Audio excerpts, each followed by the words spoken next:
To revise and extend my remarks. Without objection, the gentleman is recognized for 1 minute. Mr. Speaker, I rise today to honor the life and the legacy of Lieutenant Malcolm A. Champagne, a World War II veteran and Purple Heart recipient who passed away in December. As a true patriot, he told his parents on December 17, 1942, "The country is in trouble. I need to go," and commissioned into the Army Air Forces. He serves as a member of the 8th Air Force, which was activated in Savannah, Georgia in January of 1942. The 8th Air Force, commonly referred to as the Mighty 8th, is regarded as one of the greatest air forces in history. On October 14, 1943, the day known as Black Thursday, Lieutenant Champagne's B-17 bomber was attacked and plummeted from the sky. He was captured by the Nazis, but despite injuries, malnutrition, and psychological distress, his spirit remained unbroken. On April 29, 1945, he was liberated after 18 months in captivity. In 2023, 80 years after his service in World War II, Lieutenant Champagne was awarded a Purple Heart at the age of 102. Malcolm Champagne's legacy of bravery, patriotism, and strength will continue to inspire generations of Americans. Thank you, Mr. Speaker, and I yield back. The gentleman yields. For what purpose does the gentleman from Texas seek recognition? Mr. Speaker, I ask unanimous consent to address the House for 1 minute. Without objection, the gentleman is recognized for 1 minute.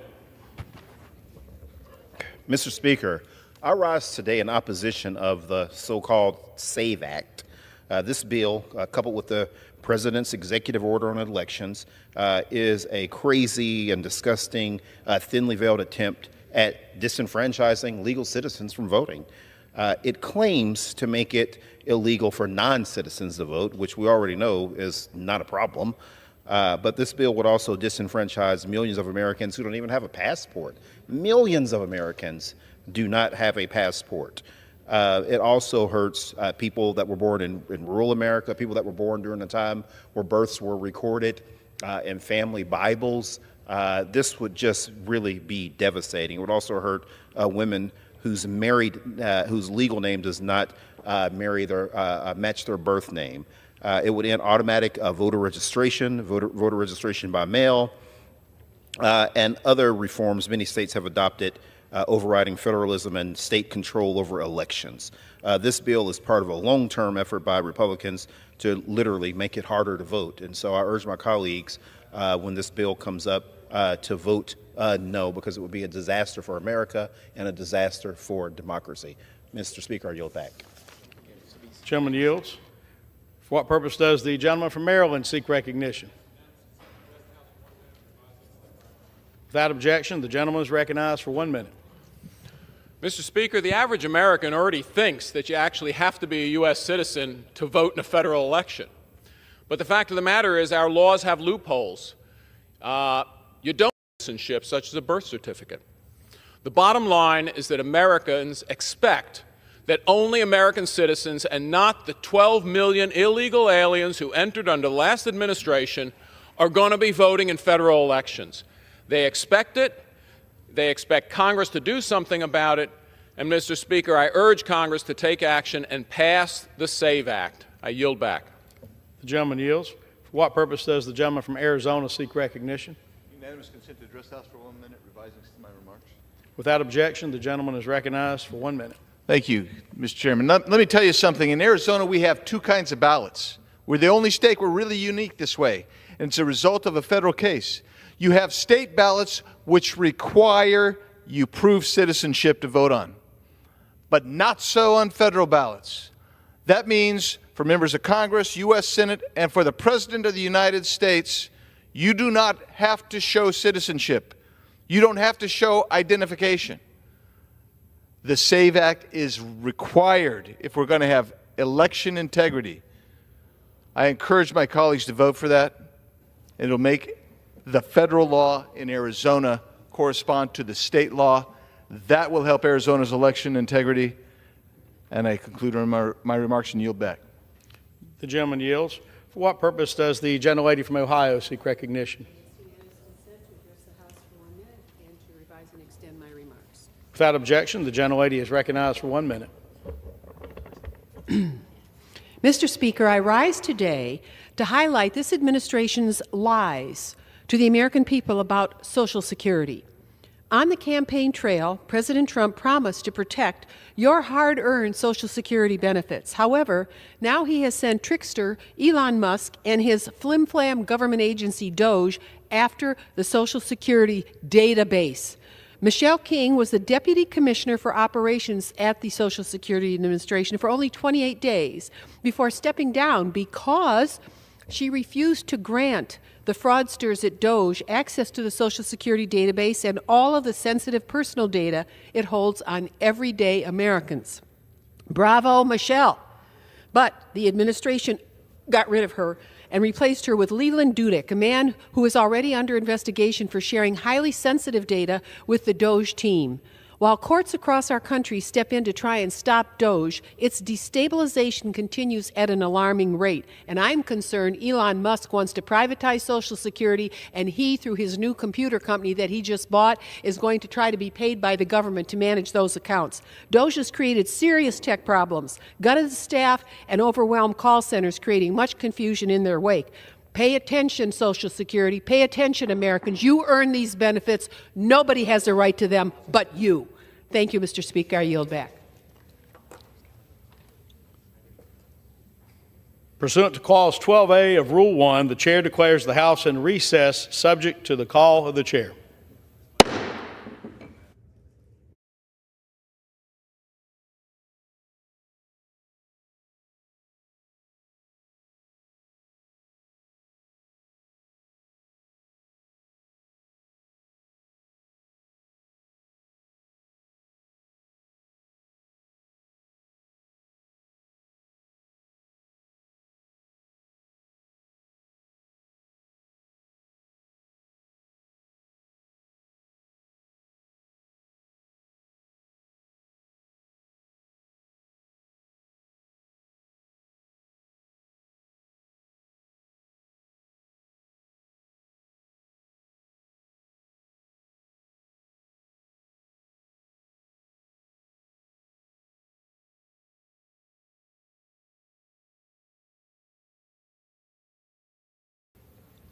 The Honorable, the Speaker, House of Representatives, sir, I have the honor to transmit herewith a copy of a letter received from Ms. Maria Matthews, Esquire, Director of Elections with the Florida Department of State, indicating that according to the unofficial results for the special general election held on April 1, 2025, the Honorable Randy Fine was elected representative to Congress for the 6th Congressional District of Florida. Signed sincerely, Kevin F. McCumber, Clerk. For what purpose does the gentleman from Florida seek recognition? Mr. Speaker, I ask unanimous consent that the gentleman from Florida, the Honorable Randy Fine, and the gentleman from Florida, the Honorable Jimmy Petronis, be permitted to take the oath of office today. Their certificates of election have not arrived, but there is no contest and no question has been raised with regard to their elections, Mr. Speaker. Without objection. Will Representatives-elect Fine and Petronis and members of the Florida delegation present themselves in the well? As all members rise and the representatives-elect, will you please raise your right hand? Do you solemnly swear or affirm that you will support and defend the Constitution of the United States against all enemies, foreign and domestic, that you will bear true faith and allegiance to the same, that you take this obligation freely without any mental reservation or purpose of evasion, and that you will well and faithfully discharge the duties of the office on which you are about to enter, so help you God? I do. Congratulations, you're now members of the 119th Congress.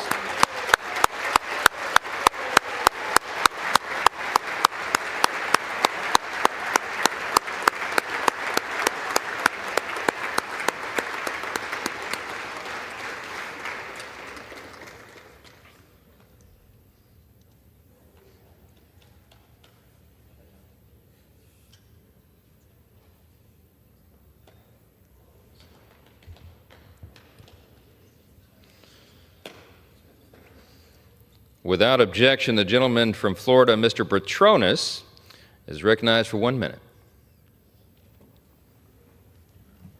Thank you, Mr. Speaker. Mr. Speaker, it's an honor here to be representing the men and women of Florida's 1st Congressional District. As a lifelong native of the Florida Panhandle, I'm ready to get to work to support President Trump's agenda to make America first, to protect our southern border, to make groceries affordable, strengthen our military, and provide much-needed support to our veterans. Without my family, I wouldn't be here today. So I'd like to give special thank you to my beautiful wife, Katie, my boys,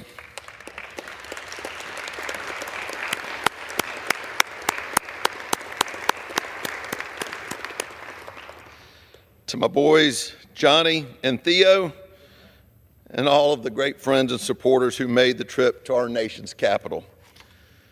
Mr. Speaker, with a Republican majority here in Congress, President Trump and the White House, we've got the opportunity of a lifetime to fix this country so our children grow up in a nation that's safe and full of opportunities. So I'm ready to get our fiscal house in order. As a former chief financial officer for the state of Florida, I oversaw the state's budget for nearly a decade. I know what it takes to make sure we have a growing economy with a stabilized budget. I've always believed that people in America spend their money better than Washington, D.C. does. In fact, I can't believe the greatness that we're saddling our children with an unbearable amounts of debt. And the President's efforts to root out fraud, waste, abuse, and is critical to restoring trust in our nation's government. For far too long, Americans have sent their hard-earned tax dollars to Washington without really feeling like they're getting anything for it. Frankly, Washington's been indifferent to the needs of families throughout this country, and we've got an opportunity to fix a lifetime of issues for the better. Like I've said, I'm a workhorse, not a show horse. I'm ready to get to work, my colleagues in this country, together to get this country out of the ditch and returning it to greatness. May God bless America.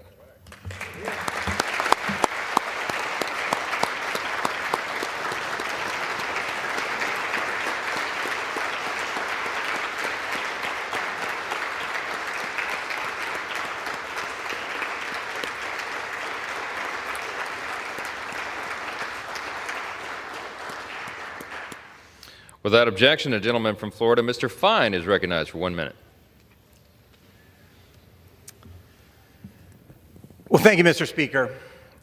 35 years ago, a 16-year-old boy walked through those doors, and he marveled in this room at this temple of democracy as he watched people who gave of their lives, who gave up time with their families, who gave up their careers in order to serve their country. When I spent a year working here as a House page, I learned from so many people, 5 of whom, by the way, are still serving today, what it meant to serve America, what it meant to put the needs of the country before yourself.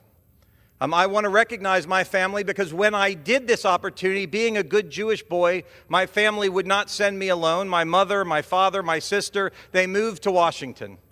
And my mom, who I'll talk about in a little bit, used to sit where Wendy, my father, I want to recognize them. Thank you so much for being here.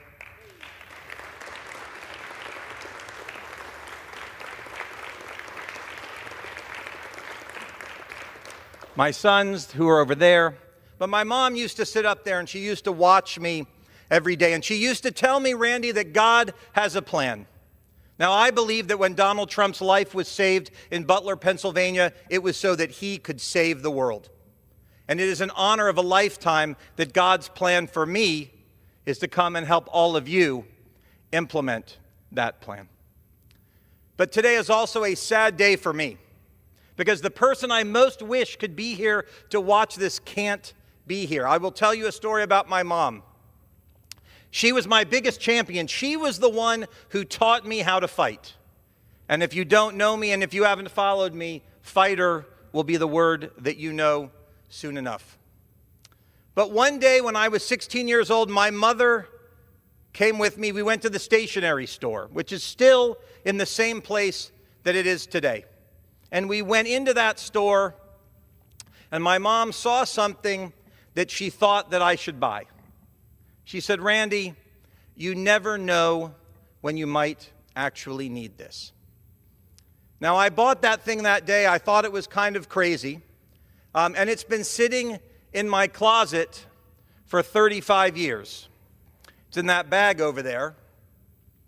It is a metal seal that says Member of Congress. And when I leave here and I go back to my office, it will be the first thing that I hang.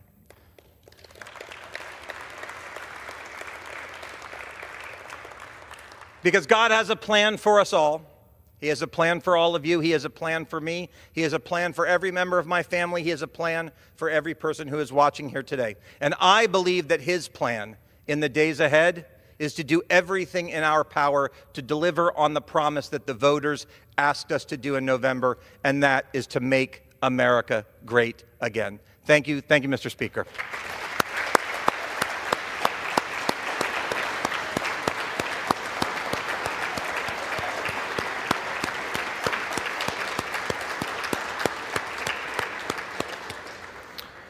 Under Clause 5D of Rule 20, the chair announces to the House that in light of the administration of the oath to the gentleman from Florida, the whole number of the House is 433.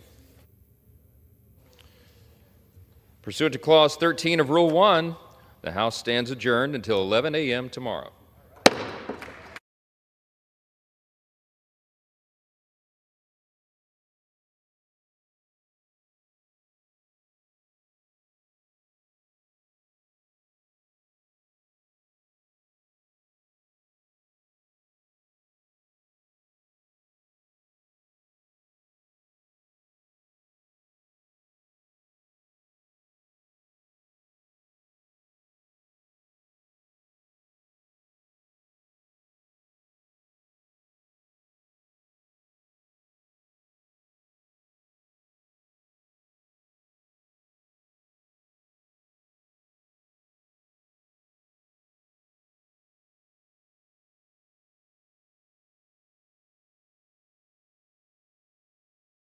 Tours of Duty with Pramila Jayapal, Brenda Lawrence, and Kathy Castor.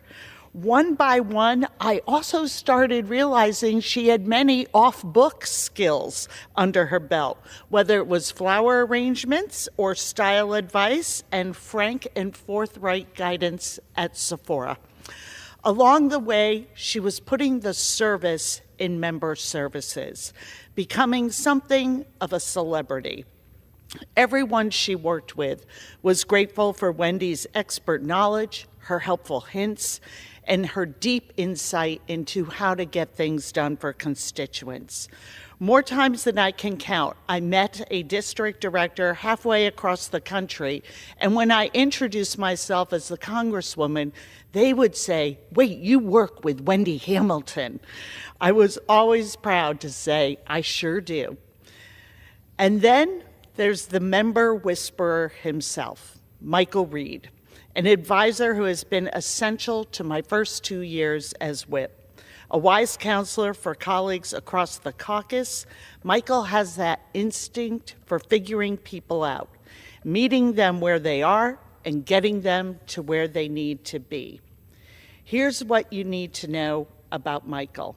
You can ask the Speaker Emerita or a new intern, and they will both rave over him in equal measure. They'll tell you about his fundamental kindness. They'll tell you he's a selfless mentor to those trying to follow in his footsteps. And they'll tell you he's just plain cool. The only guy in D.C. who can look cool zooming around on a Lime scooter, the only man who can pull off wearing joggers with a suit jacket. The only person who could ever make Eagles fans seem chill. I am sorry to say goodbye to these two dear friends, and I am so grateful to everything they have given, to Team Clark, to this institution, and to the American people. To Michael and Keenan, to Wendy, Marvin, and Hendricks, thank you for everything, and the best of luck in all that lies ahead. I yield back. The chair recognizes the gentlewoman from Texas, Ms. De La Cruz, for 5 minutes. Thank you. Madam Speaker, I ask unanimous consent to address the House for 5 minutes. The gentlewoman is recognized. I rise today to share a huge win for Texas agriculture.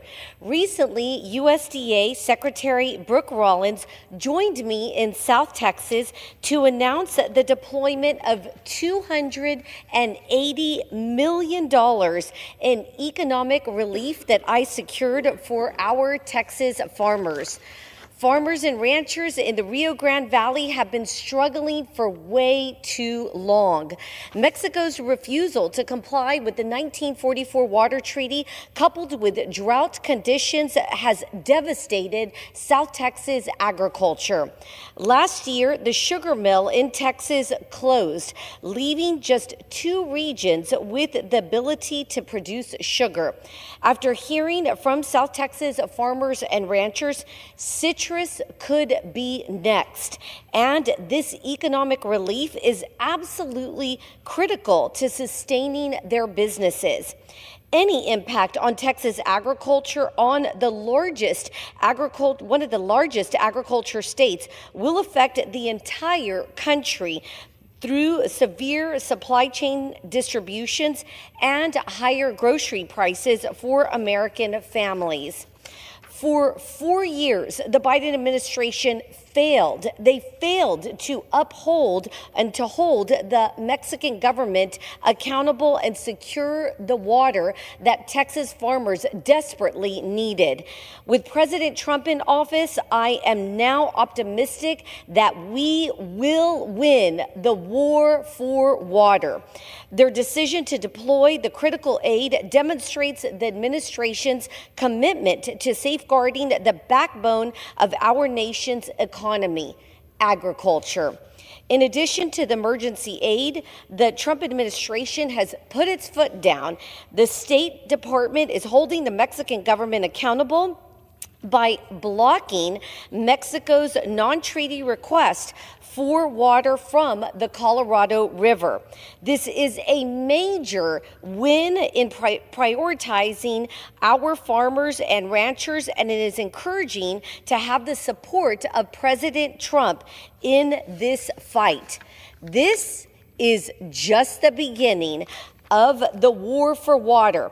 I will continue to work to ensure Mexico's compliance with the treaty and deliver the much needed water to South Texas.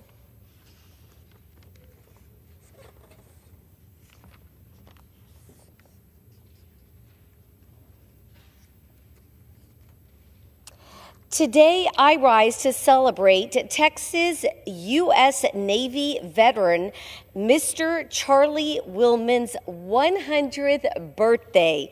Born on March 31st, 1925 in Seguin, Texas, Mr. Wilman's roots have run deep in our great state of Texas. From growing up on a farm, graduating from Seguin High School, to attending Texas A&M to study agriculture education, his commitment to service took him into the U.S. Navy during World War II, where he not only selflessly served his country, but also met the love of his life, Patricia. Following his service, Mr. Wilman finished his degree and worked for Sears Roebuck before returning to his roots.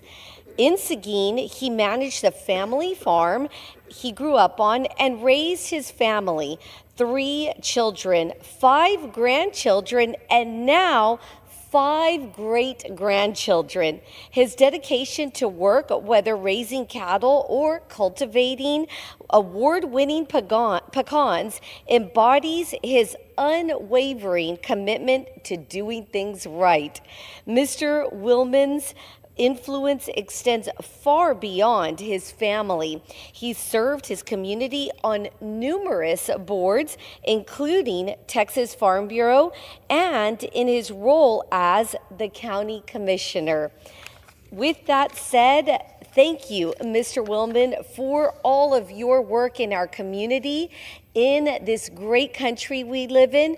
Today we celebrate a birthday party, an incredible century of life.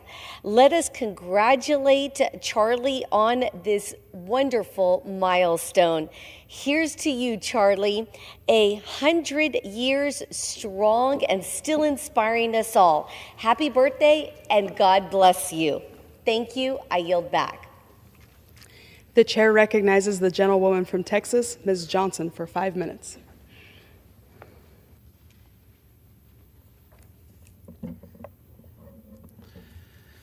I ask unanimous consent to address the House for 5 minutes to revise and extend my remarks.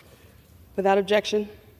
Madam Speaker, I rise today to speak out against another outrageous move by Donald Trump, his attack on the National Institutes of Health. The NIH is not just another governmental agency. It is the foundation of America's medical research. It funds life-saving breakthroughs that doctors and scientists rely on to treat and cure diseases. It supports the work that helps us fight cancer, Alzheimer's, heart disease, diabetes, and rare genetic disorders. It fuels innovation that leads to better treatment, more effective medications, and new medical technologies. And yet, Donald Trump and the Republicans in this building want to gut it.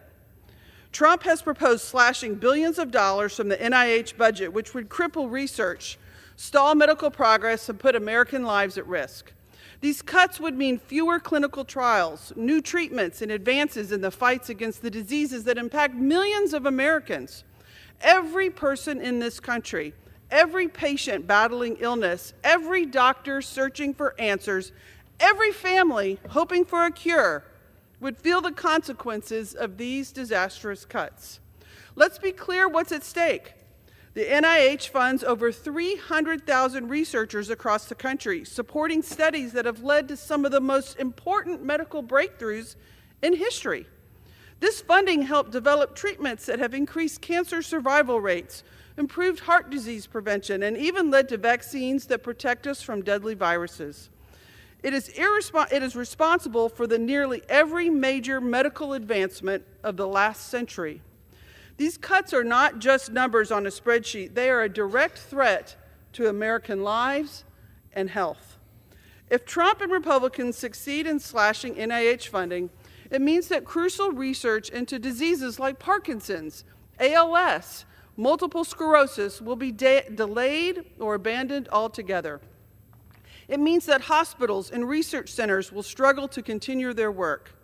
It means that the next big breakthrough, the next cure, the next life-saving drug, the next medical innovation that could save each one of our families and your family could be lost forever. And for Texas, the consequences would be severe. In 2023 alone, the NIH invested over $1.5 billion into Texas research institutions. This funding supports critical work at UT Southwestern in Dallas, where scientists are pioneering new cancer treatments, at Baylor College of Medicine in Houston, where researchers are leading the fight against Alzheimer's and heart disease, at the University of Texas at Austin and Texas A&M University, where cutting-edge biomedical research is shaping the future of medicine. If Trump's cuts go through, these institutions will lose the funding they need to continue their vital work. This attack on the NIH is part of a larger pattern. This is the same Donald Trump leading an administration that rejects science. He's threatening all of our health. He downplayed COVID-19, costing hundreds of thousands of American lives. He ignored public health experts and spread anti-science conspiracy theories where hospitals were overrun with dying patients. Trump already tried to cut NIH funding before, only to be stopped by a Democratic Congress. This time, he's taking direct aim at the very institution that helps doctors and scientists find cures, save lives, and protect public health. We cannot afford to let this happen. We must fight back.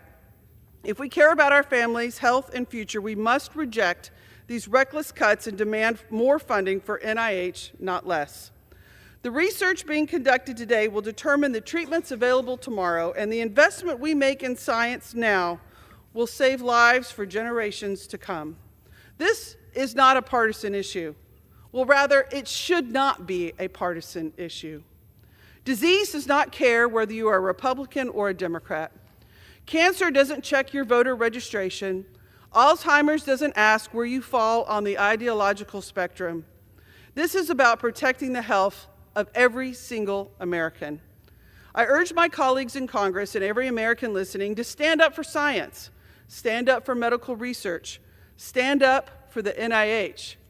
You and your family's health could depend on it. I yield back. The chair recognizes the gentleman from Arkansas, Mr. Womack, for 5 minutes.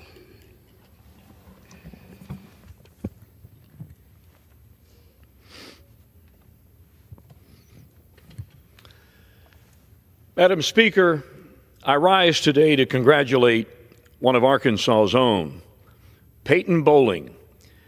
She was crowned recently as Miss America Teen, and she made history in doing so, the first Miss Arkansas teen to win the coveted title of Miss America Teen.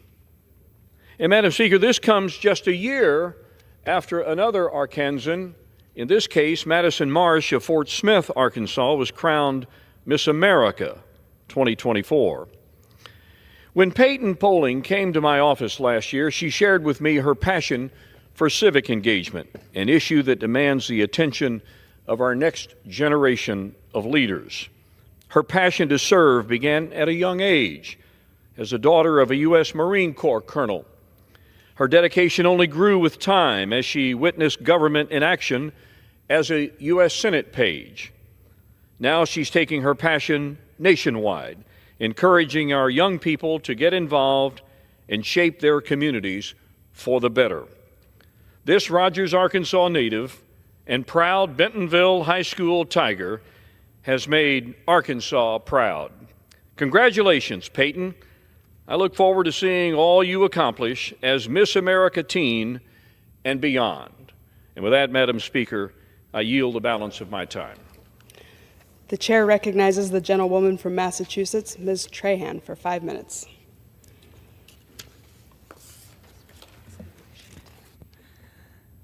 Madam Speaker, we are witnessing yet another shameful attack on the fundamental rights of millions of Americans.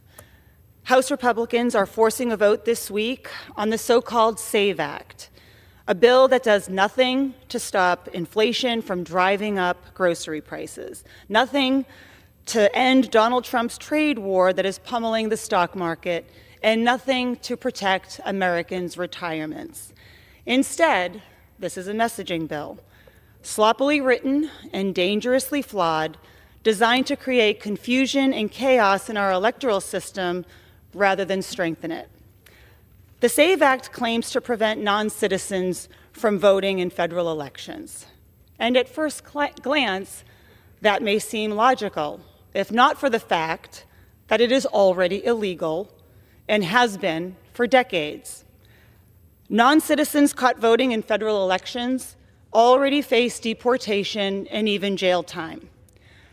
Time and again, when pressed for evidence of widespread non-citizen voting, Republicans have failed to produce a single credible example.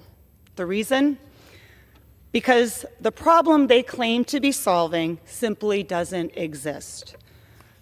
So why are we here today? Why are we debating a bill that addresses a non-existent problem while hardworking American families are struggling with rising costs and economic insecurity? Because Republicans in Congress, they don't have real solutions. Rather than addressing the issues that matter, like lowering grocery costs and helping families get ahead, they are prioritizing a bill that disenfranchises millions of American women. Roughly 69 million women, about 25% of eligible voters in our country, have IDs that do not match their birth certificates, usually because they changed their name once they got married. Under this bill, if they don't have a passport, and half of Americans don't, they wouldn't be able to register to vote. Think about that. Tens of millions of women, the backbone of our families and our communities, stripped of their right to vote simply because they got married.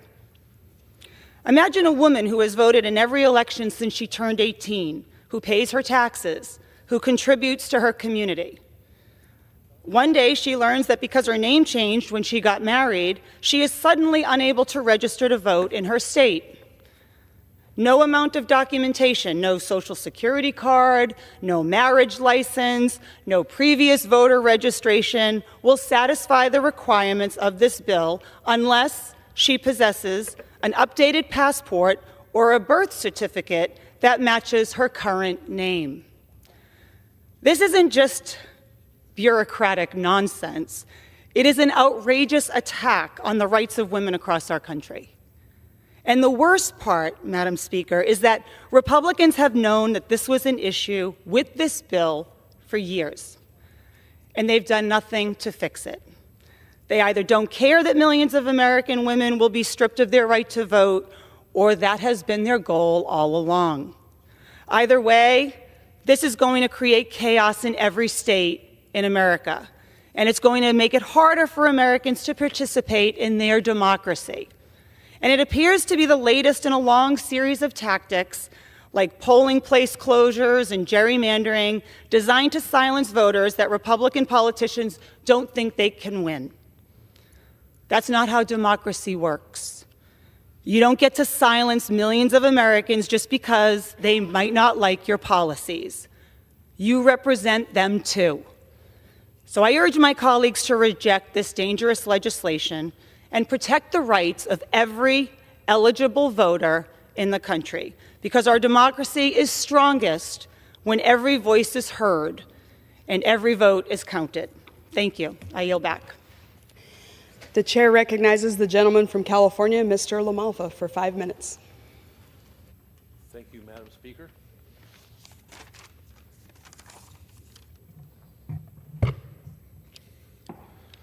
Madam Speaker, I wanted to speak a little bit about the SAVE Act and what it's supposed to do to ensure election integrity for our country. And, you know, the commentary that this is somehow going to disenfranchise people who normally vote is just part of the rhetoric of this place that obscures that our elections aren't completely secure when we have millions of illegal immigrants in this country that have been given driver's licenses, IDs, without having passed the muster of actually doing citizenship efforts. So why should that apply to elections? You already see municipalities around this country trying to give the right, the privilege of votes to people that are not here legally. So in the previous example given, if someone has had a recent marriage, but their name doesn't quite match yet because they haven't gotten their legal documents, there's a provision for doing that called provisional voting that you can utilize at that time of election and then go through the process of proving, yes, this is my citizenship, and in order to ensure we have elections with integrity. So when our elections are key to deciding who makes the laws in this country, who makes the policy decisions, they need to be secure. And so if we can't trust the people in office that are actually chosen by American citizens, then what exactly do we have? Only American citizens are supposed to vote in federal elections. Weak laws have made it, as I mentioned, easier now for non-citizens to get on the voter rolls in certain municipalities. So when President Biden took office, administration let at least 4.6 million illegal immigrants into the country, with nearly 2 million more slipping in without being stopped. And these are probably low numbers. It's hard to estimate. Some blue states, as I mentioned, have given these individuals driver's licenses and other benefits, which then can help them in loosely run state election rolls illegally register to vote in federal elections. We need to draw the line, at least at federal election levels. Some blue cities have let them vote in local elections to cause even more confusion and abuse of the process. It's deliberate. Federal law has blocked states from requiring proof of citizenship to register to vote, making it easier for the system to be exploited. That's actually against the Constitution. So how the SAVE Act would go about fixing it, Chip Roy's SAVE Act would require proof of U.S. citizenship and identity shown in person at the place of election when registering or on voting day. This rule would apply either when someone signs up the DMV, a government office, or through the mail. Making fair exceptions. If someone is a citizen but doesn't have the usual paperwork, like for religious reasons, they could go through, as I mentioned, an alternative process with strict rules like sworn affidavits. The bill also makes sure there are accommodations for disabled Americans so they aren't wrongly excluded. It addresses cases when someone's documentation might not match their legal name, as I mentioned here, with their name change due to marriage, divorce, or adoption. Some people, especially married women, may face these issues if the ID doesn't exactly match. Under the SAVE Act, they would require to set up a process in the states to confirm the identity in these cases, therefore allowing them to vote while it's being sorted out. It could include showing legal documents like a marriage certificate or court order proving a name change. These provisions ensure that legitimate voters aren't turned away while still keeping strong safeguards against fraud. So in cleaning up the voter rolls, the SAVE Act requires states to remove non-citizens from voter rolls and gives them access to federal databases to help verify citizenship at no cost to the states. Election officials who ignore these rules or allow non-citizens to register can be sued and penalized, as they should. The Election Assistance Commission will also update federal registration forms to make sure these new security measures are properly put in place. This matters because Americans deserve to know that their vote counts and isn't canceled out by illegal ballots. What an insult. This isn't about politics. It's making sure only legal voters decide who represents in Washington, as well as the state level and local level. It should be. The SAVE Act is a simple, common-sense way to restore trust in our elections and keep them honest. If we want fair elections, Congress needs to act, and act now. The SAVE Act helps protect our democracy, which isn't really democracy, it's a republic, enforce our laws, and make sure American citizens, not foreign nationals, decide our future. It's common sense. Let's get it done. I yield back. The gentleman yields. The chair recognizes the gentlelady from Arizona, Ms. Ansari, for 5 minutes.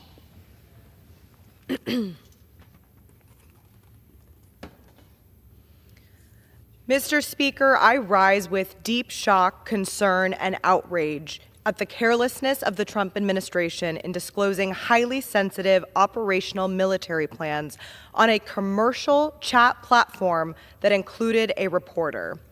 Without a doubt, this reckless incompetence put our service women and men in danger.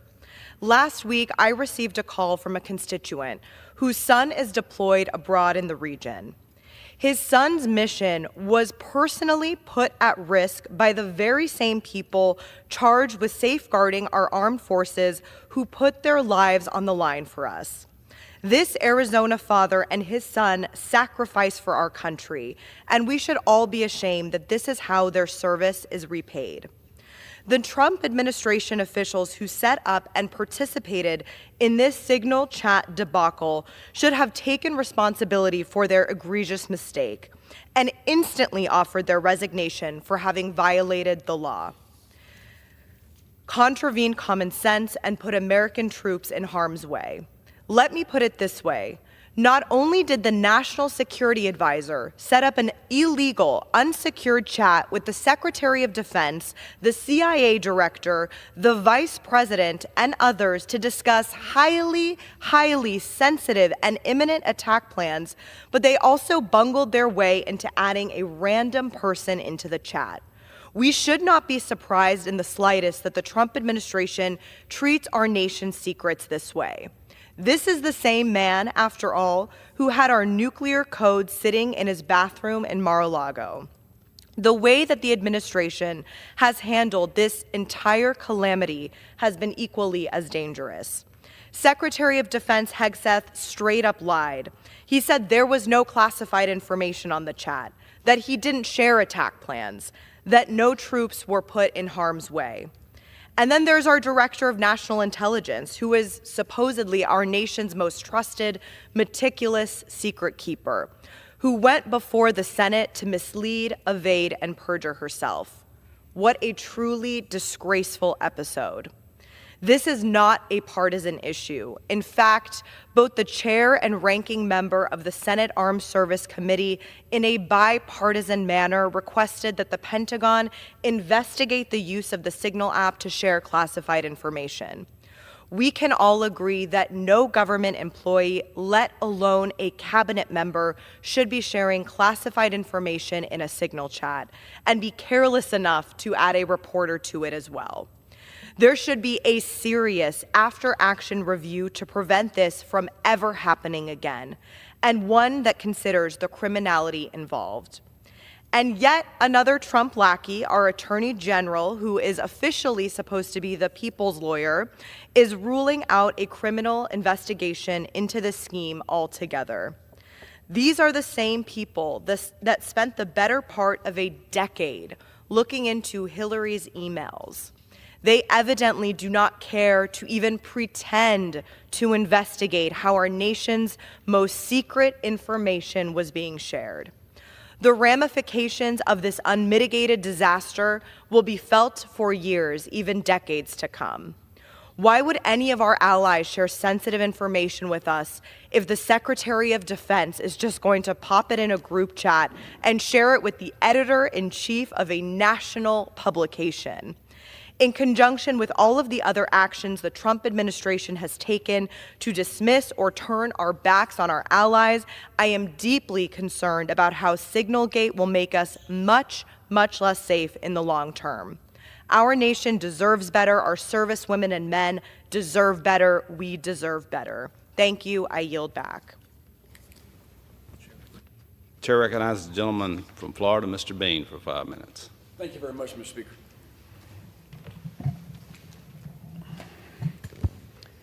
Mr. Speaker, I want to take you back 100 years to the year 1925.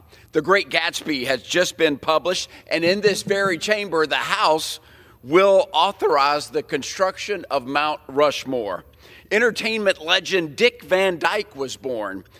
Today, Mr. Speaker, I rise to celebrate the 100th birthday of someone else born that same year, 1925, an American hero named Leonard Msino of Amelia Island, Florida. Born on April 30th, 1925, Len served bravely in World War II with the Army's 20th Armored Division.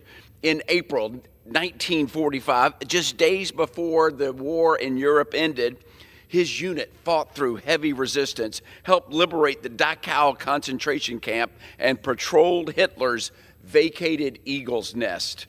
Hitler took his own life on Len's 20th birthday, and Len proudly marks his birthday each year, saying, "I celebrate April 30th for Hitler's demise." After the war, Len earned an engineering degree on the GI Bill, built a successful career in manufacturing, including for the U.S. Army, and later became an award-winning nature photographer. But Len's greatest legacy is his family. 2 daughters, Deb and Len, 4 grandchildren, 3 great-grandchildren, and even a dog, a grand dog named Charlie. Happy 100th birthday, Len. Thank you for your service, your life, and your enduring example. And may God continue to bless you.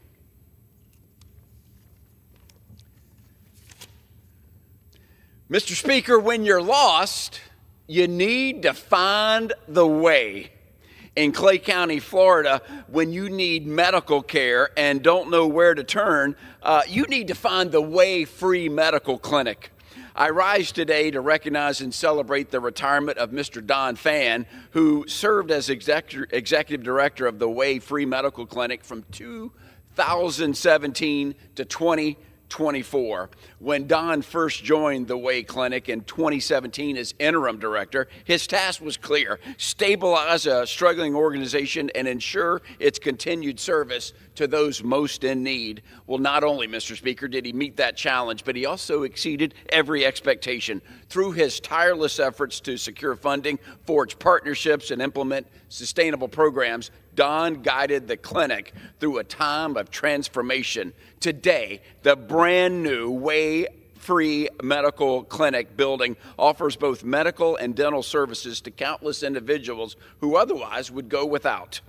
Don's professional success is only matched by his personal dedication. Don consistently placed the needs of others above his own. His empathy, resilience, and quiet determination inspired those around him to become hallmarks of the clinic's culture. His values of service, compassion, and hope are now woven into the very identity of the way. As Don Fan retires, I join many in thanking him for his years of outstanding service and leadership. May the next chapter of his life be filled with the same purpose, joy, and generosity that defined him and his time at the Way Free Medical Clinic. Go get him, Don. We're proud of you. Thank you, Mr. Speaker. I yield back. Chair recognizes the gentleman from Illinois, Mr. Garcia, for 5 minutes.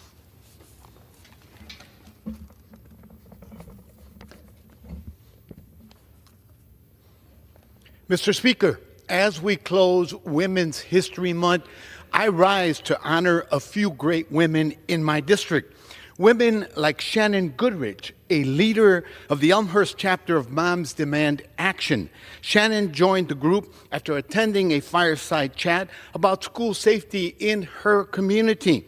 Like all parents, she was concerned about what local leaders were doing to keep children safe from the tragic epidemic of school shootings. Shannon saw that she could play an important role as a mom and as a member of her community.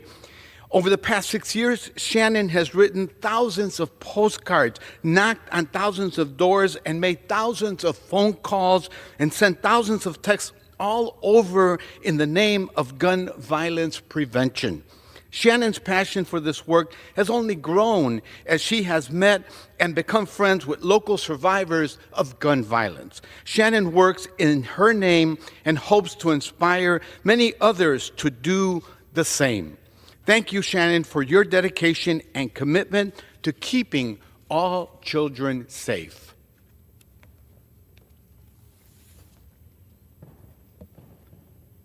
Daphne Enriquez is a great example of what happens when we invest and encourage young women to pursue STEM careers.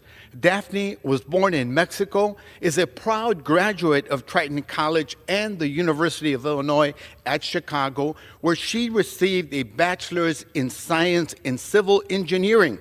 While at Triton, Daphne demonstrated strong leadership as president of the Triton College Student Association and was elected student trustee, striving alongside the Triton College Board of Trustees from 2017 to 2018. Daphne was interested in merging her passions for public service and infrastructure. After a decade of serving in state and local government, she now serves as the assistant village engineer for the village of Franklin Park. As a civil engineer, Daphne's work ensures that the roadways and other infrastructure projects built in Franklin Park keep communities safe and connected. Daphne is committed to giving back to her community by leveraging her engineering expertise to develop infrastructure that enhances safety, efficiency, and quality of life. And beyond her professional career, she's also managed to mentor and build a strong coalition of young women in the Northwest suburbs committed to improving their communities. Thank you, Daphne, for the work that you do for our district and your partnership.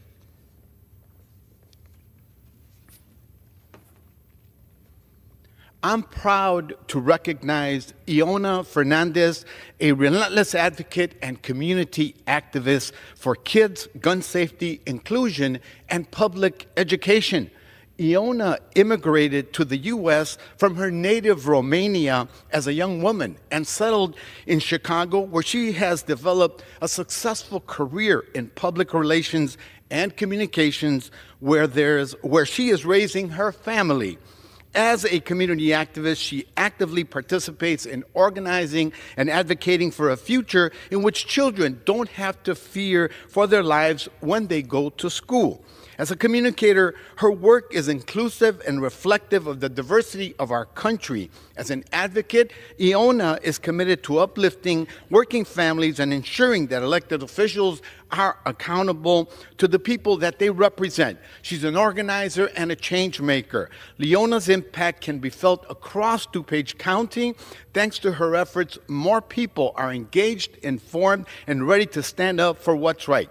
She leads with her heart and never backs down. Thank you for all the work that you do, Iona. I yield back. Chair recognizes the gentlewoman from Iowa, Ms. Miller-Meeks, for 5 minutes. Thank you, Mr. Speaker. I rise today in strong support of the SAVE Act because American elections should only be decided by American citizens. That's not controversial. It's common sense. Think about it. Democrats have no problem requiring an ID to board a plane, buy a six-pack, drive a car, or even adopt a pet. Just a few years ago, they demanded you show proof of vaccination just to eat at a restaurant or pick up food. But when it comes to the most sacred act in our republic, voting, they fight tooth and nail against requiring proof of citizenship. Why? It's blatant hypocrisy, and the American people see right through it. The SAVE Act ensures that only American citizens can register to vote and vote in federal elections. It protects the integrity of our system and restores faith in democracy. In fact, in Iowa, every single time we have passed election integrity laws, the percentage of people voting has increased. With President Trump back in the White House, it's time to secure our elections and put American citizens first. Let's pass the SAVE Act now.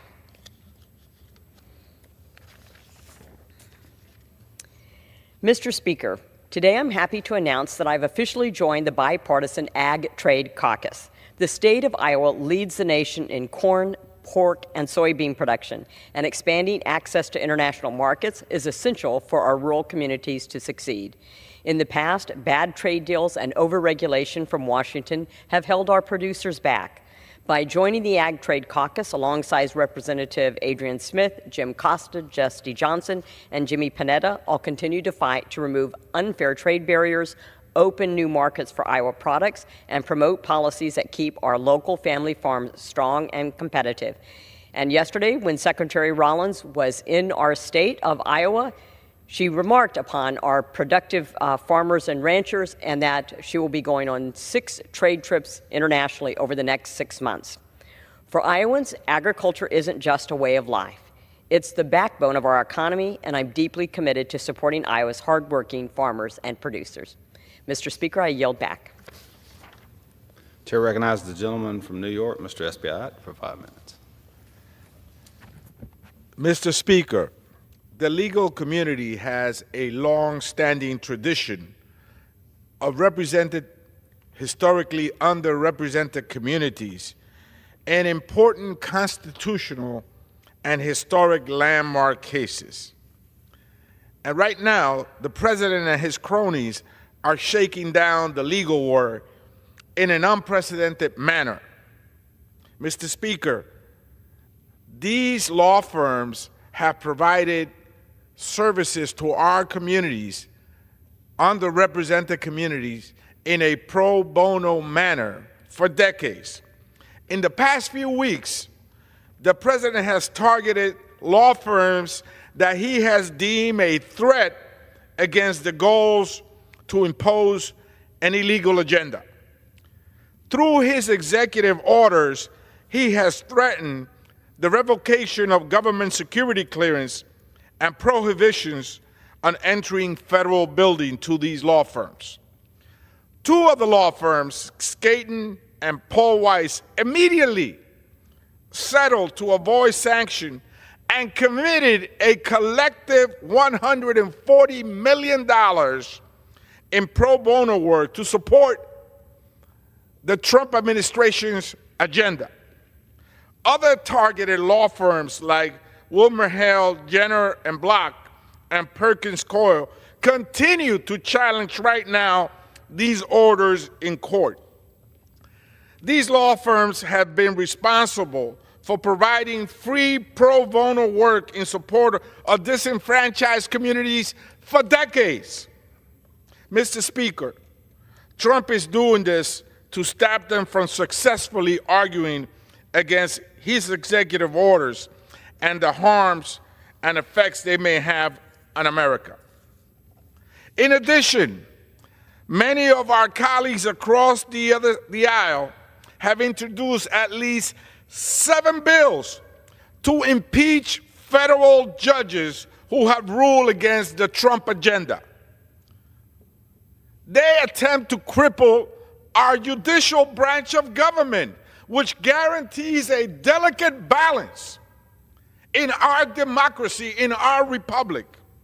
Many of these judges have been instrumental in pausing Trump's attack on birthright citizenship, sensitive locations, preventing ICE from going into churches, synagogues, funeral homes, schools, emergency rooms. This is what they're trying to do. They're trying to impose this very aggressive agenda. Protections for the Consumer Financial Protection Bureau, and of course, attempting to dismantle the one system that has given us the ability all to rise together, the public education system. House Republicans are carrying out Trump's attack by insisting that we take up legislation that will severely limit judicial's ability to issue rulings that have a nationwide positive effect on communities. Mr. Speaker, there has been a long-standing tradition of unrepresented communities resorting to the judicial system when all else has failed. When all else has failed, communities go to the court to get relief. When it has been extremely hard to fight against larger, richer, and more powerful entities and to hold them accountable, communities go to the courts. Rulings like Brown versus the Board of Education, Hodges versus Obergefell, and Roe versus Wade have been instrumental in ensuring that all communities have equality and protection under the law. Mr. Speaker, these are dangerous times. History, the chapters of history have told us time and time again that when fascism sticks its ugly head out the window, it is the courts that they go after, so that it will prevent common folks from entering that institution and getting relief and justice. We must fight to stop the administration's attack. To not do so would mean to damage the balance of power and to permanently fracture our democracy. Mr. Speaker, I yield back. Chair recognizes the gentleman from Pennsylvania, Mr. Thompson, for 5 minutes.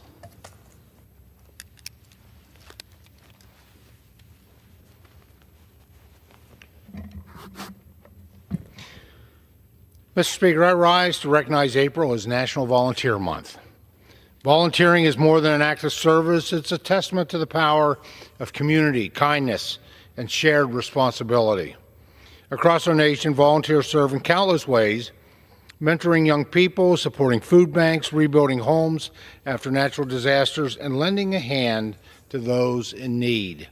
Their work is not just about addressing immediate challenges, but about creating lasting change and hope. As co-chair of the Service Organization Caucus, it is a privilege to celebrate National Volunteer Month, recognizing and honoring the millions of individuals who dedicate their time and talents to making our communities stronger, more resilient, and more compassionate. When we give our time and our efforts to others, we foster a sense of unity and purpose. We bridge divides, strengthen neighborhoods, and inspire future generations to embrace the spirit of service. From local charities to national organizations, volunteers are the heartbeat of our communities, demonstrated that even small acts of kindness can have a profound impact, making a lasting difference in the world. Throughout my district, there are many great volunteers. From Penn State Thon raising a record-breaking $17 million this year alone, to aid families affected by childhood cancer, to the Wellsboro Rotary Club, which just celebrated its centennial year of service. Our communities are filled with neighbors helping neighbors. These few examples remind us that acts of service have a profound impact, strengthening the fabric of our society and inspiring others to step forward. Volunteering doesn't just help those that we serve, it enriches our own lives. Studies show that service fosters personal growth, reduces stress, and even enhances our overall well-being. Beyond the data, we know firsthand that giving back fills our hearts with meaning and our communities with hope. Mr. Speaker, as we observe National Volunteer Month, I encourage each of us to find new ways to give back, whether through a local nonprofit, a school, a faith-based group, or a simple act of kindness in our daily lives. We all have something valuable to contribute. Let us celebrate those who give their time, and let us recommit to the values of service and generosity. Together, through volunteering, we can build a better, stronger, and more connected world. Thank you, Mr. Speaker, and I yield back the balance of my time. Chair recognizes the gentleman from California, Mr. Correa, for 5 minutes.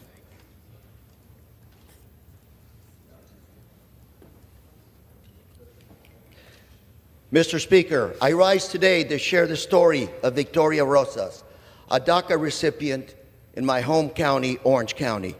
Victoria was raised in Fullerton, California, and thanks to her DACA status, she was able to pursue her passion in healthcare and helping others. Today, Victoria is a nurse, and in her spare time has written a book and founded a nonprofit group called Empowering Moms of California. Victoria's journey is an example of the important contributions DACA recipients make to this great country and why we need to protect them from deportation. Mr. Speaker,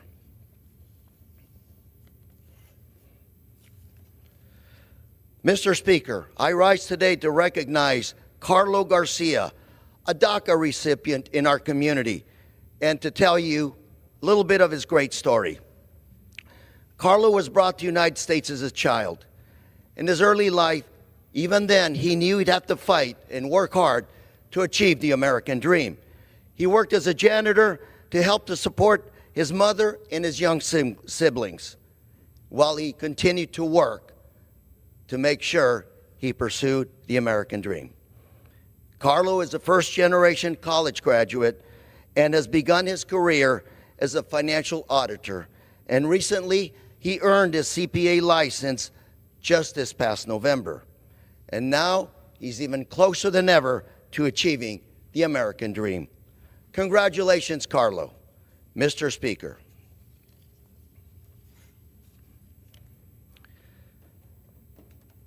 Mr. Speaker, I rise today to recognize Dr. Carla Itzel Montiel, a DACA recipient, for her achievements and contributions to our great country.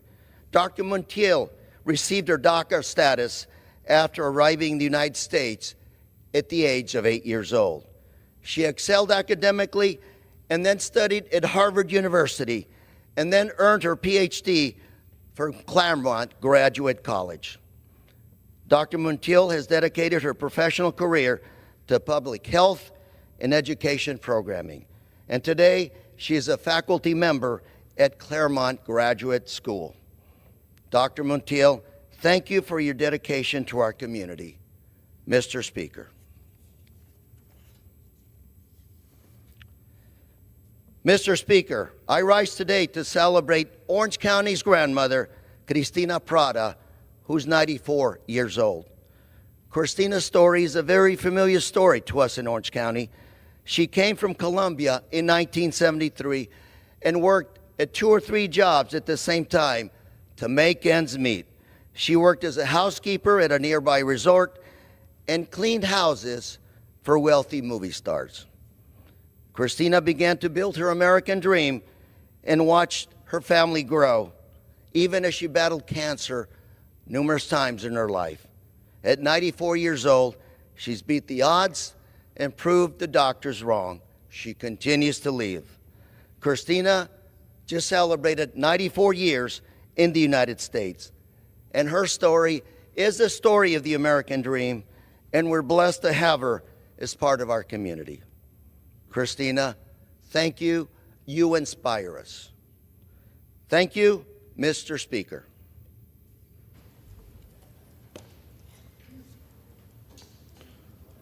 Chair recognizes the gentleman from South Carolina, Mr. Norman, for 5 minutes.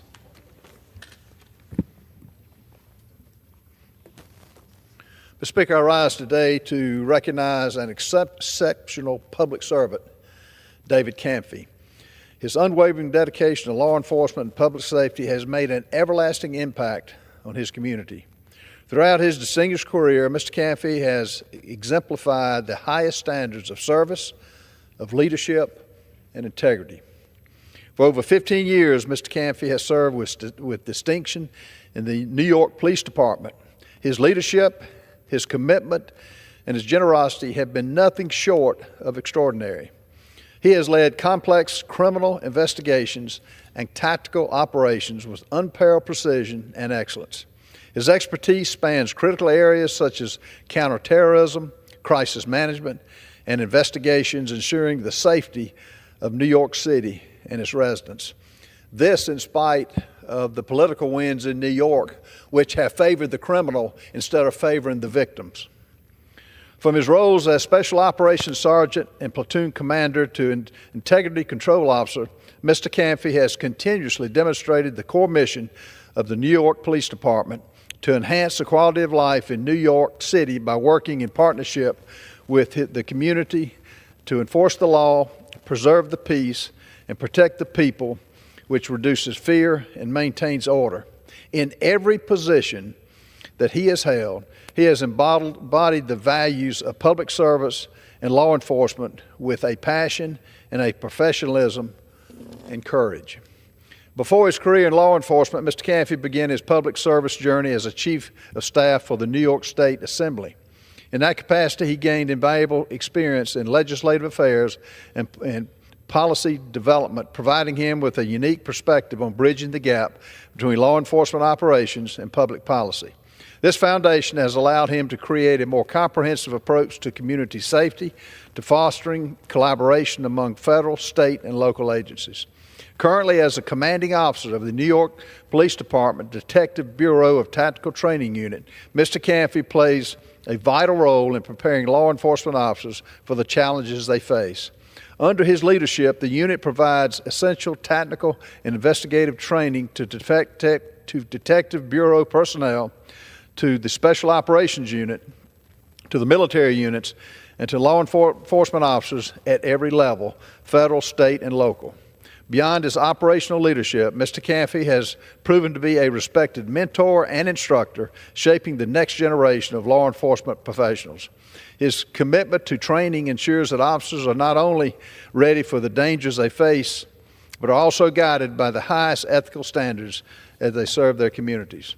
Through all of his political accomplishments, professional accomplishments, Mr. Campy holds one thing above all: his family. He remains a devoted son, a devoted husband, and a devoted father, which is a testament to the values that guide his work and his life.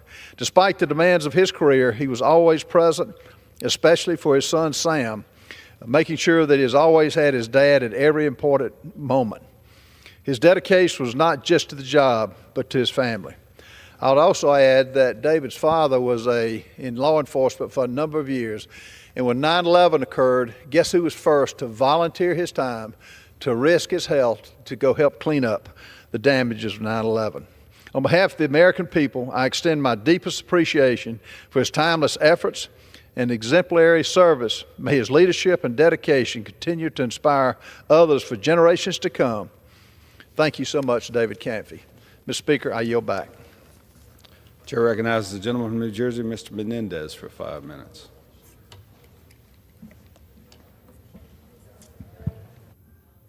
Mr. Speaker, I rise today to speak against the administration's immigration enforcement policies. For months, the President and House Republicans have said that they are only targeting violent criminals. Why is it then that last week ICE attempted to deport a constituent of mine who had been granted legal protections against removal under the Convention Against Torture? This woman, the victim of unspeakable crimes in her home country, came here to the United States for her safety, which is now being undermined by this administration. Imagine being a United States citizen and the horror you would feel when your family member, again, someone who had been granted legal protection, is taken in the middle of the night and driven to Mexico, a country to which she has no ties. How is this making our country safer? How is this upholding the ideals of our nation? Mr. Speaker, when this administration talks about mass deportations, this is what they mean: taking people in the middle of the night who have a right to be here and trying to remove them to foreign countries. My office is doing everything we can to help this woman and her family. But it begs the question, if this is how the administration treats someone with an attorney and the support of a member of Congress, what does that mean for all those who don't have anyone fighting for them? Who is speaking up for them? And if we say nothing, then what does that say about us? This can't be what we stand for as a country. As a grandson of immigrants and the representative of a proud immigrant community, it's something that I will always fight against. Mr. Speaker, in recent weeks, the Trump administration and House Republicans have set their sights on the federal judiciary, calling for unprecedented changes to our courts, attacking the character of dedicated federal judges, and attempting to undermine the separation of powers that has upheld our democracy for centuries. As an attorney by trade, I understand how concerning this is for our nation's future. And in this moment, we cannot be silent nor treat these attacks as normal. Mr. Speaker, I'd like to read excerpts from the American Bar Association statement on the Republican assault on our judiciary into the record. There have now been statements by officials criticizing judges for not following the will of the people. Judges swear oaths to follow the law, not public opinion polling or political chatter or what someone contends is the will of the people. The Chief Justice of the U.S. Supreme Court wrote in his 2024 year-end report on the federal judiciary, quote, "Attempts to intimidate judges for their rulings in cases are inappropriate and should be vigorously opposed," end quote. We may disagree with interpretation of case law, but it is unacceptable to personally target judges just because we disagree with their ruling. We cannot have a judicial system where the government seeks to remove judges simply because they do not rule as the government desires. Considering the increasing physical threats to judges, these are clearly efforts to intimidate judges and our courts. We reject efforts to undermine the courts and the profession. We will not stay silent in the face of efforts to remake the legal profession into something that rewards those who agree with the government and punishes those who do not. Words and actions matter, and the intimidating words and actions we have heard must end.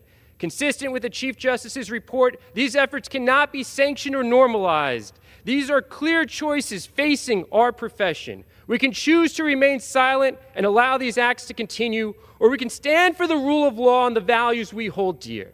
We call upon the entire profession, including lawyers who serve in elected positions, to speak out against intimidation. We acknowledge that there are risks to standing up and addressing these important issues, but if the ABA and lawyers do not speak, who will speak for the organized bar? Who will speak for the judiciary? Who will protect our system of justice? If we don't speak now, when will we speak? The American Bar Association has chosen to stand and speak. Now is the time for all of us to speak with one voice. We invite you to stand with us. Thank you, and I yield back. Chair recognizes the gentlewoman from Minnesota, Ms. Fishbach, for 5 minutes. Thank you, Mr. Speaker. And I rise to congratulate Mary Gislason on 43 years of service to the people of Lyon County. As a dispatcher for the Sheriff's Office, Mary provided crucial support, connecting those in need with emergency responders. Mary's colleagues praised her ability to remain calm despite the severity and the stress of the job. Mary, after 43 years of serving the people, some of them on the worst day of their lives, and being a lifeline to those in the field, I want to congratulate you on a well-deserved retirement. I wish you the best as you begin the next chapter of your life.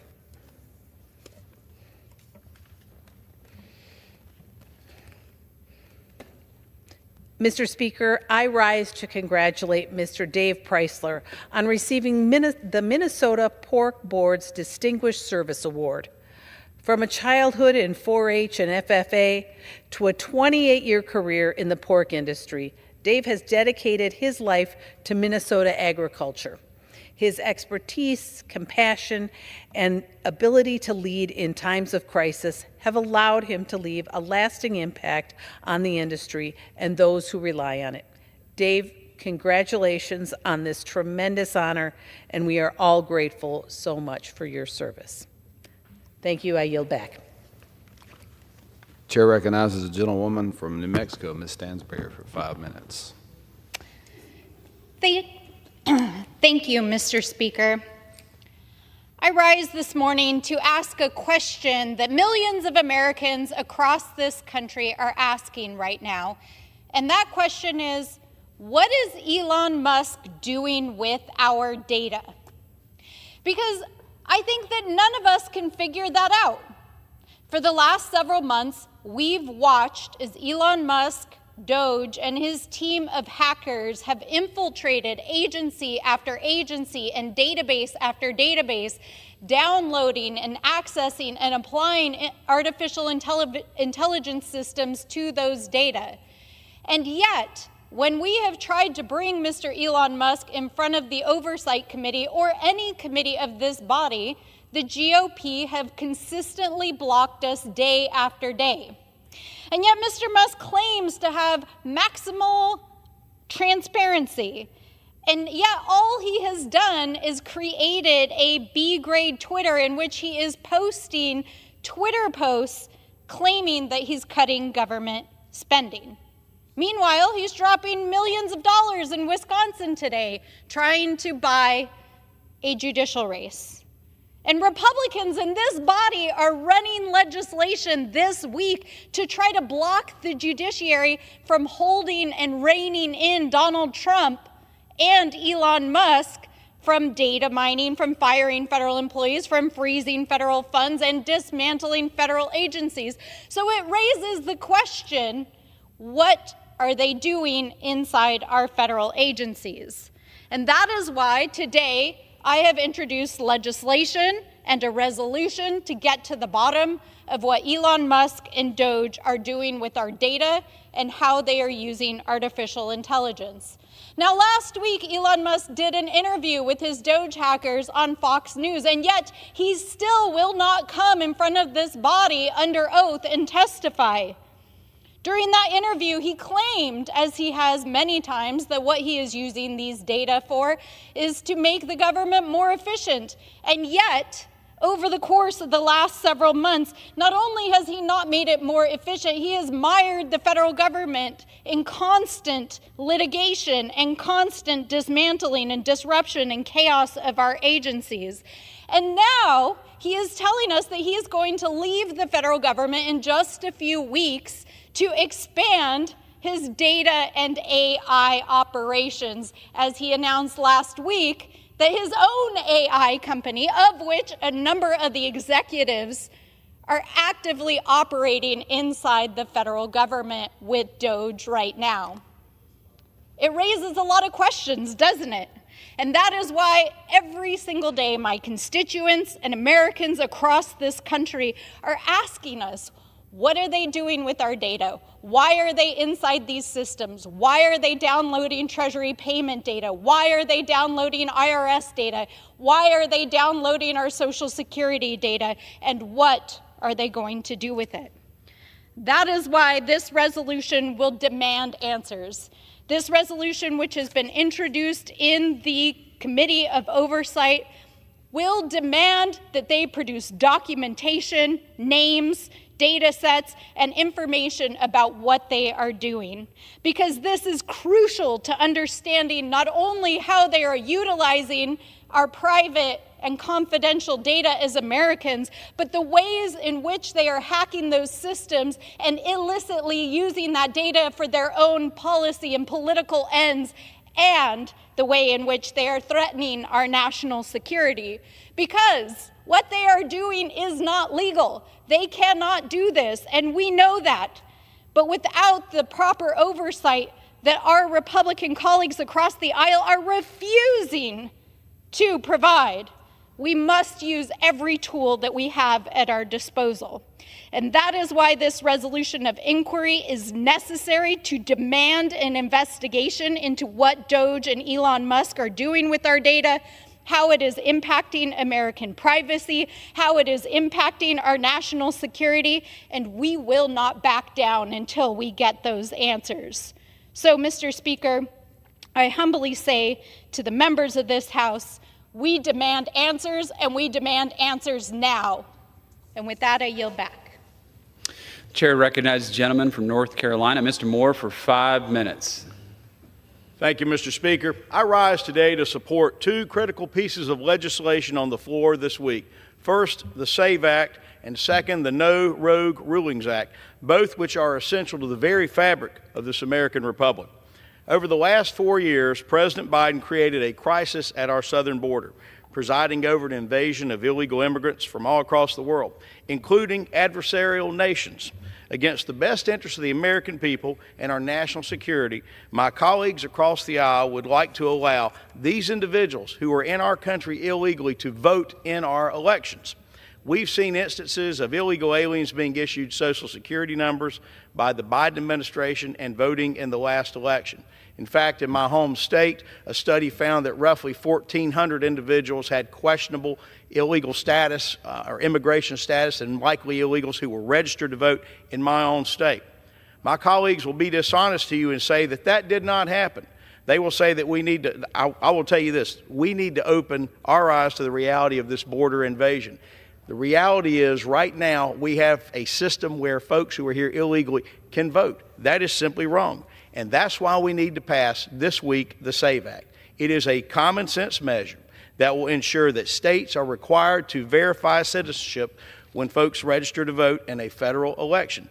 This is the bare minimum to secure that our elections are protected from foreign influence. Again, you'll hear dishonest statements from opponents of this bill, like married women who have changed their name won't be able to vote. That is simply not true. Look, when someone gets married, look at their driver's license. Did the driver's license number change? Did a passport number change? No, that simply isn't accurate. Additionally, this bill allows up to 6 different forms of identification to verify citizenship. Look, in North Carolina, we have voter ID where folks show up and vote, and folks may have gotten married in between when they register to vote, when they go to vote, and nobody's being turned away. Again, just another misinformation from the left. One other thing the SAVE Act does is that it requires states to clean up their voter rolls to remove non-citizens. Again, this is pretty straightforward, common sense stuff. Governor Greg Abbott in Texas, in fact, removed thousands of citizens from their voter rolls, and every state should be doing this. You know, at the end of the day, Mr. Speaker, only American citizens should vote in American elections. If we don't pass the SAVE Act, we're signaling to the world that American elections are open to fraud and foreign interference. It is, in fact, a betrayal to every citizen who plays by the rules, pays their taxes, and deserves a voice in their government. Election integrity starts with the passing of the SAVE Act. Another bill this week I mentioned earlier that's a great bill that I'm supporting is the No Rogue Rulings Act, which will put an end to the overreach of district court judges in issuing nationwide injunctions. As an attorney, I'm just shocked and just by the blatant abuse of power that some of these radical activist judges are taking to block the lawful exercise of executive power. President Trump was overwhelmingly and duly elected by the American people to put our country back on the right track. In just the first few months of his term, President Trump has faced more than 16 nationwide injunctions. That's more than Biden, Obama, and Bush had during the entirety of their terms. It is clear that these judges, time and time again, have encroached on the statutory authority of the president. Americans are outraged that D.C. District Court Judge James Boasberg told the Trump administration to turn a plane around that was full of heinous criminals, dangerous gang members who were in the U.S. illegally, and bring them back to American soil.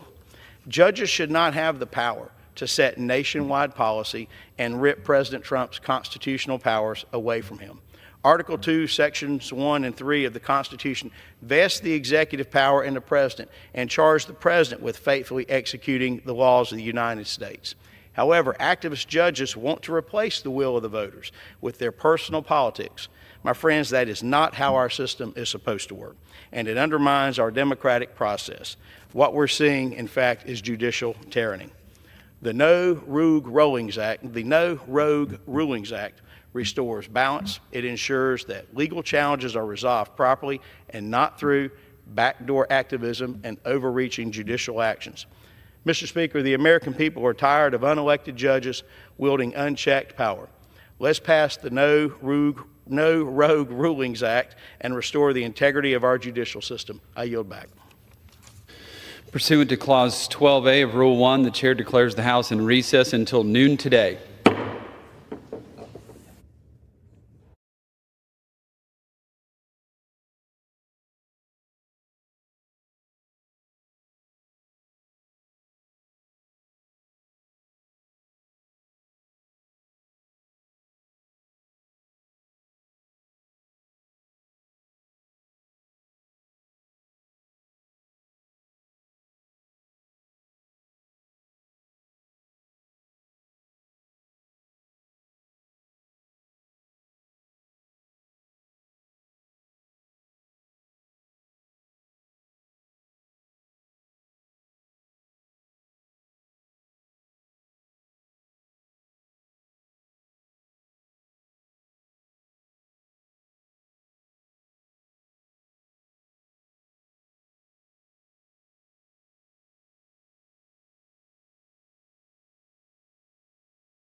The life of an extraordinary member of my community.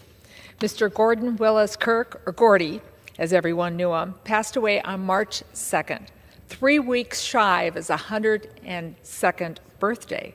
A proud member of St. Paul's Rondo neighborhood, Gordy was a World War II combat veteran who traveled bravely in the country at a time when the ranks of our armed forces were segregated. His company in the 3rd Army, 4th Armored Division fought during the liberation of France, including the Battle of the Bulge, where he suffered from frostbite. Gordy was an extraordinary advocate for his fellow veterans. In 1986, he was the first African-American VFW district officer in Minnesota. He was instrumental in establishing the Twin Star VFW Post 8854. Gordy was a special person in my community, and I am so proud to have called him friend. His legacy will continue to inspire me and others for generations to come, and I urge my members to read my extension of remarks. Thank you. Gentleman yields back. For what purpose does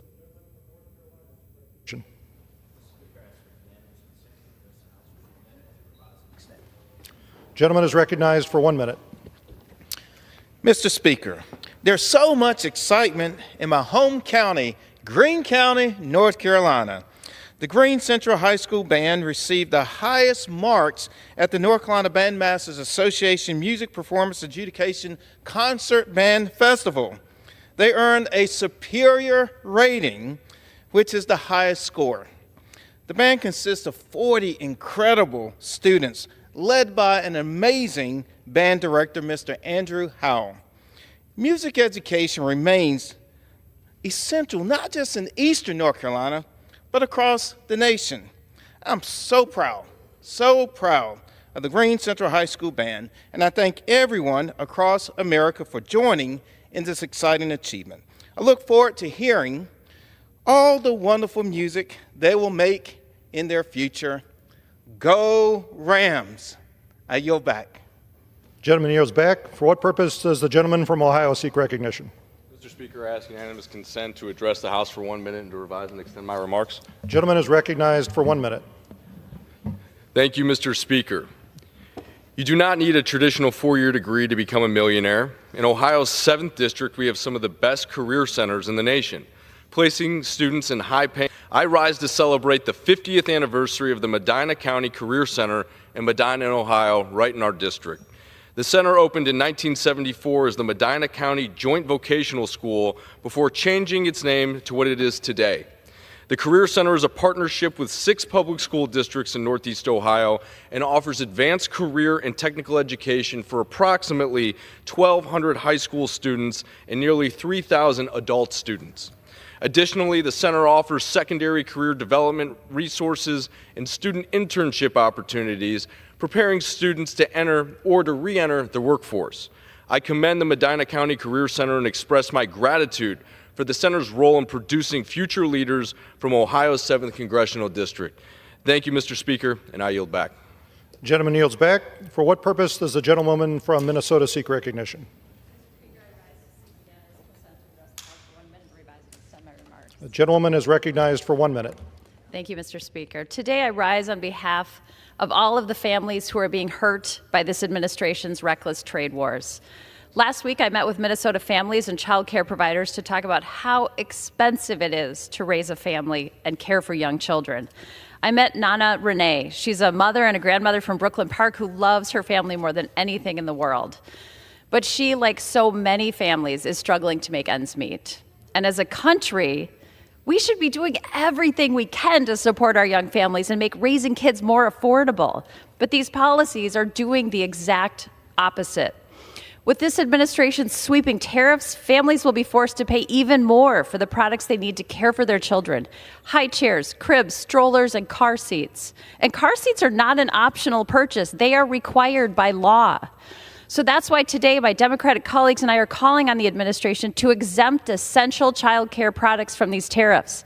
And I challenge my colleagues on the other side of the aisle to stand up for families and join us in this call, because families should not have to foot the bill for these reckless trade wars. Thank you, Mr. Speaker. I yield. Gentlewoman's time has expired. For what purpose does the gentlewoman from New Mexico seek recognition?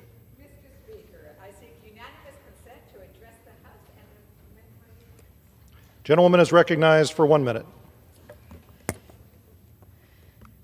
Mr. Speaker, I rise today to remember the life of the man I knew as Raul, our dearest, fierce, dedicated Chairman Grihalva.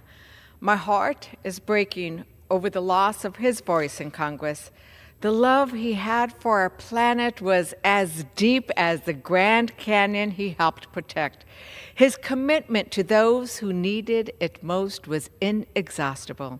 He encouraged me to chair the Subcommittee on Indigenous Peoples, and his commitment to Native Americans meant we passed dozens of bipartisan bills on this floor. We legislated together, we protested together, and we laughed together. His spirit will continue to guide my work and that of environmentalists, activists, Latinos, Native Americans, and people who love this beautiful place we call home. Que descansen en paz. con el amor de un pueblo agradecido. May you rest in peace with the love of a grateful people. I yield back. Gentlewoman yields back. I miss him too. For what purpose does the gentlewoman from New York seek recognition?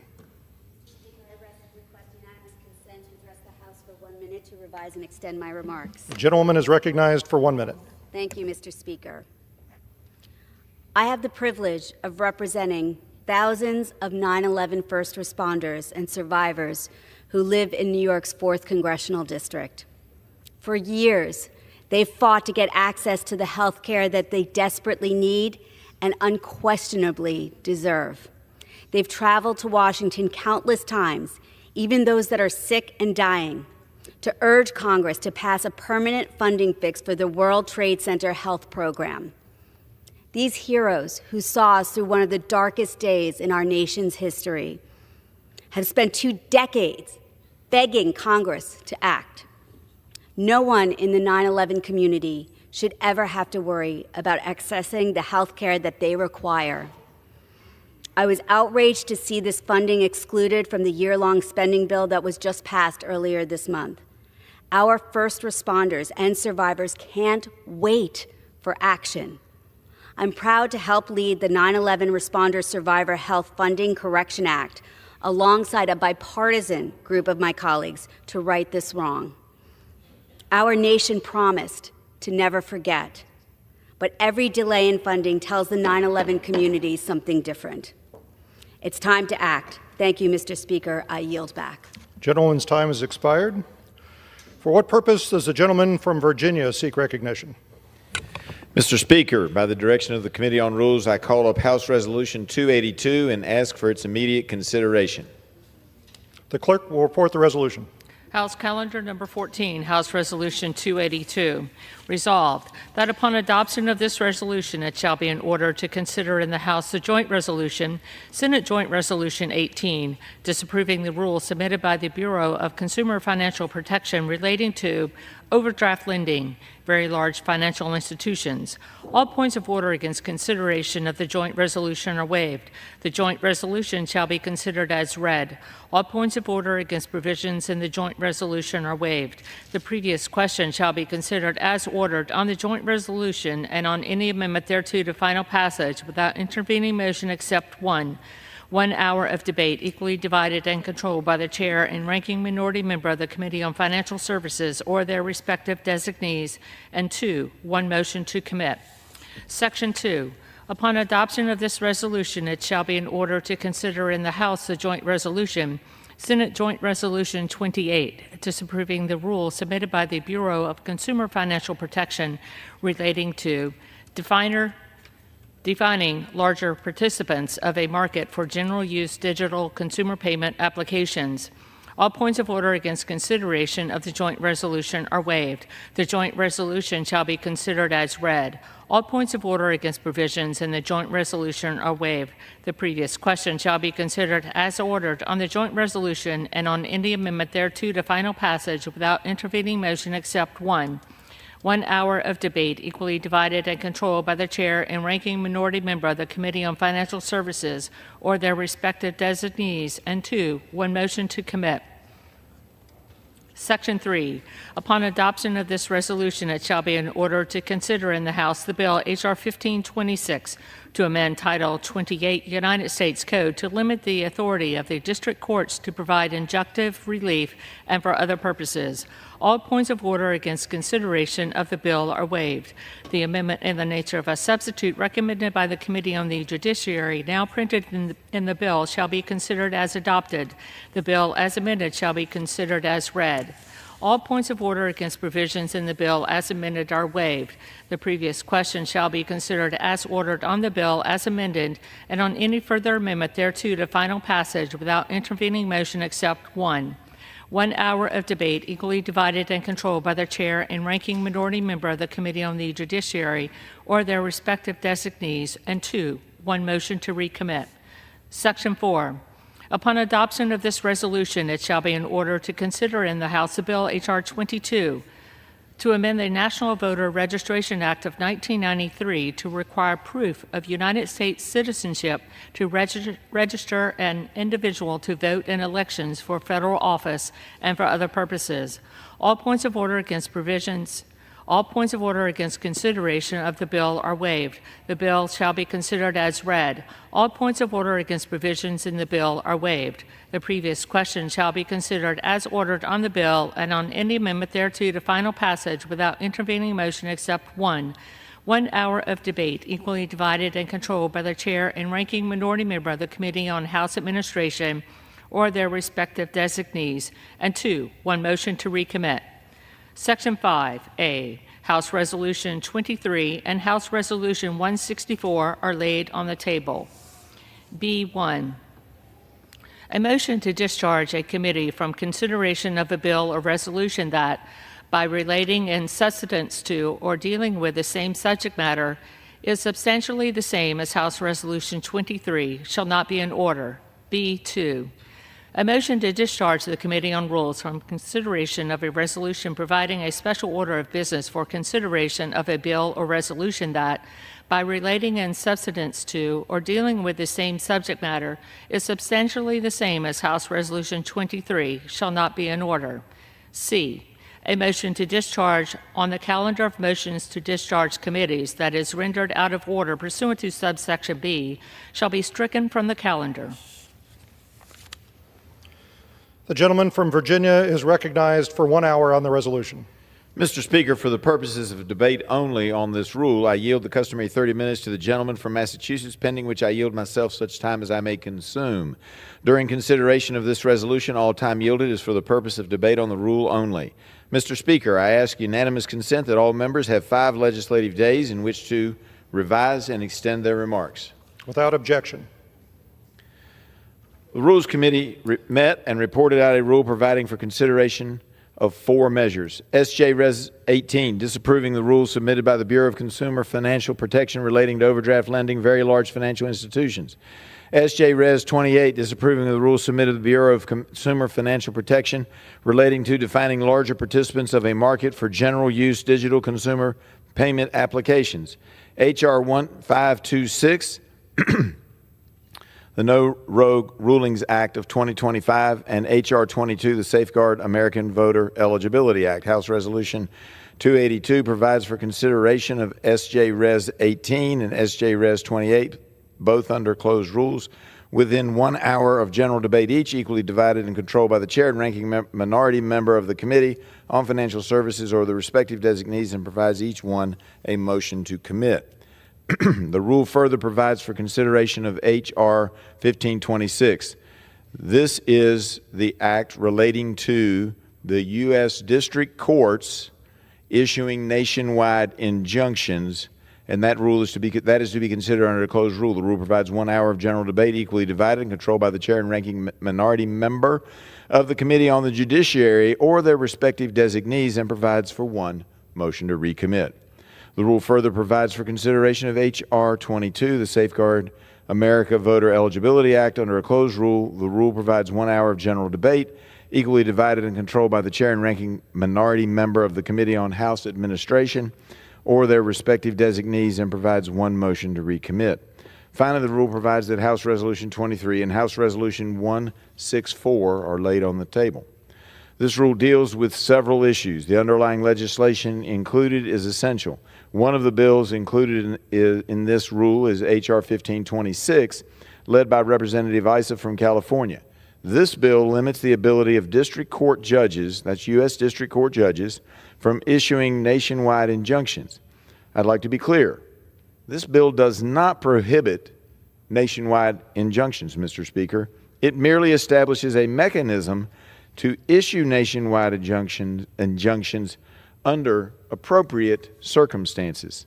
Under the bill, if 2 separate states from 2 separate judicial circuits, U.S. judicial circuits, are reviewing the same case, a panel of 3 randomly chosen judges would be convened to determine whether issuing a nationwide injunction is appropriate action.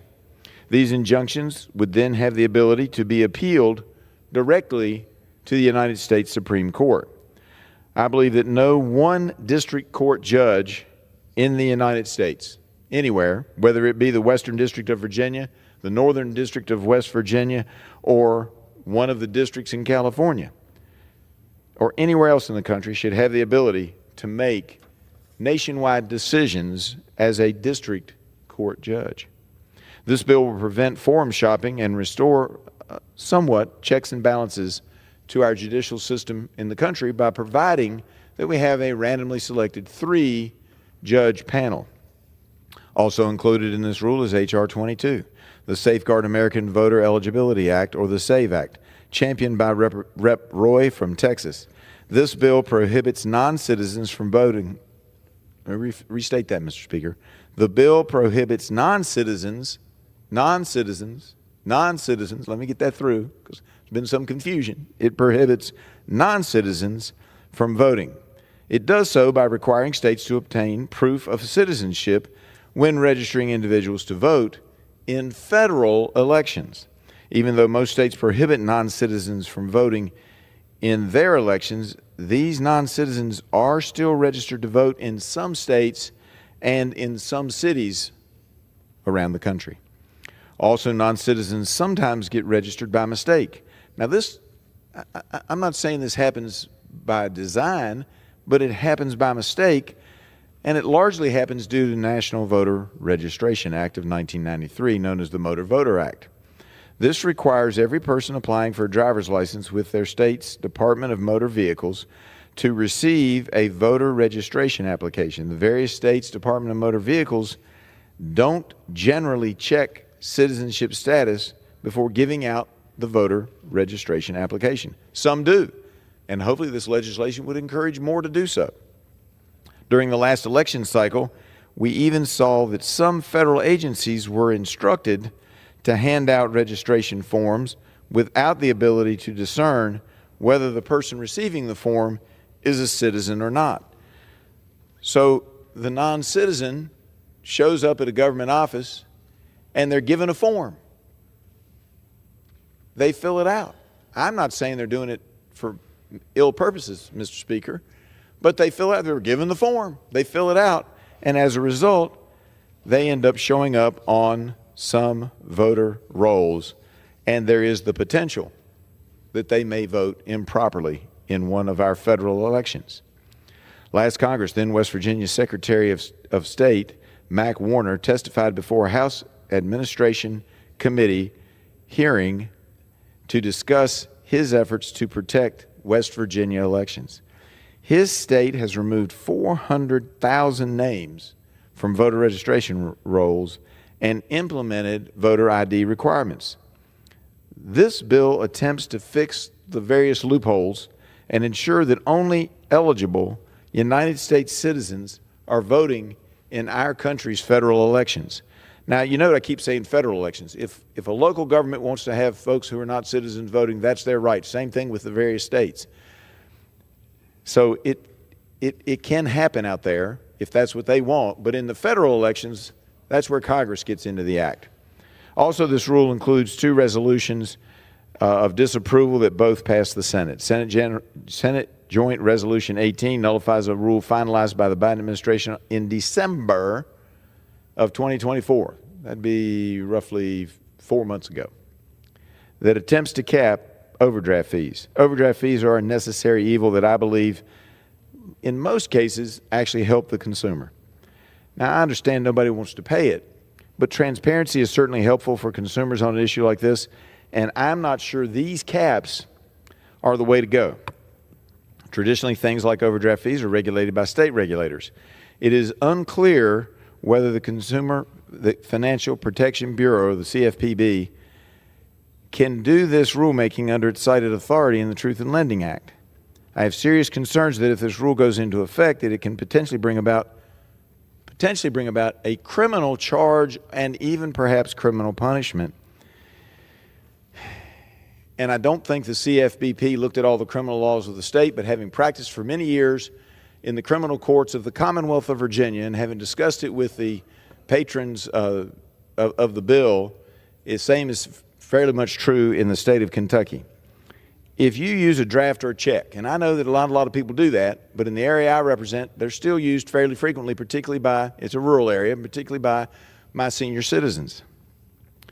If you use a draft or a check to pay a merchant for something, and that check comes back from the bank marked insufficient funds, under Virginia law, you have created a presumption that the individual is attempting to defraud the merchant.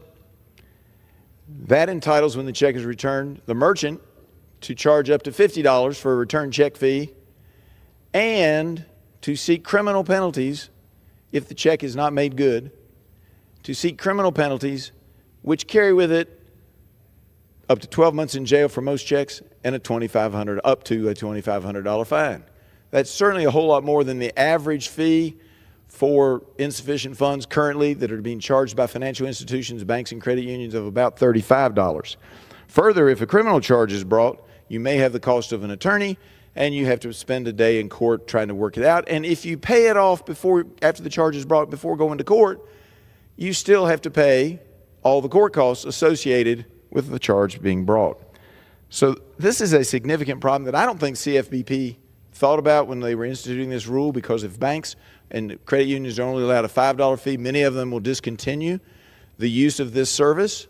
They won't allow you to sign up for it any longer, and you could face potential criminal penalties. Also, I already covered all that. All right. So you can have the overdraft protection fee and pay about $35, or a $50 merchant fee and potential criminal charges. I think this is one that really does need to go away. I'm surprised that my Democrat colleagues aren't supporting this, but they have other reasons. Senate Joint Resolution 28 nullifies another Biden administration rule that was finalized in December 2024 as well, that would create burdensome regulatory requirements for certain non-bank digital payments and digital wallet companies. This rule expands CFPB's regulatory power and was another attempt by the Biden administration to rush a rule out of the door for the CFPB after President Trump had been elected, but before the new administration had the ability to have any input or consultation on how to carry out a public rulemaking process. I'm concerned this will cut down on people's use of innovative money transfer apps. All four of these legislative items are steps in the right direction to cut down on red tape, ensure fair elections, and restore the balance of checks and balances in our country.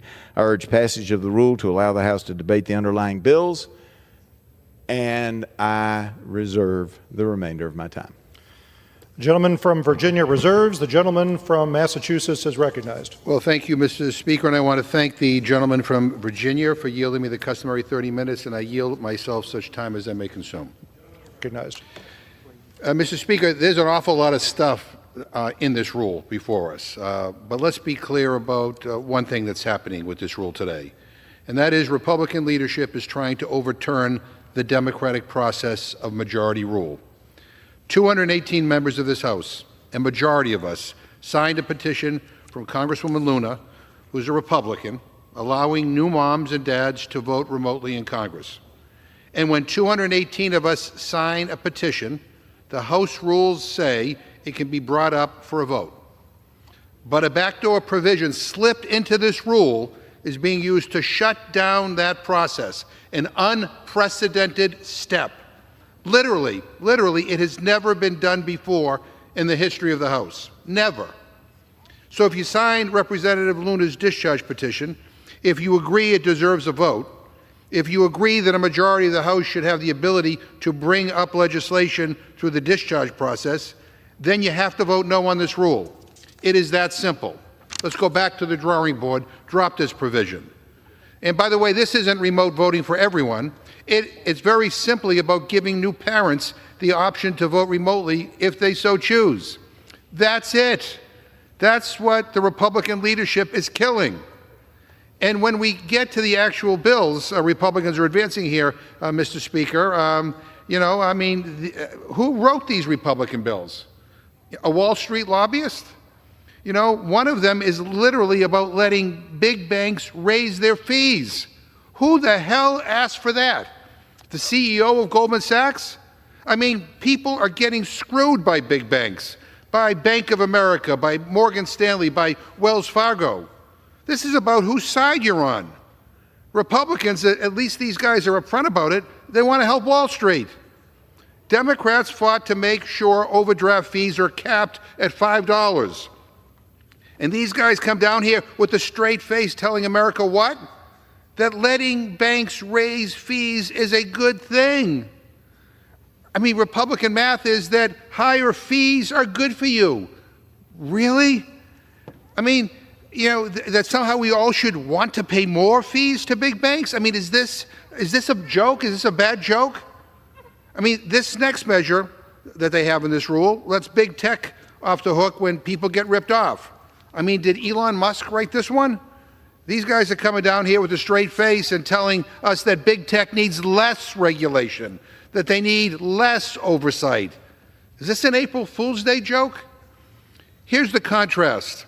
Democrats, we actually fought to make sure big tech is held accountable when things go wrong on Apple Pay, Cash App, or Zelle, when people are hacked, scammed, or defrauded. And what do Republicans want to do? They want to let big tech off the hook. You lose money? Too bad. Your data gets sold? Too bad.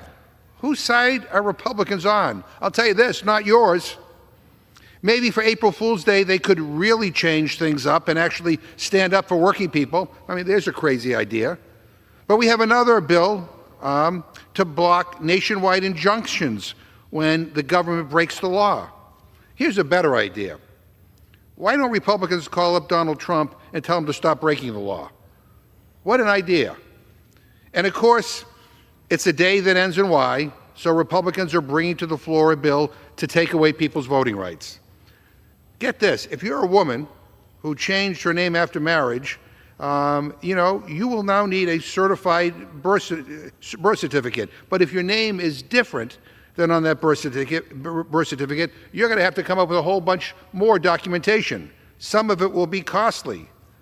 I mean, only Republicans would think, voter disenfranchisement is somehow a good idea. But this is all about making it more difficult for American citizens to vote. That's the real fraud. I mean, Donald Trump actually had a commission on voter fraud, and he disbanded it because he couldn't find any. Republicans are defrauding American voters by making it more difficult to register. I mean, this stuff is right out of the authoritarian playbook, straight from China, Russia, or Iran. Republicans are acting like they are above the law, putting the rich and powerful first, undermining an independent judiciary, undermining the right to vote. This is the road to authoritarianism, Mr. Speaker. Republicans are putting us in the fast lane to a dictatorship. And you can be damn sure that I'm not going to be silent, and people on this side are not going to be silent.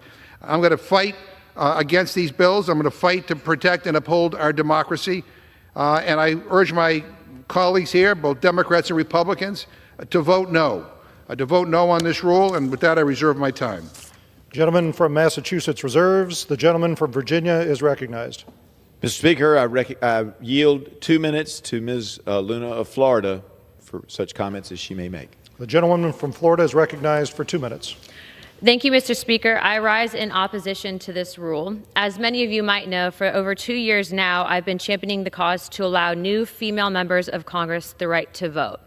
Some of the American people might be surprised that if you are a female member and you have a child that you can't vote, which means that you can't execute your constitutional authority. For almost 2 years now in this cause, I've met with leadership and I've exhausted all tools in my legislative toolkit to be able to bring this to the floor. As I was met with much opposition, I finally used the last tool that I had at my disposal, which was something known as a discharge petition, where I collected 218 signatures and expanded the ability to vote while recovering from childbirth, not just to mothers, but also to young fathers in our governing body.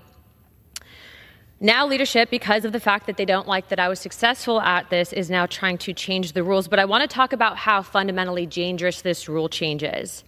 As of right now, they've slipped language into this rule, and we'll get to what they attached the rule to in a second, that would permanently kill any ability for new members of Congress to be able to bring this up and allow those members, if they just had a child, to be able to vote. That's dangerous because of the fact that, A, not only, if I'm arguing this from a Republican standpoint, that we have a very slim majority, but also to think about the message that that sends allowing female members to be able to vote. In addition to that, I'd also like to add that for a while we've had the majority and we've had the ability to bring legislation to the floor on election integrity and also to call out rogue judges.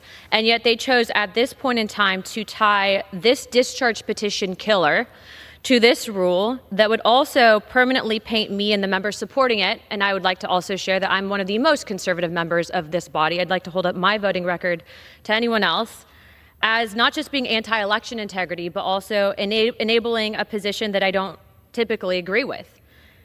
That in itself, I would say in this entire process has been the most disappointing, especially from among my party. But I would also ask my colleagues to remember up until 1916, female representation was not a common thing in Washington, D.C. I will use the gentlelady an additional 30 seconds. I urge all of my colleagues to give this a fair shot, vote no against the rule, allow this to come to the floor so that we can address it for the first time, I'd say, in congressional history, and do the right thing. If we don't do the right thing now, it'll never be done. Thank you. I yield my time. Gentleman yields back. I reserve. A gentleman from Virginia reserves. Gentleman from Massachusetts is recognized. Yeah, Mr. Speaker, let me just say that I respect the gentlelady from Florida for her courage and for standing up on behalf of doing the right thing. I wish more people in this chamber would do that. I'd like to yield 2.5 minutes to the gentlewoman from Colorado, the author of the parental proxy resolution that is trying to be killed by today's rule, and a new mom herself, Ms. Pedersen. Gentlewoman from Colorado is recognized for 2.5 minutes. Thank you to my friend for yielding. And Mr. Speaker, I rise today in strong opposition to this rule, which restricts moms and dads from doing their jobs after welcoming a new child. Like so many of our colleagues, it's one of my greatest honors to be a mom. I have 2 little boys, a son named Davis, who's 5, and my little guy here, Sam, who's now 9 weeks old. It's also one of my greatest honors to have been elected by my constituents to represent them in Congress. And I can tell you, after being a mom here and being only the 13th member to have ever given birth while serving in Congress, voting member, I can tell you we have a long ways to go to make this place accessible for young families like mine. When I was pregnant, I couldn't fly towards the end of my due date because it was unsafe for Sam and you're unable to board a plane. And I was unable to actually have my vote represented here and my constituents represented. After giving birth, I was faced with an impossible decision. Sam was 4 weeks old, and for all of the parents here, we know that when we have newborns, it's when they're the most vulnerable in their life. It's when they need 24/7 care, when taking them even to a grocery store is scary because you're worried about exposure to germs and them getting sick, let alone taking them to an airport, on a plane, and coming across the country to make sure that you're able to vote and represent your constituents. I was terrified that no matter what choice I made, that I would have deep regrets for the consequences. So Sam and I made the trip out, and this is our 3rd time now coming to the floor for this vote. I want to thank all the people who have stood by us. I want to thank Representative Luna for being such a champion on this issue. And while Sam is the best baby, I apologize for the noises here, but I want to thank Representative Luna for being such a champion on this issue, alongside the rest of my colleagues who have led this charge and supported us in our efforts to pass this resolution. When I hear from members about their stories, whether they're a mom or a dad doing this job, having a newborn who's in the NICU and having to make the choice of whether or not to leave their child or come here to vote, it is unfathomable that in 2025 we have not modernized Congress to address these very unique challenges that members face, these life events where our voices should still be heard, our constituents should still be represented. 1 minute. 1 minute, the gentlewoman from Colorado. Gentlewoman is recognized.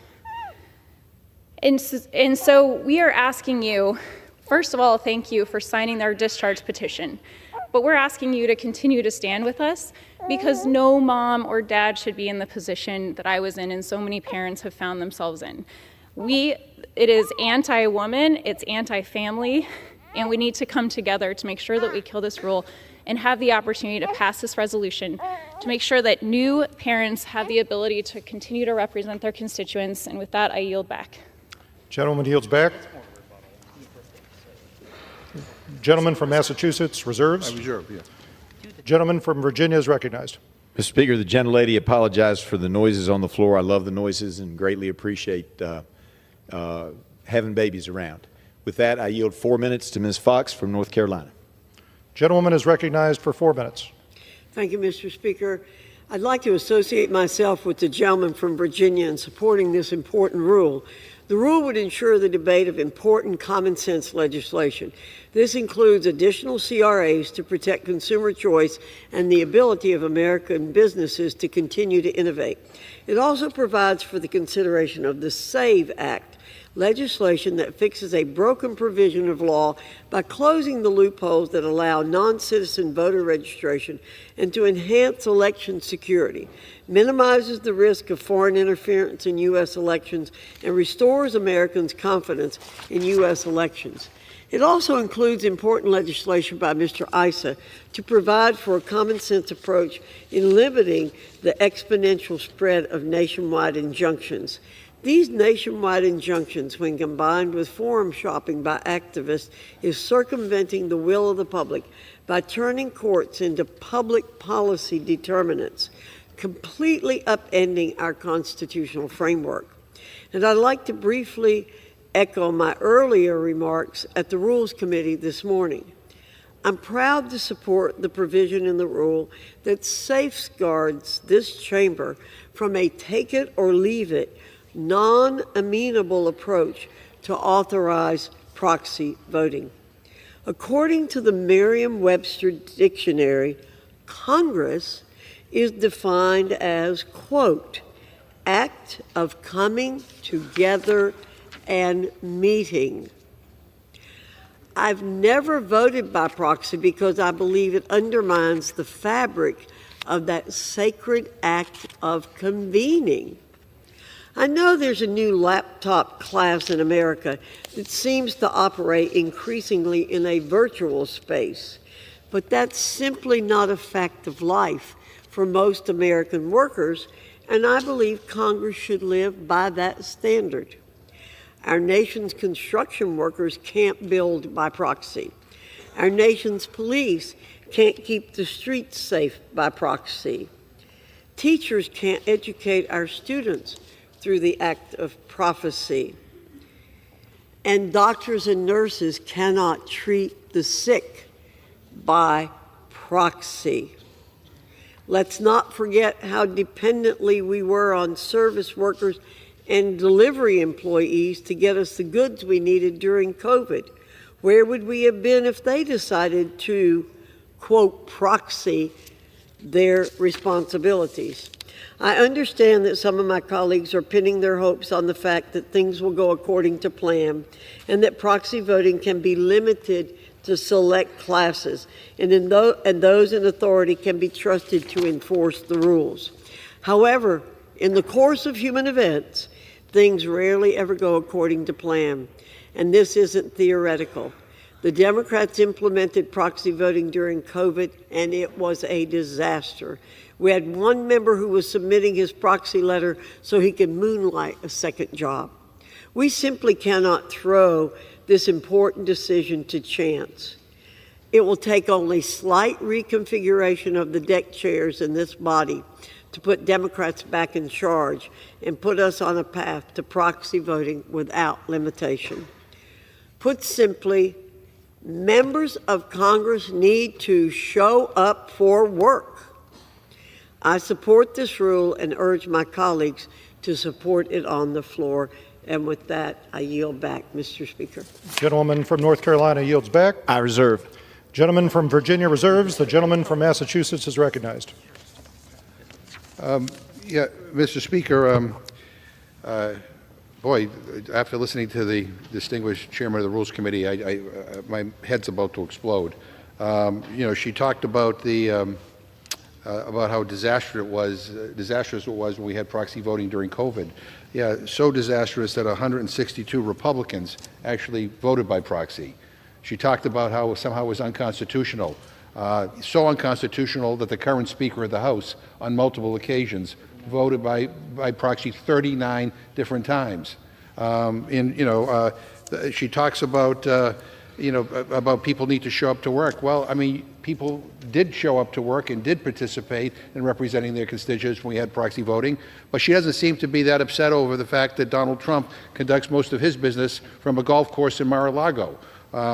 She doesn't seem to be very upset over the fact that the FBI director, Kash Patel, is asking to work remotely from Las Vegas.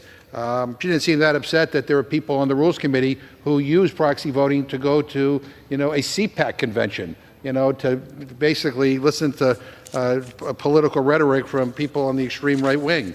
I mean, the bottom line is Republicans love to talk about family values, but when given the chance to actually support families, they turn their backs. She talks about looking into Webster's dictionary about the definition of Congress. Well, while you're at it, look up the definition of representation. There's nothing that says that you can't represent your constituents or that you shouldn't be able to represent them because you just had a new baby. I mean, look, the rule that we are considering right now is unprecedented because never in the history of the House has the Rules Committee tried to outright kill a discharge petition that was already signed by a majority of the House. Never. This is precedent setting. And let me be clear, discharge petitions are not a tool of the minority. That's true no matter how many times Republican leadership wants to say so. In the past 30 years, before this month, a grand total of 4 discharge petitions have been sent by a majority of this House. Guess who introduced every single one of those 4 bills? Republican members of a Republican majority. And how did a majority of Republicans vote on those bills? In support. This isn't some Democratic tool that we use to make the other side take tough votes. This is a vital tool that has allowed Republicans with common sense, bipartisan ideas to actually bring them forward against the opposition of their leadership. And by the way, even if you think this is a tool of the minority, once you set this precedent, that's it. Republicans are a few seats away from losing control of this chamber. And you might see this debate a lot differently in hindsight. So if you want to protect your rights as members of Congress, you should vote no here. But you should especially vote no if you support the idea that new moms and dads should be allowed to vote remotely while taking care of a newborn. Members worked across the aisle to draft a compromise version of remote voting for new parents. A bipartisan majority of this House signed a petition to bring this to the floor. And Congressman Luna followed the rules that you set, the same rules that were in place when I was chair of this committee, the same basic rules that have been in place for 100 years.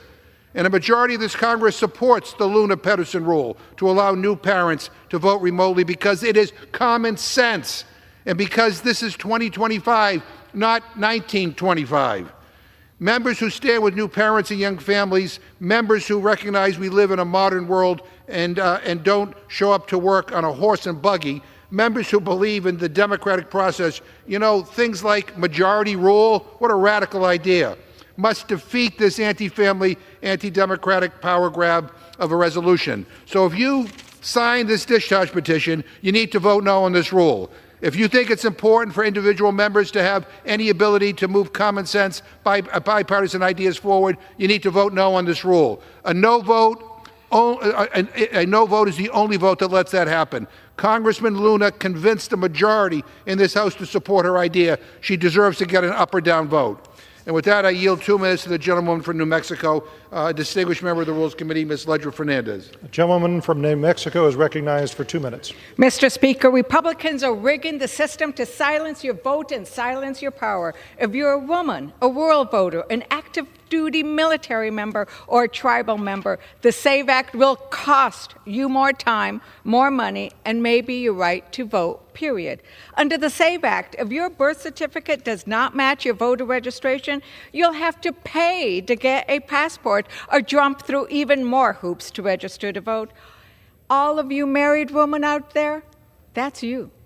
The SAVE Act also requires you to show up in person to present your documents. Military members overseas can't do that, and rural voters may have to drive 2 hours if you're in Representative Siscomano's district, and maybe more in other Republican and rural districts. That's a lot of gas money and lots of work that you've lost.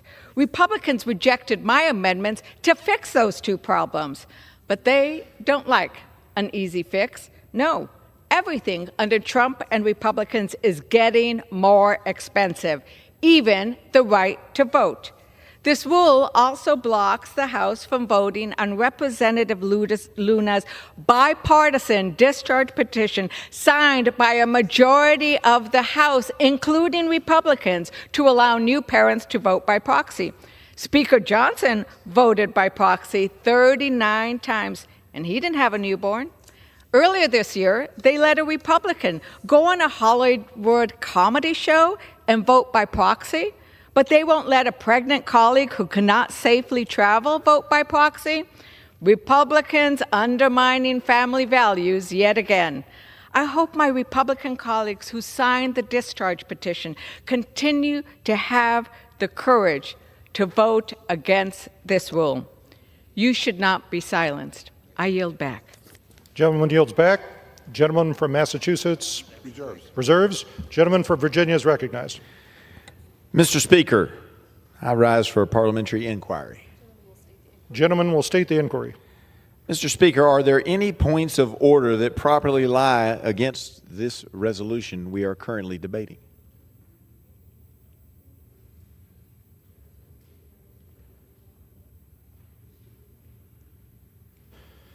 Is the gentleman inquiring about the rule which he is managing? That is correct. The chair will not interpret the pending measure. All right. I appreciate that. Thank you, Mr. Speaker. I will say to the folks that the reason I raised that question, no, it's fine. I got it. I raised that issue because what we have in this rule is really just a different form of the classic motion to lay on the table or to postpone indefinitely. Now, I understand that you have to go back to Jefferson's manual and old practices to figure that out, but that's in essence what this rule does in relationship to the resolutions that have been discussed being laid on the table and not being brought up. Let me talk about proxies for a minute, if I might. I have always been opposed to proxy voting. I would say to my colleagues, both on the other side of the aisle and my side of the aisle, that if I were to ever break that feeling that it's not the right way to run this body, this might be the one that would tempt me, but we can't. And even though we're looking now at a certain class that we're all sympathetic, moms and babies and new dads, there are already discussions underway for expanding that. Now that this has started to be discussed, there's all kinds of discussions around Capitol Hill about other things that should be granted the ability to proxy vote. And so I believe that if you agree with me, you shouldn't proxy vote. This is an appropriate technique under the rules of this House to allow us to, in essence, lay the issue of proxy voting on the table. And I've heard people say, well, these folks follow the rules, but this is also a component of the rules. And oftentimes, you have a clash of the rules. So I just say, let's quit making it sound like it's some kind of a nefarious thing. I don't agree with proxy voting. I didn't vote proxy voting when it was allowed. I didn't vote anybody else by proxy when it was allowed. I have always been opposed to it. I think it's bad for the republic. Long term, individuals may have differences of opinion. Individuals may disagree. Individuals may have circumstances that cry out to us that say, well, shouldn't we allow it in this case? But I think it's bad for the republic to go down that path. And just because others have done it, and they did it when it was legal or proper under the rules, and because some have had inappropriate behavior and done it when it wasn't supposed to be done, does not mean that we should change the ruling or the rules of this House to allow it. I was sitting here thinking, and we have all kinds of rules, rules of the road, etc. And just because not everybody stops at a stop sign or not everybody stops at a red light means that we should suddenly change the law and say you don't have to stop. And that is the circumstance that I think that we're in currently. And with that, I reserve. Gentleman from Virginia reserves. Gentleman from Massachusetts is recognized. Yeah, Mr. Speaker, I don't blame you for not being able to answer the gentleman from Virginia's question. I've been on the Rules Committee for a long time, and I quite frankly don't know what the hell he's talking about. None of us are saying that you can't change the rules here. We're just saying you shouldn't. And in the House of Representatives, I don't know, I thought the majority rules. I thought that was kind of an important standard that we all followed around here, but apparently not. Apparently, according to my Republicans who now are in charge, it's the minority that should rule. A minority of opinion who doesn't want to see things come to the floor can just block it and not even give people an opportunity to vote up or down.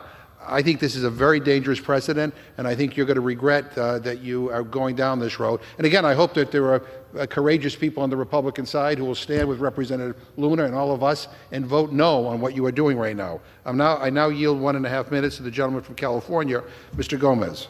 Gentleman from California is recognized for 1.5 minutes.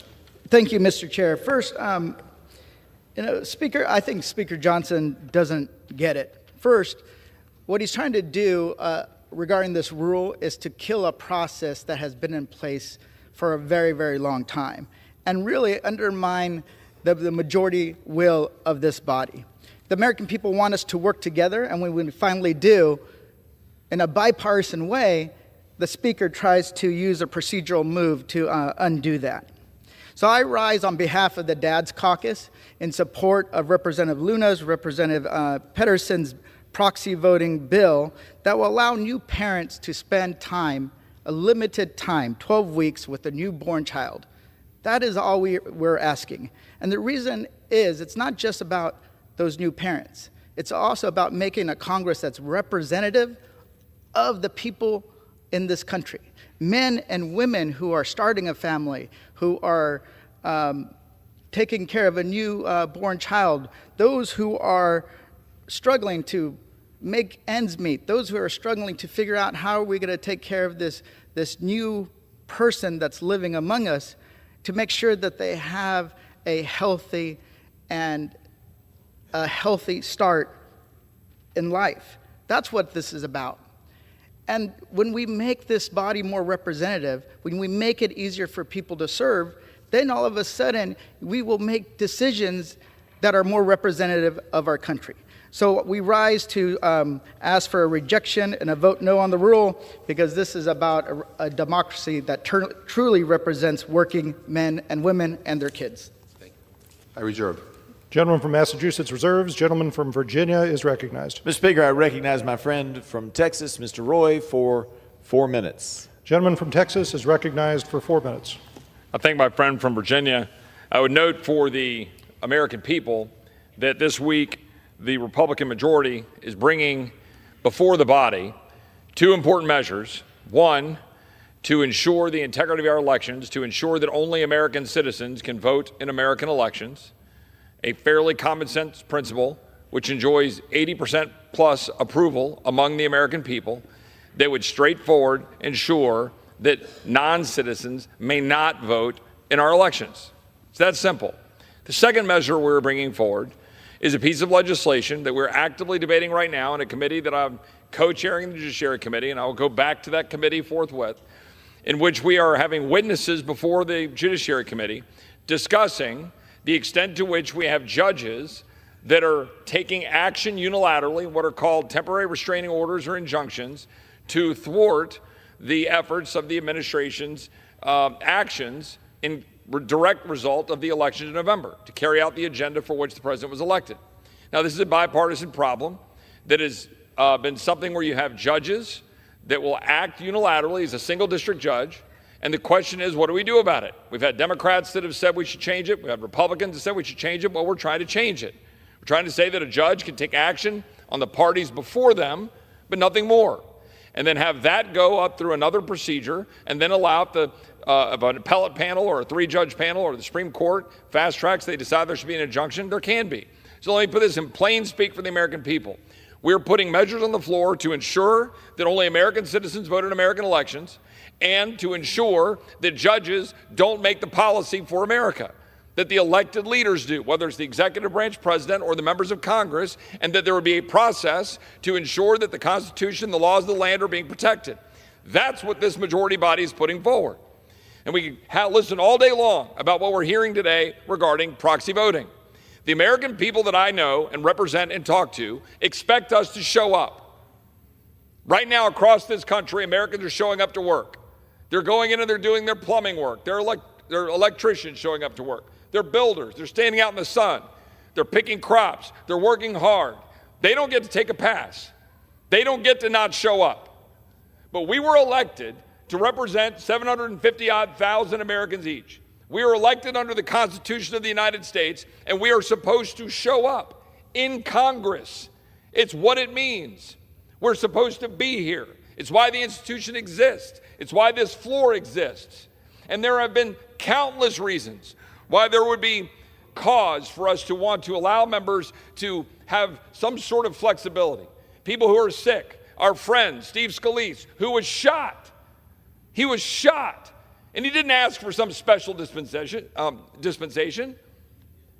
He fought cancer, is still fighting cancer, and as the majority leader is standing here on this floor every day doing the job. New dads. I'm a dad. My daughter, my son, they asked me to show up to things. I missed my son's 4-H presentation last week. I missed my daughter's 4-H this last week.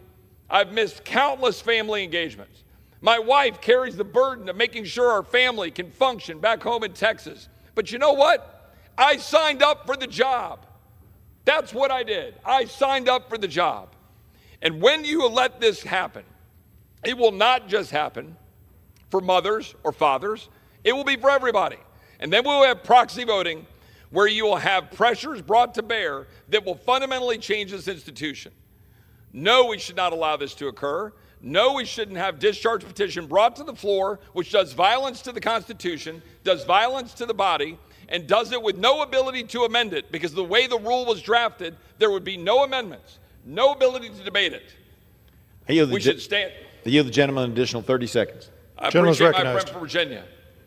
What we are doing on the floor today is right and proper under our rules. It is to say that we should have a full-throated debate on something that would fundamentally change the people's house. Nothing more, nothing less. And we should do that. This is something that's been debatable. It was debated by the founders. It was debated by them and rejected. It was debated and rejected in the Articles of Confederation. It was debated and rejected in the Constitution. And now we are staring at the result of having set aside tradition and precedent by embracing proxy voting during COVID. Now it's being trying to be expanded beyond that. We should not do that. And with that, I will yield back. Gentleman for Virginia reserves. Gentleman from Massachusetts is recognized. Yeah, Mr. Speaker, I just say to the gentleman who just spoke, just because you yell doesn't make your vote count more. It certainly doesn't make you right. I mean, Donald Trump literally works from a golf course, and my friends on the other side of the aisle don't say anything about it. But God forbid a pregnant mother be able to have her baby in the safety of her home and her community, and she votes by proxy, and somehow the republic will fall. I mean, give me a break. I mean, what the hell is wrong with you people? This is ridiculous. This is ridiculous. And this is coming from a group of people over there, many of them who voted by proxy during COVID, some of them multiple times. So I don't have any patience for this. I now yield 2 minutes to the gentlewoman from Texas, Ms. Johnson. Gentlewoman from Texas is recognized for 2 minutes. I want to thank the gentleman for yielding. Mr. Speaker, I rise in opposition today of the Republicans' Voter Suppression Act. This bill is not about election integrity. This is not about ensuring that only citizens vote. This is about making it impossible for people and new voters to vote. You know, this has played out in Texas and other jurisdictions across the country, but in 2021, Texas has led the nation in voter suppression, rejecting nearly 13% of mail-in ballots. 13% of ballots casted by rightful citizens of this country, people who are being disenfranchised for exercising their right to vote. And the Republicans are really using this patriotic chest-beating moment of voting in an attempt to make it difficult for people of color, for seniors, for veterans, with persons with disabilities to be able to go and cast their vote. I filed 3 amendments to make this bill better that were all rejected by the Republicans, one of which would have made it possible to provide your documentation of citizenship through online means, to register online. We have millions of people in this country that cannot physically get to a polling place. We have men and women in our service branches who are stationed abroad who cannot physically get back to their polling place, to their jurisdiction, to register to vote. And we're basically telling these citizens of this country, your vote doesn't count. We don't care if you can vote. We don't care how hard it is. We're going to make it impossible for you to vote. And Republicans categorically rejected that. Also, what about the accountability for making sure you don't screw up? You don't tell a citizen of this country, you don't get to vote. Where's a right to cure? I filed an amendment that would have said if you were wrongfully denied the right to vote, you have 24 hours to get a hearing, to have a judge take a look at it so that you can prove that, hey, this election clerk got it wrong. I'm an American citizen and I deserve to be able to cast my ballot. Republicans categorically rejected that. It's an atrocity on the American public, and it's an atrocity for citizens who are trying to duly cast their right to vote. Thank you, and I yield back. Gentleman yields back. Gentleman from Massachusetts reserves. Gentleman from Virginia is recognized. Mr. Speaker, may I inquire as to how much time each side still possesses? Gentleman from Virginia has 5 minutes remaining. The gentleman from Massachusetts has 10 minutes remaining. Thank you, Mr. Speaker. I reserve. Gentleman from Virginia reserves. Gentleman from Massachusetts is recognized. Mr. Speaker, if we defeat the previous question, I will offer an amendment to the rule to make in order Representative Dexter's amendment to the SAVE Act, which prevents the bill from taking effect within a state unless that state certifies that the implementation of the bill would not lead to disenfranchisement of eligible married women voters. I ask unanimous consent to insert the text of my amendment into the record along with any extraneous material immediately prior to the vote on the previous question. Without objection. And to discuss our proposal, I yield 2 minutes to the gentlewoman from Oregon, the sponsor of this legislation, Dr. Dexter. Gentlewoman from Oregon is recognized for 2 minutes. Thank you, Mr. Speaker, and thank you to my colleague for yielding and for his actions today. I rise today to speak on one of my 8 amendments to the SAVE Act, which will be offered as the previous question today. Let me be clear. The SAVE Act is an anti-woman voter suppression bill. Under the guise of election integrity, the SAVE Act would penalize millions of women just for taking their spouse's name, requiring them to present additional documentation that many women don't have the resources to obtain to exercise their constitutional right to vote. My amendment would prevent this bill from being implemented unless we get certification that it would not bar a single married woman in this country who is eligible to vote from the ballot box. If this amendment fails, we are putting 70 million American women at risk of disenfranchisement. 70 million. That's 1 in 4 voters in this country.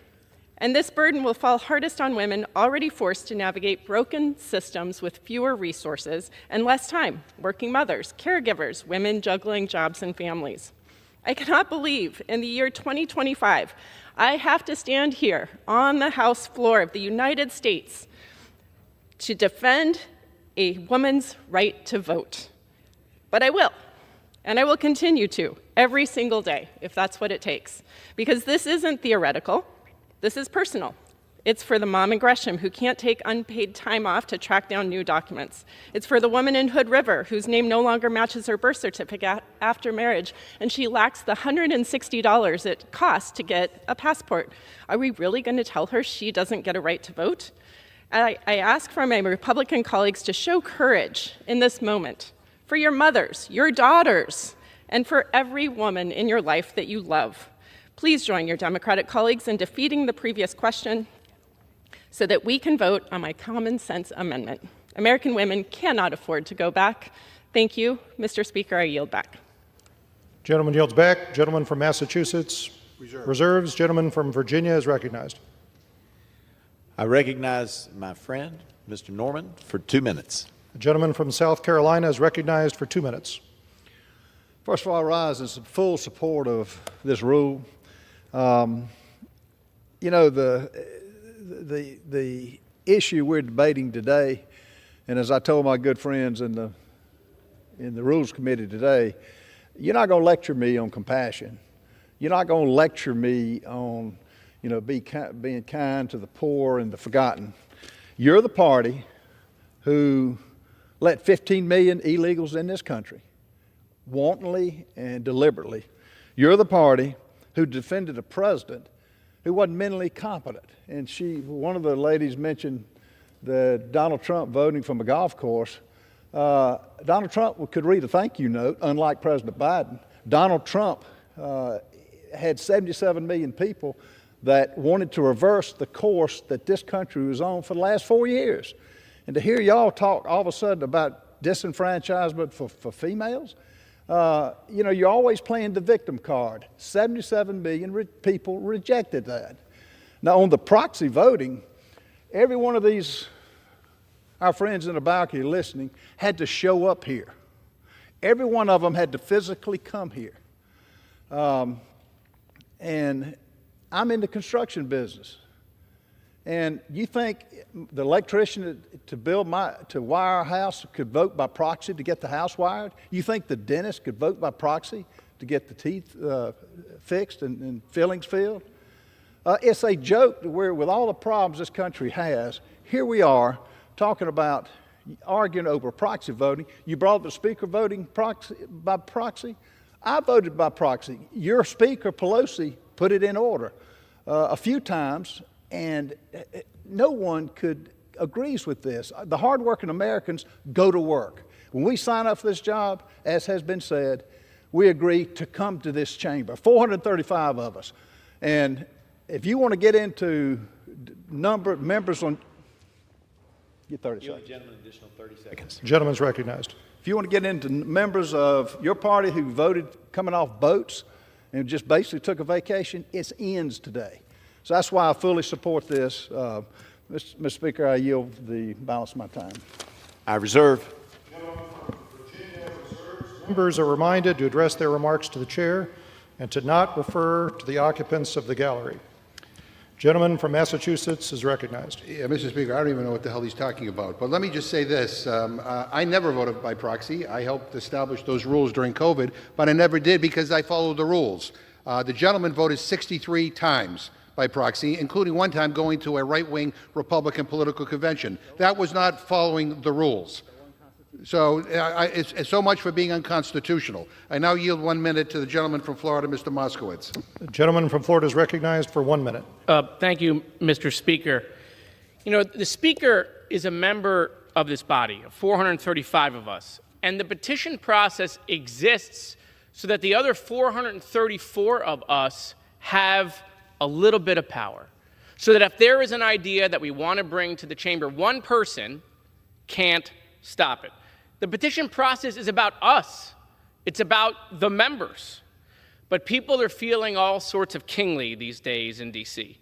You know, it's been reported leadership is bribing members to vote no. They can have their bills moved. They can get spots on committee. I mean, I don't understand. The Freedom Caucus just owns you guys. They just own the Republicans. I mean, the last time they took you hostage, they removed the speaker. I mean, literally, the Freedom Caucus could teach a clinic on speaker hostage taking, okay? If you don't like the bill, vote against it. Is the Freedom Caucus the only one with power? Is Chip Roy the only one that sits in these seats with power? You know, Representative Roy said... I yield 15 seconds to the gentleman. Gentleman is recognized for 15 seconds. Point of order. Gentleman will state his point of order. Point of order. I believe the gentleman is referencing a member by name, and I don't believe that's proper. The representative from Texas, Mr. Speaker. There you go. Is that all right? All right. Nope. Does the gentleman withdraw his point of order? I do. Okay. I will refer to him the representative Texas. I didn't realize the snowflake thing was a problem. Recognized for 15 seconds. You know, I don't know that anyone should lecture us on working, especially the American people. They work harder than us. We're only here 3 days a week. I mean, you want to talk about working, you guys are not even showing up for your town halls.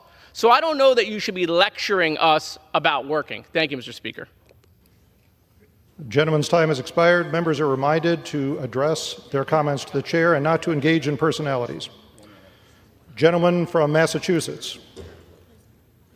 I reserve. Yeah. Gentleman from Massachusetts reserves. Gentleman from Virginia. I reserve, and I am prepared to close. Gentleman from Virginia reserves. Gentleman from Massachusetts is recognized. Mr. Speaker, I yield 1 1/2 minutes to the gentleman from New Mexico, Ms. Stansberry. Gentleman from New Mexico is recognized for 1 1/2 minutes.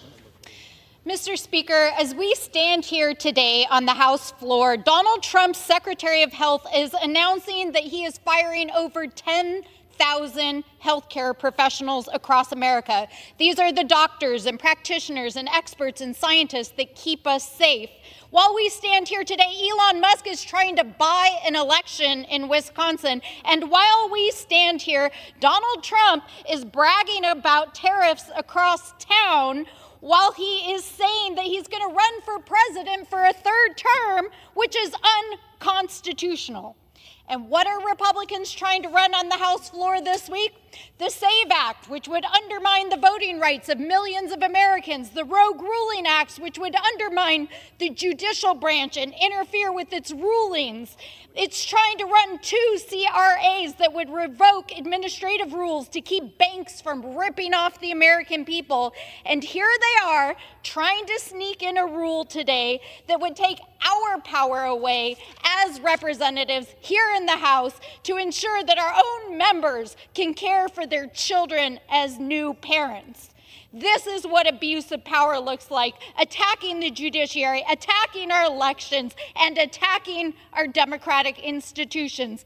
And we will not stand for it, because American democracy is on the line. And so I ask my colleagues on both sides of the aisle, stand up, have a backbone, do what is right, and vote no. I yield back. Gentleman yields back. Gentleman from Massachusetts reserves. Gentleman from Virginia is recognized. I reserve, and I'm prepared to close. Gentleman from Virginia reserves. Gentleman from Massachusetts May I is recognized. inquire how much time I have left, Mr. Speaker? The gentleman from Massachusetts has 4 1/4 minutes remaining. I yield myself the remaining time, Mr. Speaker. Recognized. Mr. Speaker, let us not kid ourselves. This isn't just about overdraft fees or mobile apps or voter registration requirements. This is about one political party, the Republican Party, which has made a deliberate choice to side with the rich and powerful over the people who they were elected to serve. Time and time again, Republicans have shown us exactly who they are. They're not interested in lifting up working families. They're interested in protecting greedy corporations. They're not interested in or worried about making life easier for everyday people. They're worried about making life easier for the rich and the powerful. The Republican vision for America is one where the rules don't apply to those at the top and the rest of us are left to fend for ourselves. That's very different from the Democratic vision for America, because Democrats believe real freedom means economic security. We believe about what all of this means in human terms. Throughout this war, millions of desperately poor people, the people in Gaza by and large, are extremely poor. They have been repeatedly driven from their homes.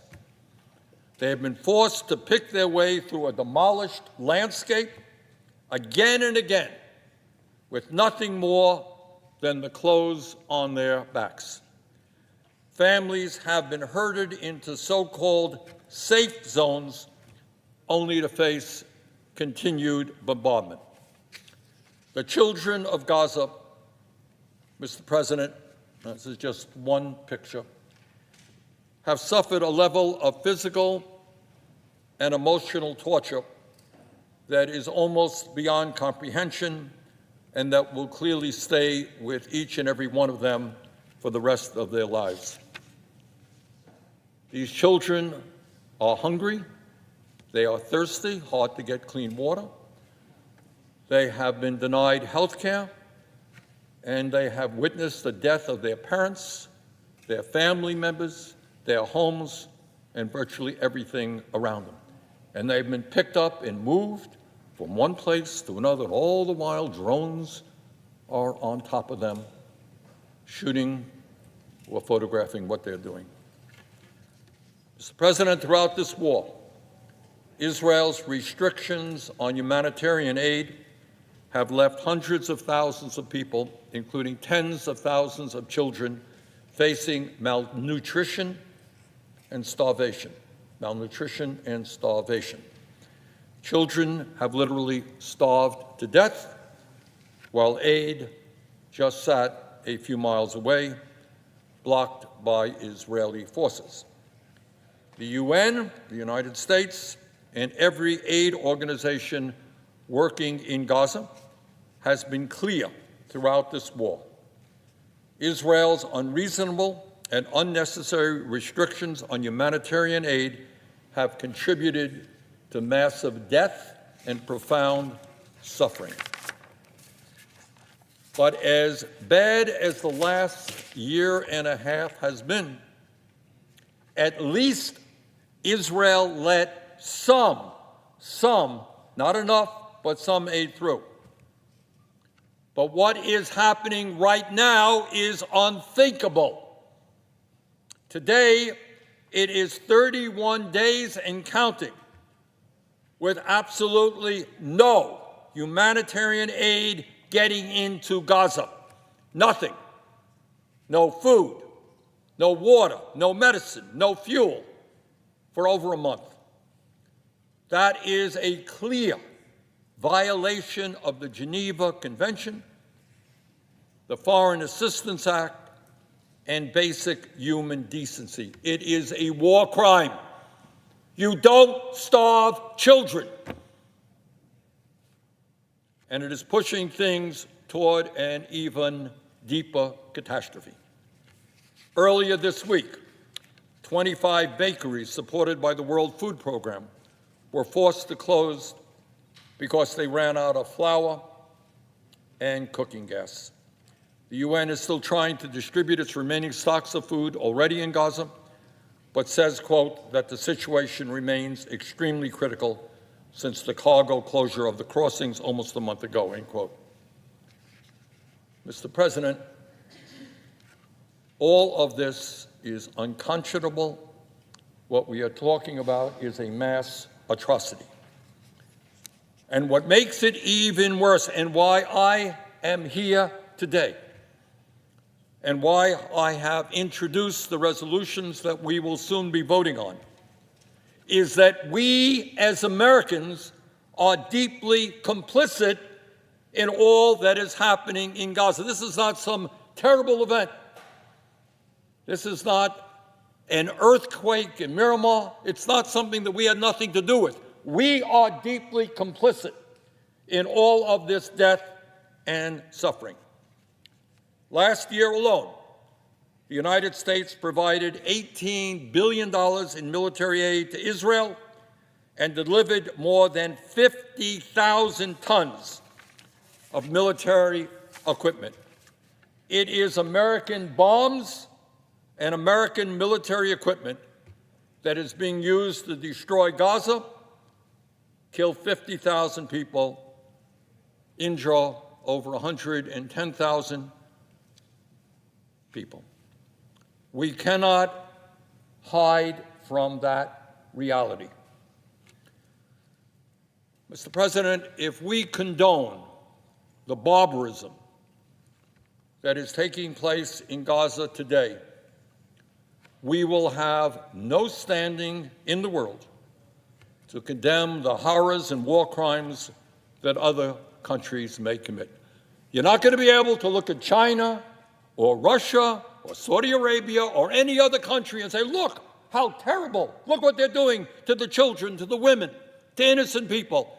We will have no credibility because they will come back and say, really? You're really concerned about what China, Russia, Saudi Arabia may be doing? Hey, take a look at what you supported in Gaza and the billions of dollars in aid you gave to Netanyahu's government. Mr. President, today is a day to stand up to barbarism in Gaza and to do our best to prevent future barbaric acts all over the world. It is no secret, Mr. President, to anyone how these U.S. weapons have been used. Israel has bombed indiscriminately, killing civilians, journalists, a whole lot of journalists have been killed, paramedics, children, and humanitarian workers in record numbers. They have used massive 2,000-pound bombs in densely populated Gaza, despite the fact that studies show that 90% of victims of explosive weapons used in a populated area are civilians. These bombs have a blast radius of more than 350 meters, yet Israel has dropped them into crowded apartment buildings, killing hundreds of civilians to take out a handful of Hamas fighters. All of that is illegal and immoral and against American law. The Foreign Assistance Act, which is what we're talking about today, and the Arms Export Control Act, what we're talking about today, are very clear. The United States cannot provide weaponry to countries that violate internationally recognized human rights or block U.S. humanitarian aid. According to the UN, much of the international community and every humanitarian organization on the ground in Gaza, Israel is clearly in violation of these laws. Under these circumstances, it is illegal for the United States government to provide Israel with more offensive weaponry. It is simply against our laws. Despite all of that, in the last month, the Trump administration has announced its intention to transfer some $12.5 billion more in offensive weapons, not defensive weapons, offensive weapons to Netanyahu's government in clear violation of U.S. law. And, Mr. President, that is why we are here today. Joint resolutions of disapproval, which is what we are dealing with right now, are Congress's tool to enforce American law. Today, we will vote on two resolutions to block two of the most egregious of these Trump administration offensive arms sales, which would provide almost $9 billion more in heavy bombs and other munitions to Netanyahu, including more than 35,000 massive 2,000-pound bombs that have killed so many civilians. The first resolution, SJ Res 33, would block a sale of over $2 billion for 35,000 MK-84 2000 bombs and 4,000 I-2000 penetrator warheads. Second resolution, SJ Res 26, would block almost $7 billion for 2,800 500-pound bombs, 2,100 small diameter bombs, and tens of thousands of JDAM guidance kits. All of these systems have been linked to dozens of illegal airstrikes, including on designated humanitarian sites, resulting in thousands of civilian casualties. These strikes have been painstakingly documented by human rights monitors. There is no debate. And none of these systems are defensive. None of them are necessary to protect Israel from incoming drone or rocket attacks. Mr. President, for those of my colleagues who may be ambivalent, not quite sure how they want to vote on these resolutions, let me say a word about how the Trump administration is ignoring the law in advancing these arms sales in terms of the process. Unlike Biden, whose policies on Gaza I strongly opposed and stood right here at this location, strongly opposing what Biden was doing in terms of military aid to Israel.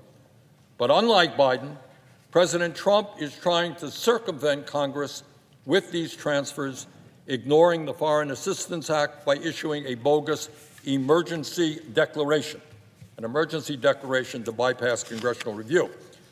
There is no emergency to justify cutting Congress out of the process. In fact, some of the systems the Trump administration claims are part of this emergency sale have not yet been produced. And this is also part of a broader Trump administration effort to cut Congress out of the arms sale process. Mr. President, it is no great secret that Congress is way out of touch with where the American people are on issue after issue, whether it's the economy, whether it's health care, whether it's climate, whatever it may be. Everybody knows Congress is way out of touch. And the billions of dollars that we are providing to the Netanyahu extremist government is just one more example of how out of touch we are with the American people. Mr. President, according to a recent Economist YouGov poll in March, just 15% of the American people support increasing military aid to Israel. 15%. While 35% support decreasing military aid to Israel or stopping it entirely. To my Democratic colleagues, I would mention that in that same poll, just 8% of Democrats support increasing military aid to Israel. And I think as Democrats have held town meetings over the last year, they have heard from those people. 8% of Democrats support, in a sense, what we're doing now, more military aid for Israel. 47% support decreasing military aid to Israel or stopping it entirely. 8% increasing Democrats, 47% decreasing military aid. Among Republicans, 9% are for decreasing military aid and 15% for stopping all. 24% stopping or decreasing all military aid. Mr. President, I would ask that this poll be entered into the congressional record. Without objection. Thank you. And according to a J Street poll of Jewish voters in November, 62% of American Jews support withholding, quote, shipments of offensive weapons like 2,000-pound bombs until Prime Minister Netanyahu agrees to an American proposal for an immediate ceasefire in Gaza in exchange for a release of Israeli hostages, end quote. And 71% of Jewish voters support increasing humanitarian aid to the Palestinians. Finally, Mr. President, as unbelievably horrific as the situation in Gaza is and has been for the last year and a half, there is another development that could make the situation even worse. Hard to believe, it really is, but it could. In recent months, President Trump and Israeli officials have openly talked about forcibly expelling the 2.2 million people who live in Gaza, pushing them out to make way for what Trump calls a Riviera, some billionaires' playground. Now, I think some people may be watching this think, this can't be true. You must be kidding. You must be lying. This is inconceivable. Pushing 2.2 desperate people out of where they live to create a playground for billionaires. But a few years ago, as some may recall, Trump's son-in-law, Jared Kushner, said that he felt, quote, Jared Kushner, quote, Gaza's waterfront property could be very valuable, end quote, floating the idea of redeveloping it. I think that many people at the time thought that was a weird and terrible joke. But it turns out that his father-in-law, Donald Trump, took it seriously. Here is what Trump has said repeatedly in recent months, quote, the U.S. will take over the Gaza Strip and we will do a job with it, end quote. Quote, we're going to take over that piece, we're going to develop it, quote, end quote. Quote, I do see a long-term ownership position. Everybody I've spoken to loves the idea of the United States owning that piece of land, end quote. Guess he didn't speak to too many Palestinians who live on that land. On Truth Social, Trump wrote, quote, the Gaza Strip would be turned over to the United States by Israel at the conclusion of fighting, end quote. What about the Palestinians who have lived in Gaza for their entire lives? Trump said, quote, I don't think people should be going back to Gaza. They live like they're living in hell. Gaza is not a place for people to be living, end quote. Gaza could become, quote, again, Donald Trump, the Riviera of the Middle East. This could be something that could be so valuable. This could be so magnificent, end of quote. Yeah. Throw 2.2 million people who have suffered incalculably, throw them out of the land in which they live in order to create a billionaire's playground. Mr. President, there is a name and a term for forcibly expelling people from where they live. It is called ethnic cleansing. It is illegal. It is a war crime. Mr. President, the United States must not continue to be complicit in the destruction of the Palestinian people. History will not forgive us for this. The time is long overdue for us to tell the Netanyahu government that we will not provide more weapons of destruction to them. Instead, we must demand an immediate ceasefire, a surge in humanitarian aid, the release of the hostages, and the rebuilding of Gaza for the Palestinian people. For all of these reasons, I urge my colleagues to vote yes on these two resolutions, which would prevent illegal and immoral arms sales to Netanyahu, would uphold congressional power and the rule of law, and would protect innocent life. With that, Mr. President, I would yield to the senator from Maryland, Senator Van Hollen. Mr. President. I recognize the senator from Maryland. Mr. President, I rise to support the Sanders resolution and to oppose the transfer of over $8 billion of U.S. taxpayer-financed bombs and other offensive weapons to the Netanyahu government as it continues to block all humanitarian aid to civilians in Gaza, which is a clear violation of international and American law, and as it promotes the reprehensible Trump plan to push 2 million Palestinians out of Gaza. Mr. President, there's no doubt that Israel has the right to defend itself. In fact, I would argue the duty to defend itself in the aftermath of the brutal Hamas attack of October 7th, 2023, that murdered over 1,200 individuals and took over 250 hostages. Hamas is a despicable terrorist organization, and there must be no more October 7th. This act of terrorism was the worst act of violence and attack on the Jewish community since the Holocaust, and that pain endures, especially as not all of the hostages have returned. It's been 544 days, and we must bring home every remaining hostage. I have met with their families both here and in Israel, and their emotional pain and anxiety are unbearable. Israeli and Palestinian families across the region face the reality, the brutal reality of this hostage crisis and the devastation that this war brings every day in Gaza. Yet through his actions, Prime Minister Netanyahu and his extremist right-wing government have made it very clear that ending the fighting and securing the release of the remaining hostages is not their principal objective. It is very well understood in Israel that Netanyahu's priority is not bringing them home. His priority is his own political survival.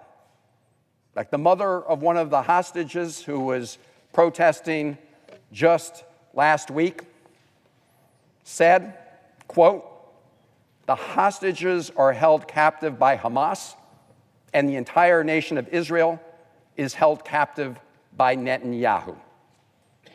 Prime Minister Netanyahu has locked arms with the most extreme elements of his coalition.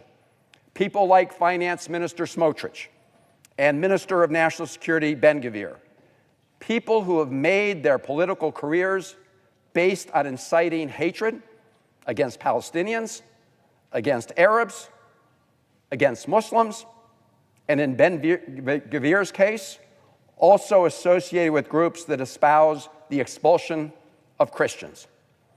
Together, they have readily embraced the twisted, shameful, illegal, and immoral plan advanced by Donald Trump to push 2 million Palestinians out of Gaza. According to Trump, the United States would, and I quote, take over and own Gaza. And at least initially, he didn't rule out using military force to do that. Netanyahu and the far right in Israel embraced the Trump plan from the start.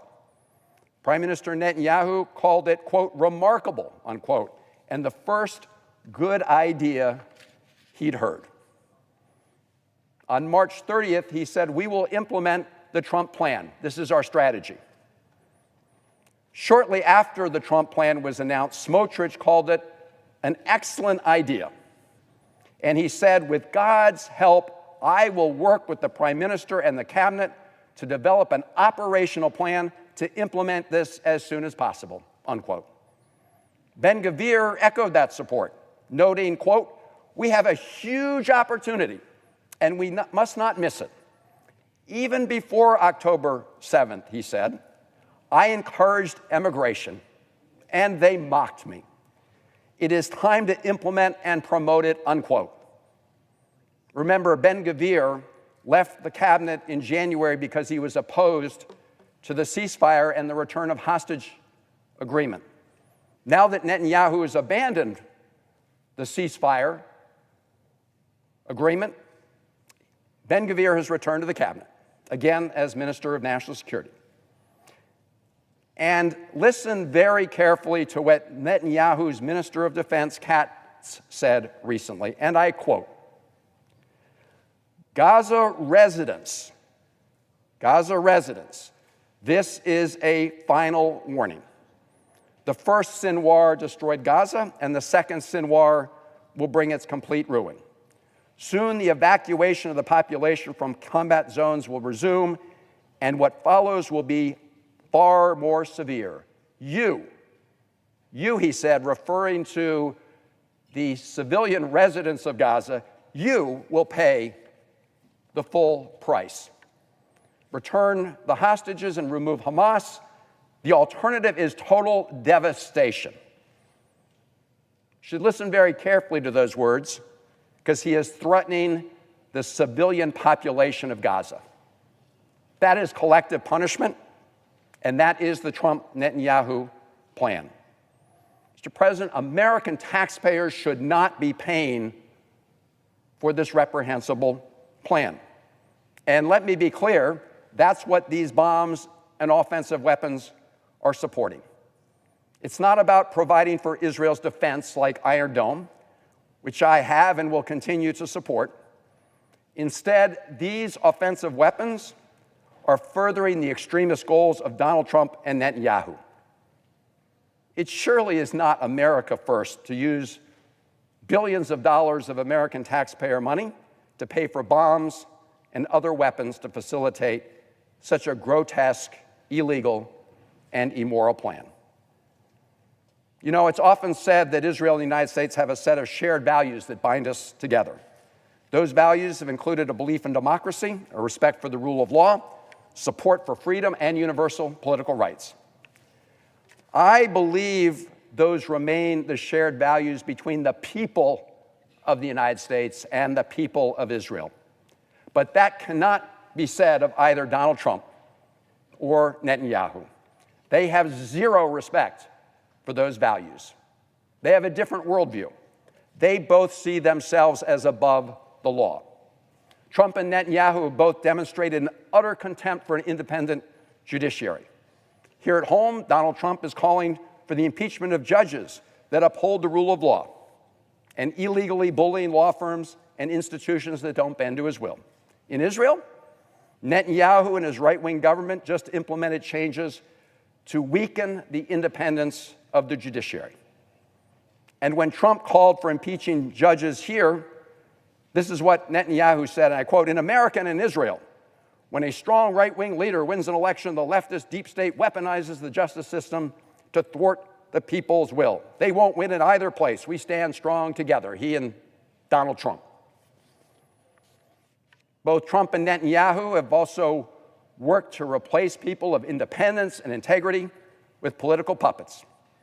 Netanyahu is in the process of trying to fire the head of Shin Bet, Ronan Bar, while he was presiding over an investigation into potential financial ties between Netanyahu's office and Qatar. Here at home, of course, Trump fired the head of the Joint Chiefs of Staff, installed a completely unqualified Secretary of Defense, and has fired at least 17 independent inspector generals across the federal government. Trump and Netanyahu don't believe in checks and balances. They believe in unchecked power for themselves, like other autocrats, Erdogan in Turkey or Orban in Hungary.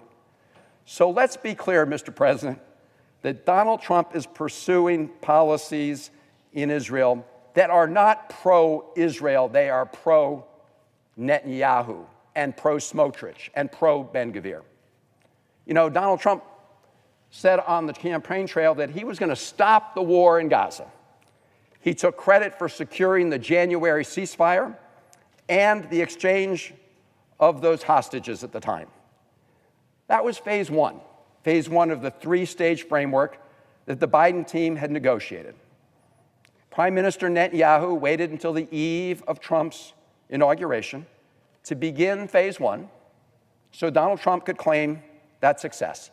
But ever since then, Trump has backed off and stood back as Netanyahu and his right-wing government resume the bombing of Gaza, impose an embargo on humanitarian aid for civilians there, and put the lives of all the remaining hostages at risk. Indeed, it has now been 32 days since Netanyahu cut off all humanitarian assistance and electricity to civilians in Gaza. That is a blatant, direct violation of Israel's duty under both international law and under American law. Indeed, Section 620I of the U.S. Foreign Assistance Act, also known as the Humanitarian Aid Corridor Act, prohibits the transfer of any offensive weapons by the United States to any country that fails to, and I quote, facilitate and not arbitrarily deny, restrict, or otherwise impede, directly or indirectly, the transport or delivery of U.S. humanitarian assistance, unquote. Well, for 32 days, we've seen a blockade on humanitarian assistance. It's also a violation of the assurances the Netanyahu government gave the United States just last year, which I actually witnessed the signatures, where it said that it would facilitate the delivery of U.S.-supported humanitarian aid in Gaza. So the Netanyahu government is flouting those commitments. Just this week, the United Nations World Food Program, WFP, said that all 25 of its bakeries had been shuttered in Gaza. And meanwhile, the Trump administration says nothing and does nothing. What happened to the man who pledged to bring peace to the Middle East? After cutting off humanitarian aid, the Netanyahu government resumed its bombing campaign in Gaza and unleashed strikes where the initial one killed 430 people in one of the most lethal days of the entire war. Here is the headline of a March 27th story in the Israeli newspaper Haaretz. And I quote, "In one of the Gaza war's most horrifying nights, the Israeli army killed nearly 300 women and children." A surgeon from the United Kingdom who was on the ground said, quote, "What stunned doctors was the number of children, just child after child, young patient after young patient," unquote. We all know that Hamas has no regard for Palestinian civilians and puts civilians in danger, but that does not absolve the Netanyahu government of the duty to reduce civilian harm, and it's violating that duty. Indeed, as I read, the Minister of Defense has said there will be, quote, total destruction. The death toll in Gaza has now surpassed 50,000, and more than half of those killed are women and children. Palestinian civilians, many of them who recently put themselves at great risk to protest against Hamas, are trapped. The recent Netanyahu bombing campaign has also taken a severe toll on medical and first aid workers inside Gaza. As the newspaper Haaretz and others have reported, 15 Palestinian paramedics, including a UN worker, were killed as they traveled in their ambulance within the last 2 weeks. Jonathan Whithall, the head of OCHA, said the aid workers had been killed, quote, one by one, unquote, and that the IDF bulldozers then buried them and the ambulances in the sand. To date, over 400 aid workers have been killed since the war started. Following the deaths of the 7 World Central Kitchen aid workers almost a year ago, Netanyahu's government said that they would improve efforts to protect aid workers. But those promises have been forgotten. Just a few days ago, the IDF hit an International Committee of the Red Cross, ICRC office in Gaza. And while that strike did not result in casualties, it was another reminder of the Netanyahu government's total disregard for the safety of these humanitarian operators. Speaking of the ICRC, throughout the war, the Netanyahu government suspended all humanitarian visits by the ICRC to Palestinian prisoners in both the occupied West Bank and the Gaza Strip. And it has yet to resume that access, despite reports of the terrible abuses at Sde Teimekas. This is a prison. These abuses were revealed by Israel's own security service, Shin Bet, as well as Israeli NGOs and media. Now, Mr. President, Netanyahu has attacked virtually everyone who questions his conduct in the war in Gaza as pro-Hamas. When his former defense minister, Gallant, said that the Israeli military had done all it can in Gaza, he was fired. Netanyahu has even criticized the protests by hostage families, saying that they serve the interests of Hamas. Deplorable. And the Netanyahu government has tried to punish and sanction Israeli newspapers, specifically Haaretz, which I've been quoting from, for reporting the facts about what's happening in Gaza. In fact, Netanyahu's communications minister suggested that the law enforcement in Israel should go after them for, quote, dangerous incitement by the newspaper, unquote. As if people cannot be horrified about what happened on October 7th, care about the terrible plight of hostages, and care about Palestinian civilians without being pro-Hamas. Of course, claiming that newspapers and his political opponents are aiding and abetting Hamas is a convenient and deeply dishonest rhetorical tactic.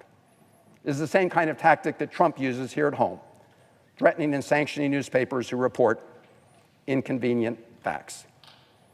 Mr. President, as we consider how Trump and Netanyahu are pushing forward their plan in Gaza, we should also pay close attention to what is unfolding on the West Bank, where extremist settlers have been fueling violence and destruction. The Biden administration had put in place an executive order that sanctioned anybody destabilizing the West Bank.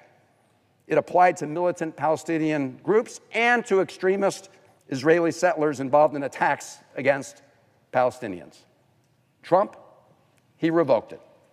And last week in the South Hebron Hills, masked settlers attacked Hamdan Bilal, a Palestinian filmmaker who, alongside Israeli director Yuval Abraham, produced the Oscar-winning documentary entitled No Other Land.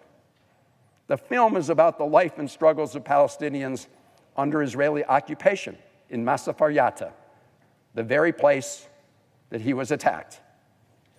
You know, over the last year, we've seen many, many people killed as a result of this violence. You know, if you listen to President Trump's nominee to be our ambassador to Israel, Mike Huckabee, You would think that the expulsion of Palestinians from their land and Israel's occupation is not a problem. When asked during his nomination hearing what would happen if Israel annexed the West Bank, whether Palestinians would have equal rights as Israeli Jews in the West Bank, he couldn't say. He just said, well, Palestinians would have some opportunities. Mr. President, let's step back and take stock of where all of this leaves us. As I said at the start, Israel has a right to defend itself. Of course it does. And the United States will always stand with Israel's right to do so. And the United States has consistently provided Israel with the weapons it needs to defend itself against its many enemies, including Iran, Hezbollah, Hamas, the Houthis. But there is a big difference, a very big difference, between providing Israel with the ability to vigorously defend itself and the goals of Trump and Netanyahu, as well as those of Smotrich and Ben-Gvir, which are increasingly embracing the goals of building a greater Israel by annexing the West Bank and reoccupying Gaza. Smotrich and Ben-Gvir have made no secret of that objective. At a large ultranational conference held on the border with Gaza in October 2024, Smotrich endorsed the idea of rebuilding settlements in Gaza, stating on his way to the event that the Strip was, quote, part of the land of Israel, unquote, and that, quote, without settlements there is no security, unquote. Mr. President, it's very clear that Netanyahu has hitched his political survival to Smotrich and his wing.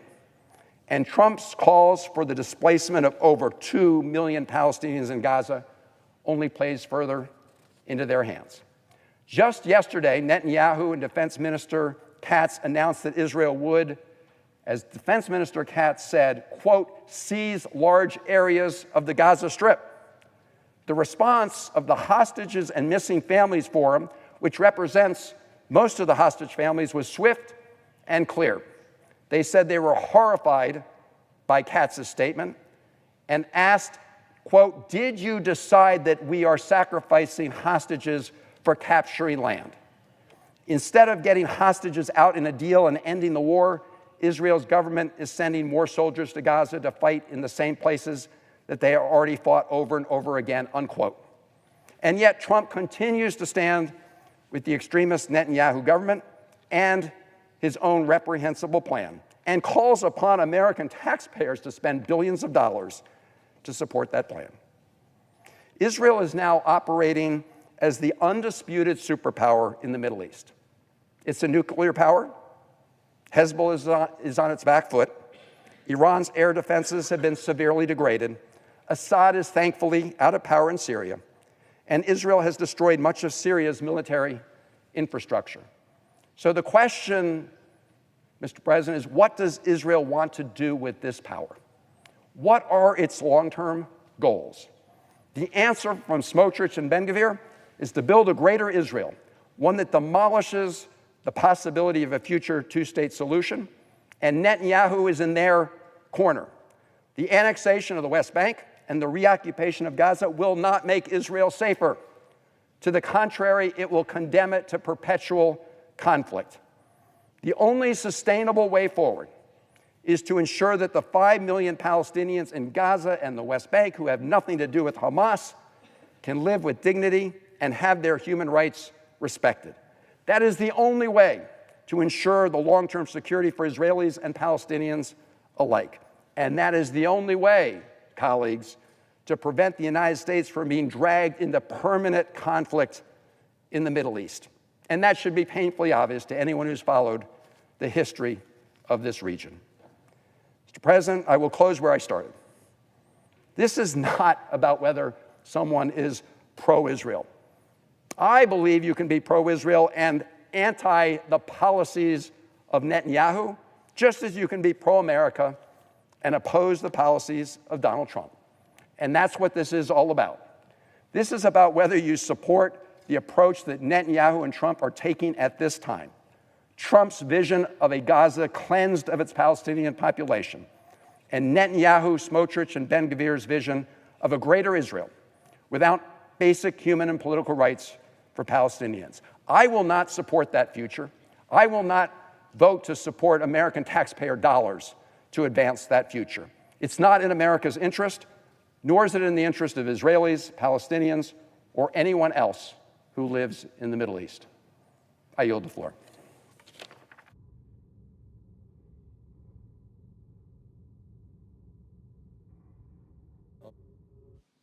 I recognize the senator from Vermont. I ask unanimous consent that I be permitted to speak for up to 10 minutes and Senator Risch for up to 5 minutes prior to the scheduled roll call votes.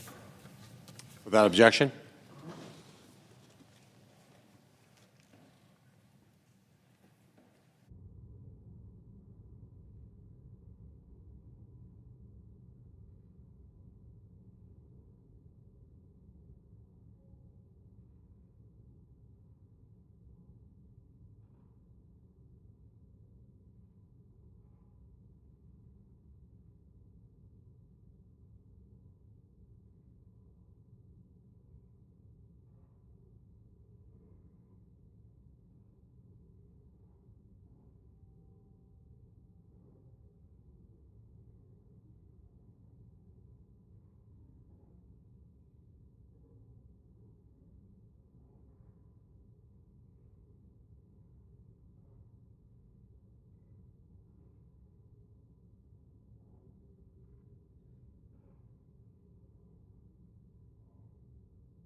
President.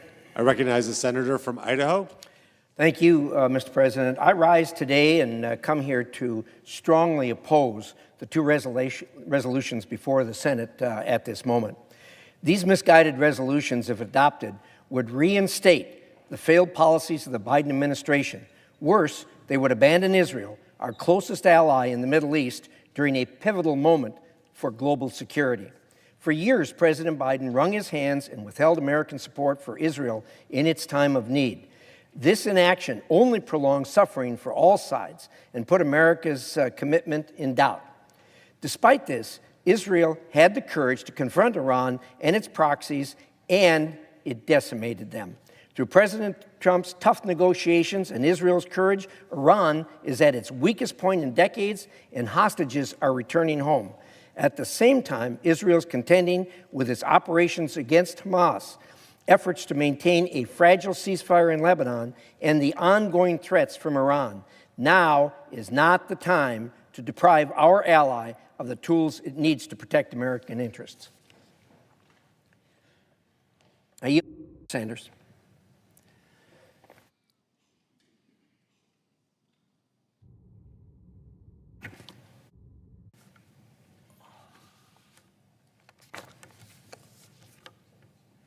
I recognize the senator from Vermont. Thank you. Thank you, Mr. President. I think Senator Risch and I live in parallel universes. The universe that I live in is a universe which says, yes, of course, Israel has a right to defend itself against the horrific Hamas terrorist attack of October 7th, 2023. No one debates that. But Israel did not and does not have the right to go to war against the entire Palestinian people in violation of international and U.S. law. Now, it doesn't matter in one sense whether you don't care that 50,000 people in Gaza have been killed or 112,000 women. You don't care about that? Fine. But you should care about American law. And what the Foreign Assistance Act says is that the United States cannot provide military assistance to a country which is in violation of U.S. and international law. When you starve children, you are in violation of international law. When you have a blockade that does not allow any humanitarian aid to come in to a desperate situation for 31 days, you are in violation of international law. When you kill 15,000 children and bring about malnutrition and starvation for even more, you are in violation of international law. What is going on right now is not some abstract horror show. We are complicit. Those are our bombs that have destroyed or damaged 92% of the housing in Gaza. Our bombs, which have destroyed hundreds and hundreds of schools in Gaza. Our bombs, which have attacked every single one of the 12 universities in Gaza. What we are standing here today is discussing not just Gaza. If the United States remains complicit in this war, we are telling every other country in the world that international law and human rights is meaningless. You could do whatever you want, and no president will ever be able to condemn any other country for their inhumanity. That's what's at stake today. Do we try to maintain a shred of moral integrity in the world? Or do we simply say to Netanyahu, here's some more bombs, kill some more kids, kill some more women, bomb some more hospitals? Is that what we do? And with that, Mr. President, I would yield to the senator from Maryland, Mr. Van Hollen. I thank the senator. I recognize the senator from Maryland. Thank you, Mr. President. I thank the senator from Vermont. Can I inquire how much time remains? 5 minutes and 45 seconds. All right. Well, listen, I want to emphasize a couple key points. that the senator from Vermont made. First of all, as we all know, Israel not only has the duty and the right to defend itself, but it has to make sure that this never happens again. But I did not hear the chairman of the Senate Foreign Relations Committee respond to the key points that the senator from Vermont and I have been making. Number one, that what is happening right now is a clear violation of American law. Even if you want to throw international law out the window, and in my view, we do that at our great jeopardy because the United States has many times invoked international law to advance what we consider to be important rights and interests.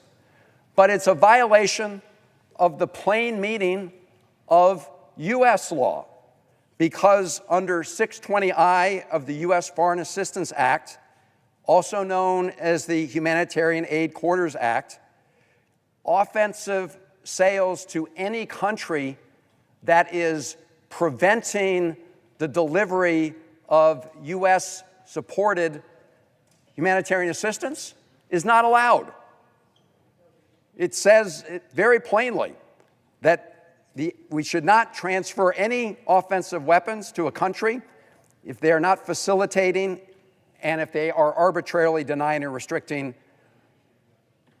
or otherwise impeding, directly or indirectly, the transfer of humanitarian assistance. Now, it's indisputable here that for 32 days, all humanitarian assistance to the civilian population in Gaza has been cut off.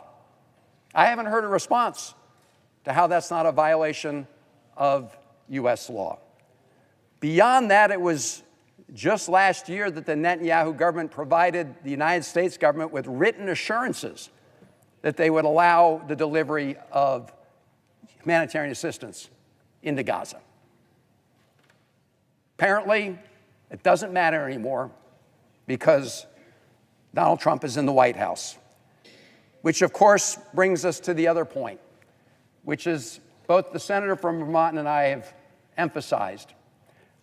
The extreme right in Israel has been emboldened even further by the comments made by Donald Trump. The Donald Trump comments that we would essentially push 2 million Palestinians out of Gaza. That has been cheered on by extremists like Ben-Gvir and Smotrich, and now adopted and embraced by Netanyahu and his government. And I don't think the American people want to use their taxpayer dollars to supply bombs and other offensive weapons to support that twisted, illegal, and immoral vision of clearing Gaza of 2 million Palestinians. And yet, as I quoted earlier in my remarks, just today, check it out in the Washington Post and other newspapers, Israel is saying they're going to seize more land in Gaza. The families of the hostages have said, that's a really bad idea. Focus on ending the war and getting every hostage returned. That is what we should be focused on. And that's why I support the Sanders resolution, and I oppose spending $8 billion on bombs and other offensive weapons to support the Netanyahu, Ben-Gvir, Trump vision, which is a terrible future for Israelis and Palestinians alike.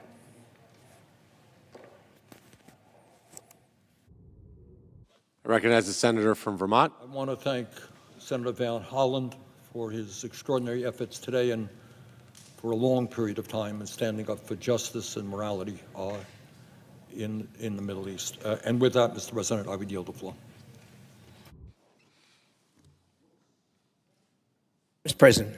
I recognize the senator Has all from time Idaho. yielded except the time I have left? Or excuse me, has all time expired except the time I have left? Yes, sir. No. 2 minutes. The other side is 2 minutes. Sorry. Mr.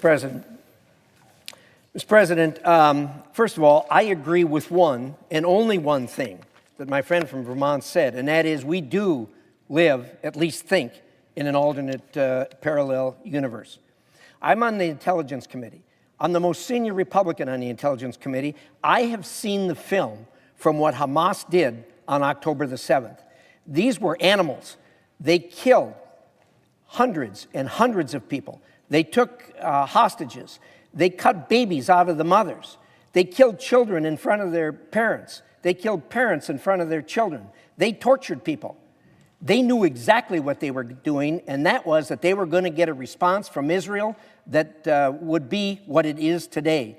All of this talk that my friends have laid out in front of us, no one in the world is coming to the support of Hamas. No one, with the exception of some misguided people in this organization. The Middle East has an opportunity to free itself from Iran's grip, and America will be safer for it. To promote stability in the region and protect our national security, we need to continue to support Israel's successful efforts. President Trump, Secretary Rubio, and soon-to-be Ambassador Huckabee will work day in and day out to make sure that American interests are protected in Israel, and Congress must do its part. We really must provide Israel with the force they need to resist and eliminate Hamas. Just before I walked in here, I was handed the official written position of the President of the United States, who urges us to defeat these two resolutions. In December, this body overwhelmingly opposed similar resolutions in a bipartisan fashion. I hope we can do that again today. As such, I ask my colleagues on both sides of the aisle to vote no on these two resolutions. Thank you, Mr. President. I recognize the senator from Vermont. Very briefly, nobody here is supporting Hamas. Hamas is a disgusting terrorist organization that began the war. Israel had a right to defend itself against Hamas, but it did not have the right to kill 50,000 Palestinians and wound 112,000, 60% of whom are women, children, and the elderly. It did not have a right to bomb every university in Gaza. As Senator Van Hollen indicated, what we're talking about here is whether or not we support U.S. law, and U.S. law is clear. We cannot supply weapons to a country which is acting in violation of international law. Starving children is a violation of international law. And with that, Mr. President, I would yield the floor and ask for a yea vote on these resolutions. Under the previous order, the question is on the motion to discharge S.J. Res. 33. For the yeas and nays. Are there sufficient second? There appears to be. The clerk will call the roll. Ms. Alsobrooks, Ms. Baldwin, Mr. Banks, Mr. Barrasso, Mr. Bennett, Mrs. Blackburn, Mr. Blumenthal, Ms. Blunt-Rochester, Mr. Booker, Mr. Bozeman, Mrs. Britt, Mr. Budd, Ms. Cantwell, Mrs. Capito, Mr. Cassidy.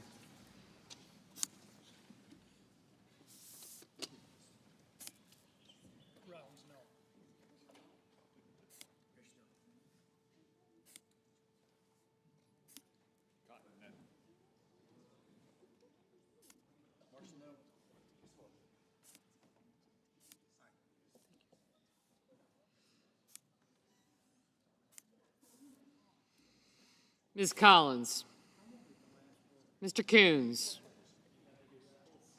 Mr. Cornyn, Ms. Cortez Masto, Mr. Cotton, Mr. Kramer, Mr. Crapo,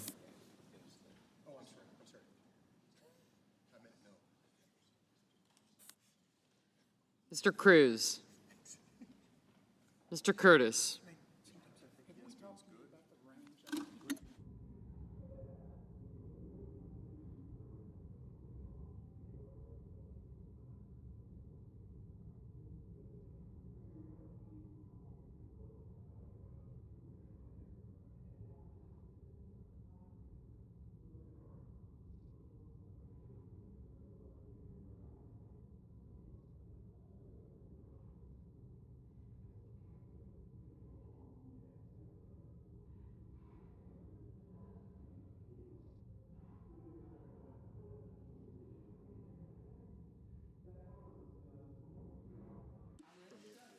FDA said it.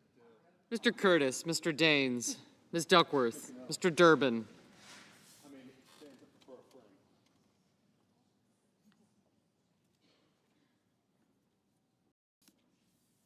Ms. Ernst. Mr. Fetterman, Mrs. Fisher, Mr. Gallego, Mrs. Gillibrand, Mr. Graham, Mr. Grassley, Mr. Haggerty, Ms. Hassan, Mr. Hawley, Mr. Heinrich, Mr. Hickenlooper, Ms. Hirono, Mr. Hoven, Mr. Husted, Mrs. Hyde-Smith, Mr. Johnson, Mr. Justice, Mr. Kane, Mr. Kelly, Mr. Kennedy, Mr. Kim, Mr. King, Ms. Klobuchar, Mr. Langford, Mr. Lee, Mr. Lujan, Ms. Lummis, Mr. Markey, Mr. Marshall, Mr. McConnell, Mr. McCormick, Mr. Merkley, Mrs. Moody, Mr. Moran, Mr. Marino, No. Mr. Mullen, Ms. Murkowski, Mr. Murphy, Mrs. Murray, Mr. Ossoff, Mr. Padilla,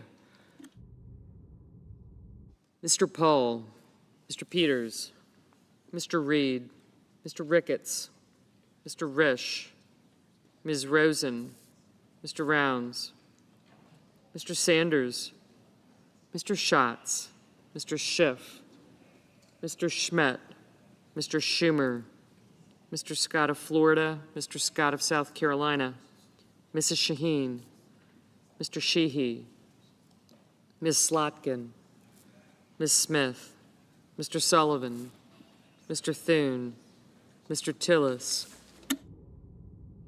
Mr. Tuberville, Mr. Van Hollen, Mr. Warner, Mr. Warnock, Ms. Warren, Mr. Welch, Mr. Whitehouse, Mr. Wicker, Mr. Wyden,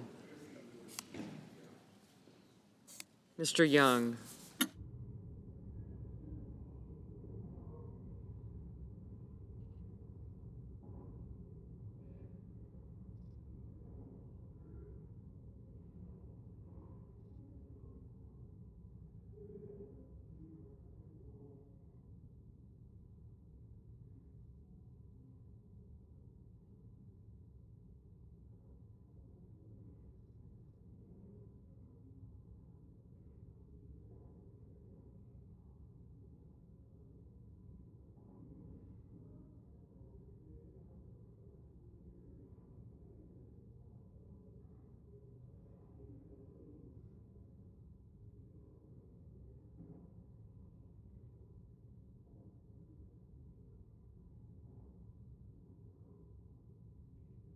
Senators voting in the affirmative: Hirono, Lujan, Sanders, and Van Hollen.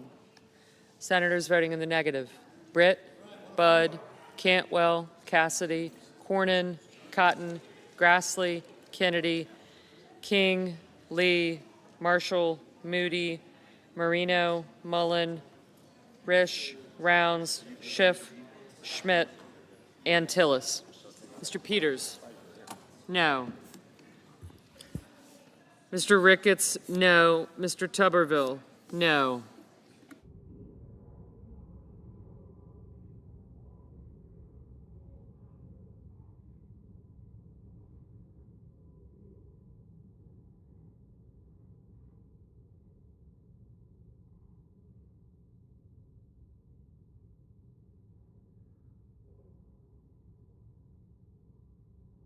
Mr. Johnson? No. Ms. Lummis? No.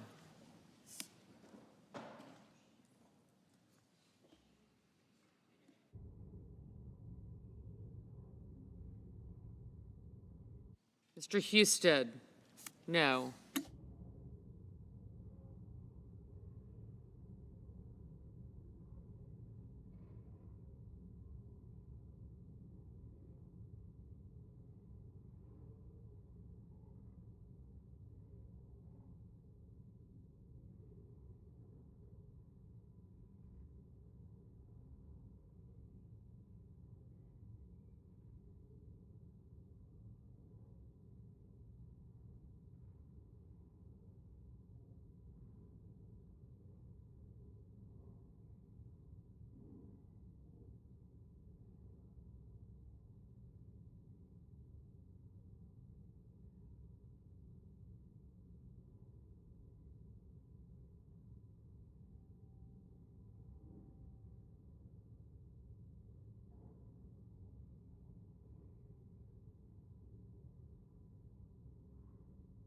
Mr. Markey?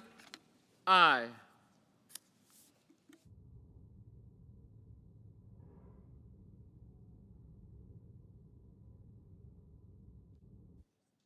Mr. Warner, no. Mrs. Blackburn, no.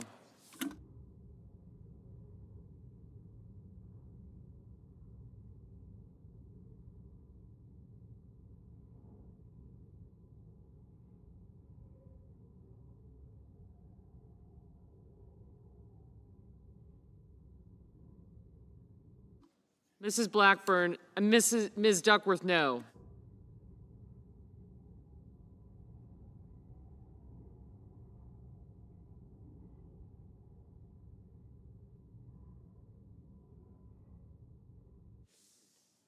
Mr. Sheehy, no.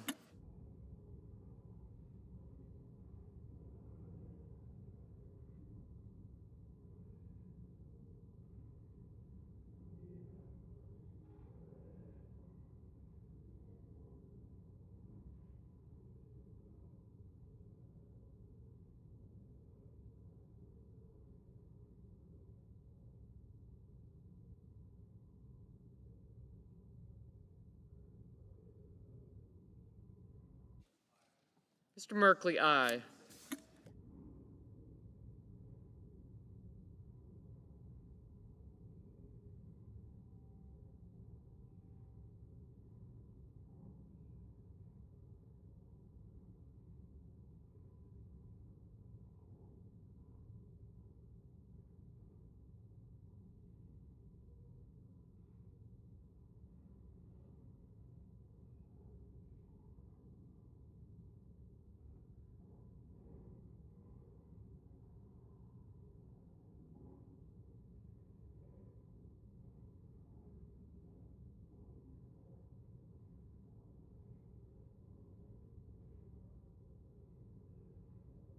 Mr. Crapo? No. That's kind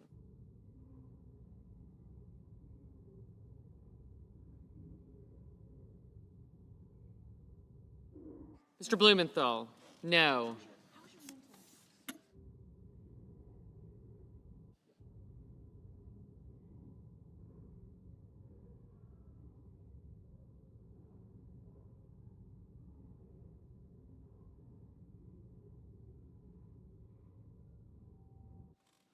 Mr. Young, no.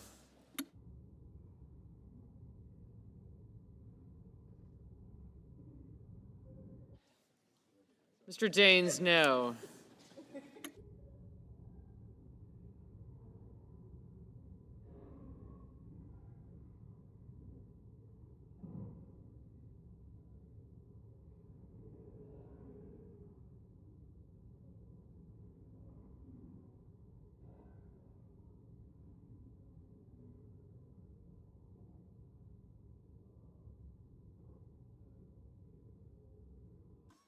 Mr. Scott of South Carolina, no.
Mr. Banks, no.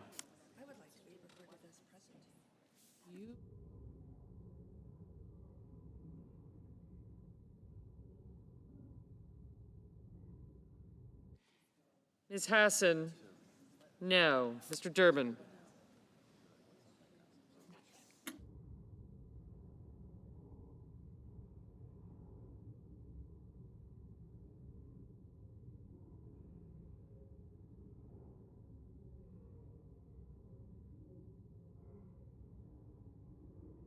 Ms. Rosen, no.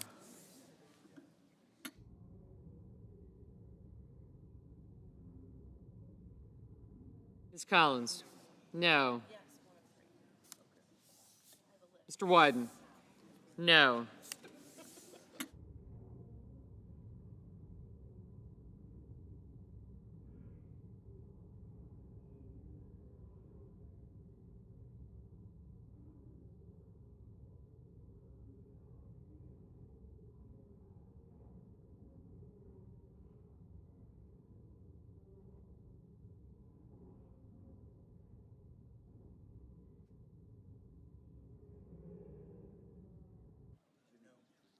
Mr. Paul, no.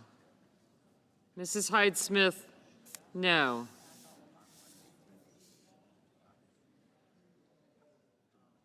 Ms. Warren, aye.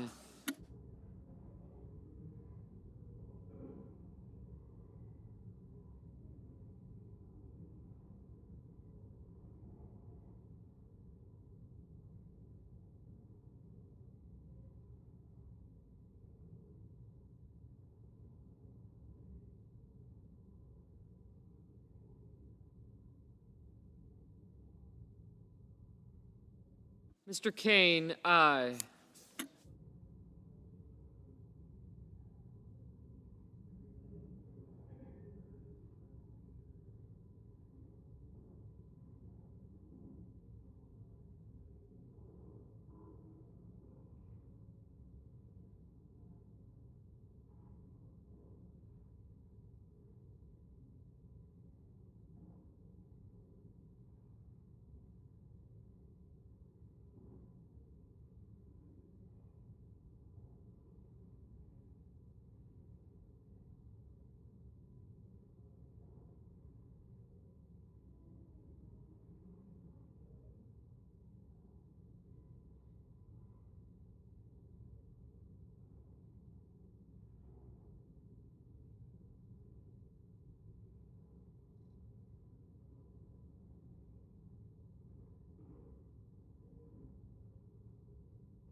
Mr. Graham, no.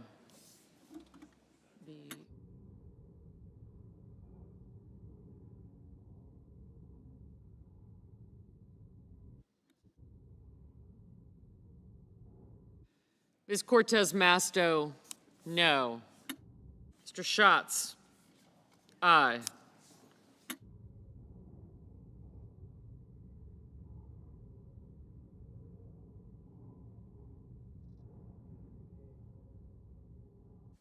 Mr. Heinrich, aye.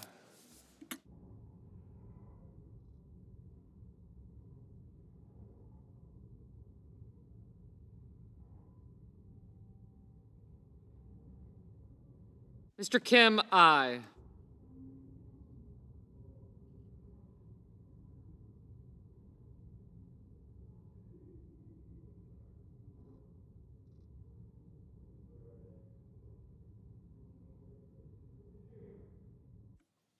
Mr. Schumer, no.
Mr. McCormick.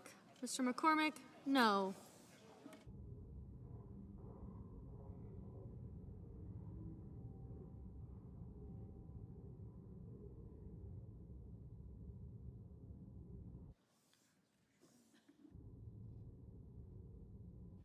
Mrs. Capito. Mrs. Capito, no. Mr. Curtis. Mr. Curtis, no. Mr. Bennett. Mr. Bennett, no. Mr. Justice. Mr. Justice, no.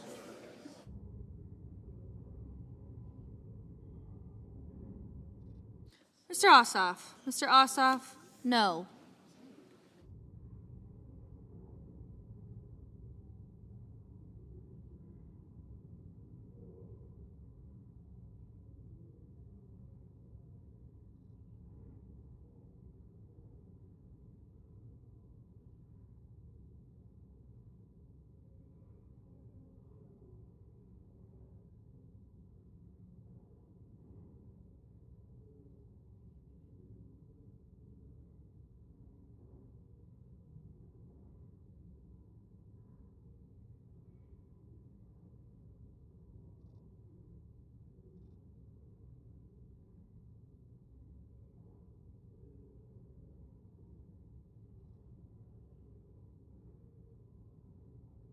Mr. Booker.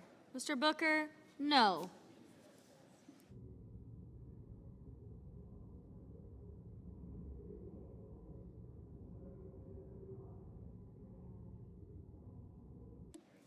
Ms. Murkowski. Ms. Murkowski, no.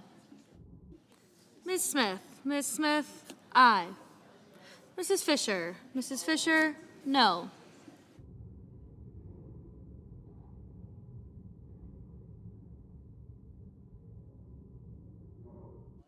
Mr. Wicker. Mr. Wicker, no.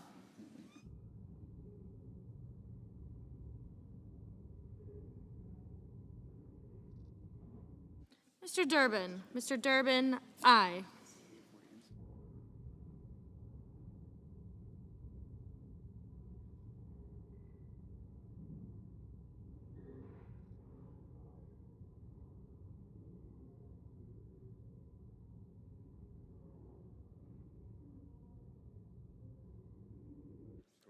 Mr. Kramer. Mr. Kramer, no.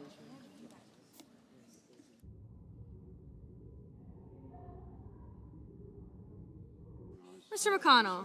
Mr. McConnell, no.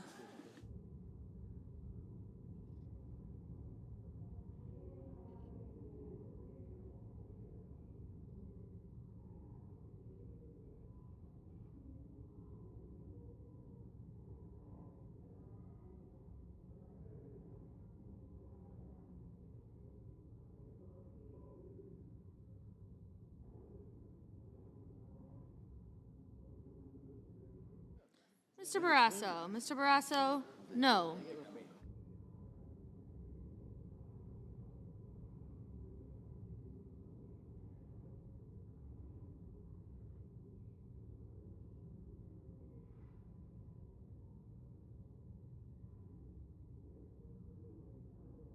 Mr. Thune.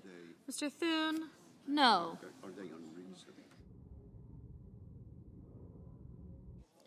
Mr. Sullivan. Mr. Sullivan, no.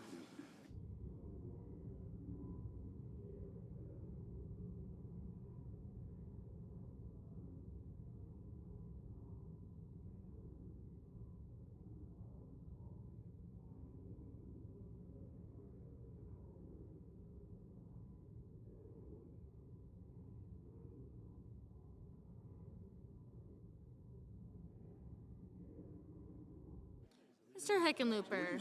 Mr. Hickenlooper, no.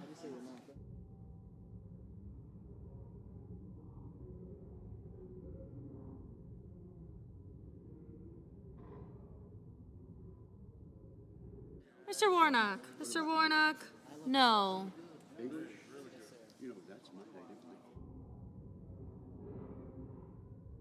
Mr. Kelly. Mr. Kelly, no.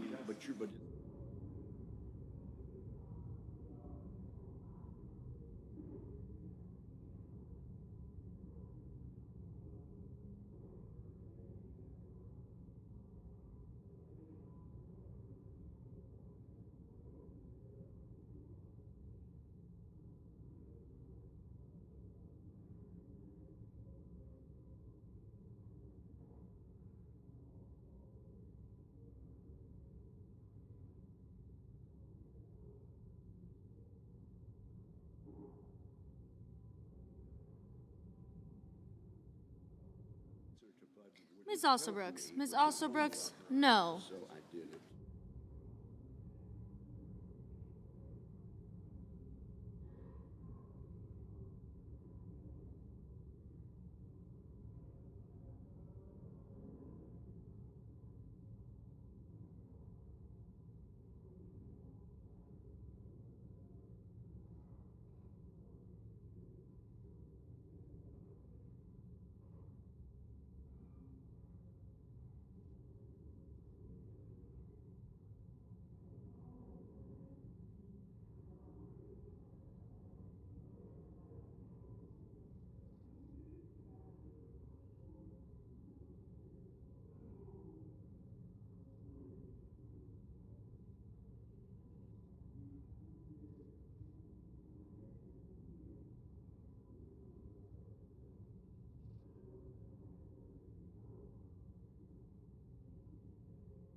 Mrs. Shaheen. Mrs. Shaheen, no.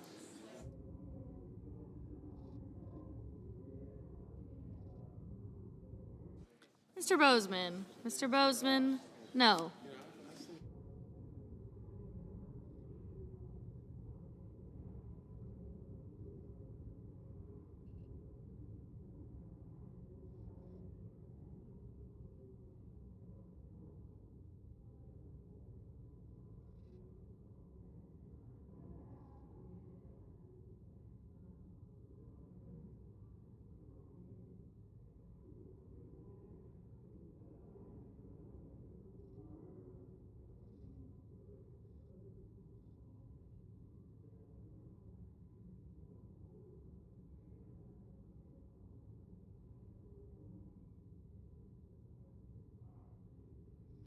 Mr. Langford.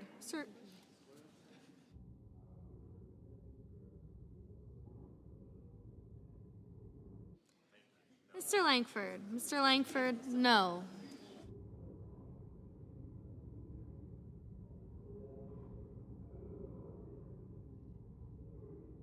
Mr. Hawley. Ms. Slotkin. Ms. Slotkin, no. Mr. Hawley. Mr. Hawley, no.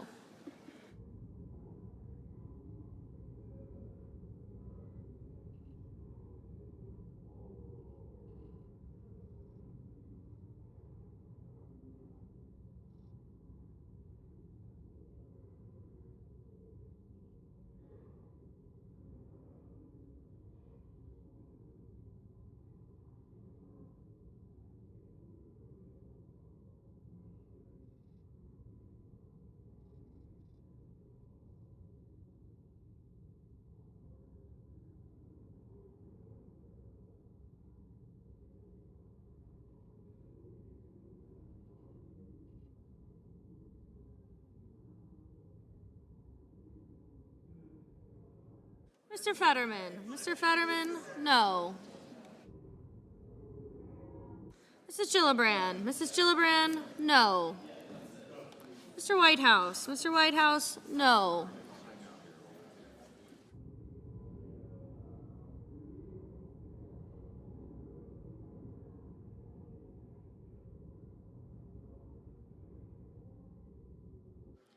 Mr. Reed. Mr. Reed, no. Mr. Moran. Mr. Moran, no. Mr. Welch. Mr. Welch, aye.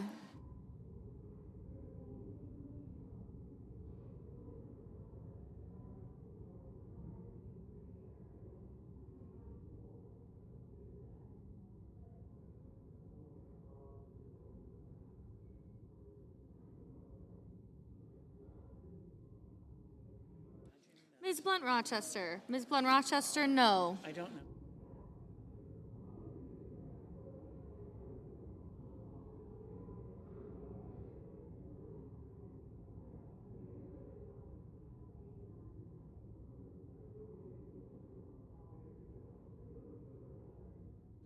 Mr. Murphy. Mr. Murphy, aye.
Mr. Scott. Mr. Scott of Florida, no. Mr. Hoven.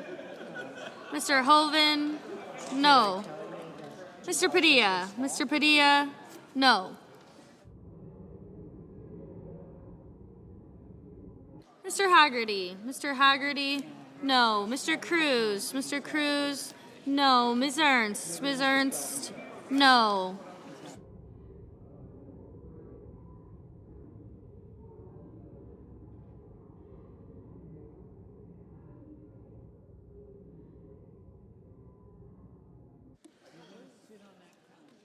Ms. Klobuchar. Ms. Klobuchar, no.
Mr. Gallego. Mr. Gallego, no.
Do I need to read those statements? Yeah. The yeas are 15, the nays are 82. One senator responded present. The motion is not agreed to. Under the previous order, the question is on the motion to discharge S.J. Res. 26.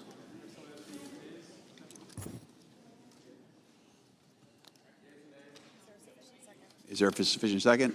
It appears to be. Clerk will call the roll. Ms. Alsobrooks.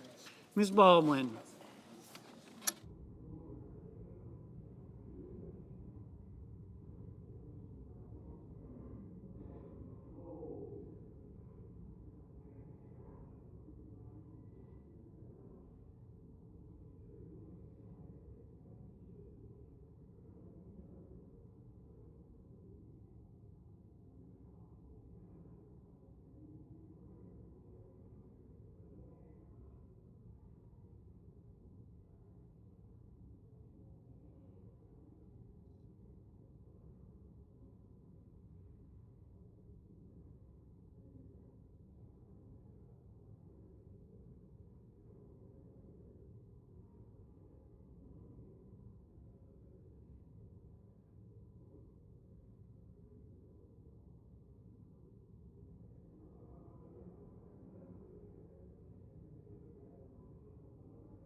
Mr. Banks.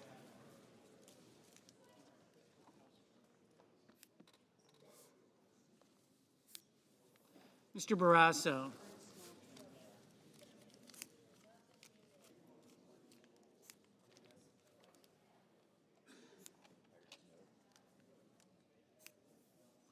Mr. Bennett.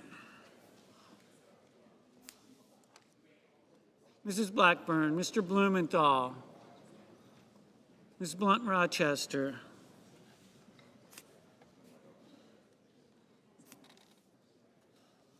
Mr. Booker, Mr. Bozeman, Mrs. Brett, Mr. Budd,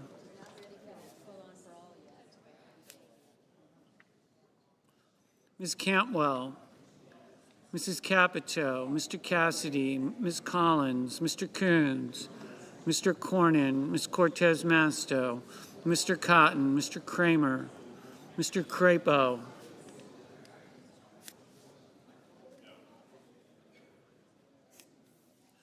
Mr. Cruz,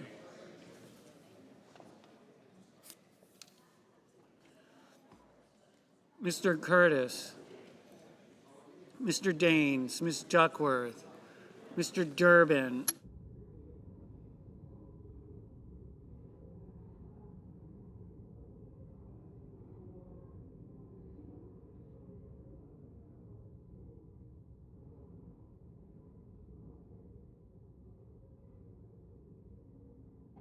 Ms. Ernst, Mr. Fetterman, Mrs. Fisher, Mr. Gallego,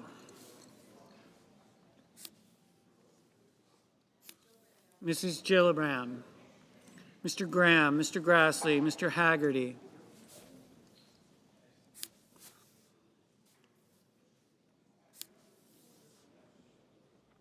Ms. Hassan,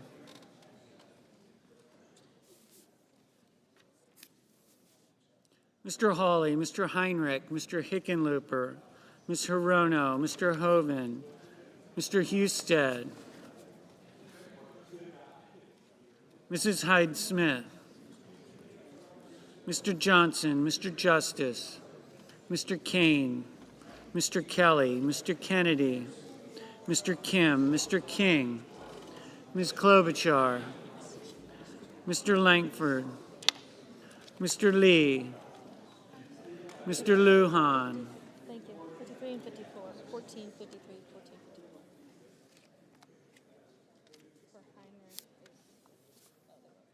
Ms. Lummis,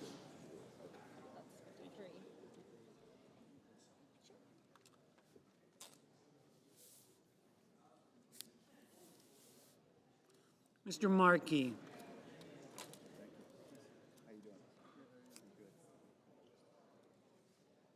Mr. Marshall,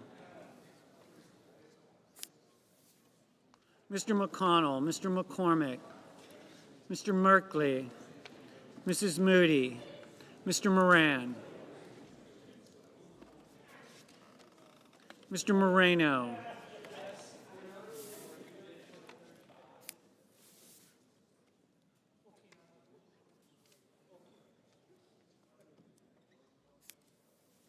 Mr. Mullen, Ms. Murkowski, Mr. Murphy, Mrs. Murray, Mr. Ossoff, Mr. Padilla, Mr. Paul, Mr. Peters,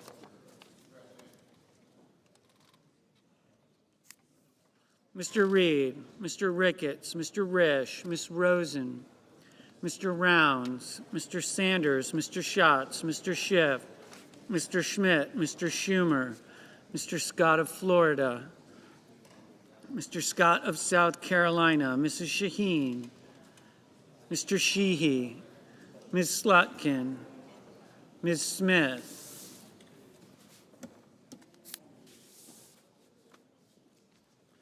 Mr. Sullivan, Mr. Thune, Mr. Tillis, Mr. Tuberville, Mr. Van Hollen, Mr. Warner, Mr. Warnock,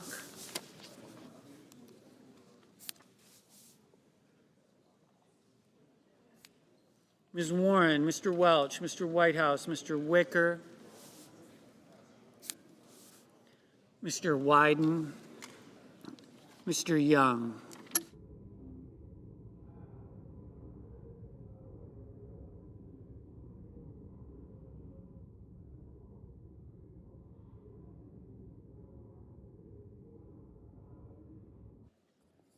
Senators voting in the affirmative: Heinrich, Kim, Markey, Merkley, Sanders, Warren, Welch.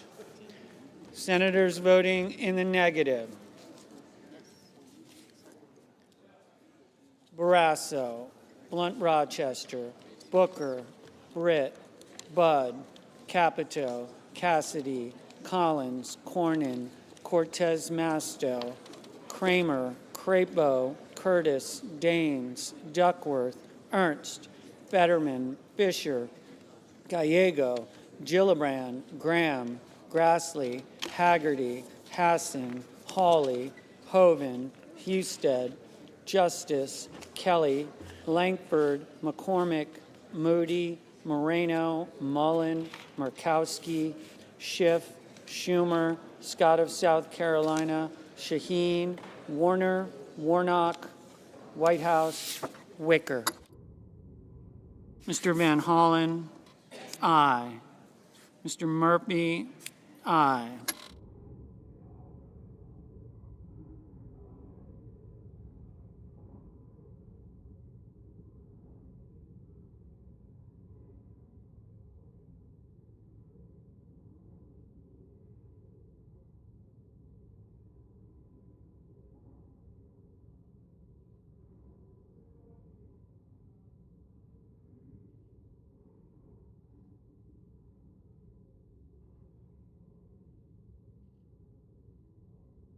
Mr. Ricketts, no.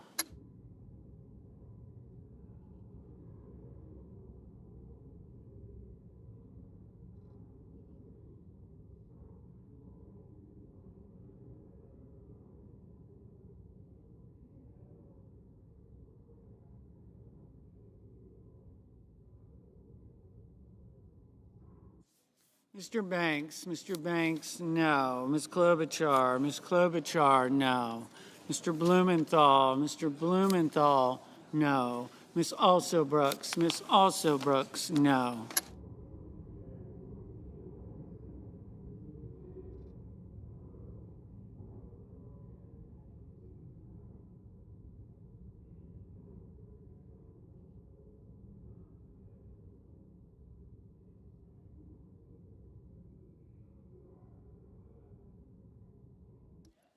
Mr.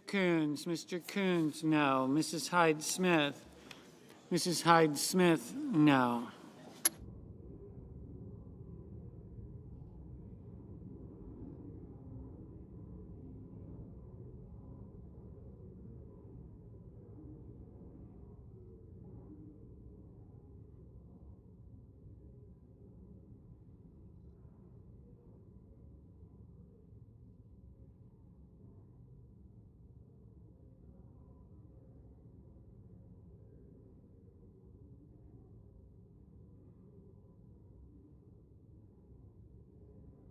Mr. Sheehy, no.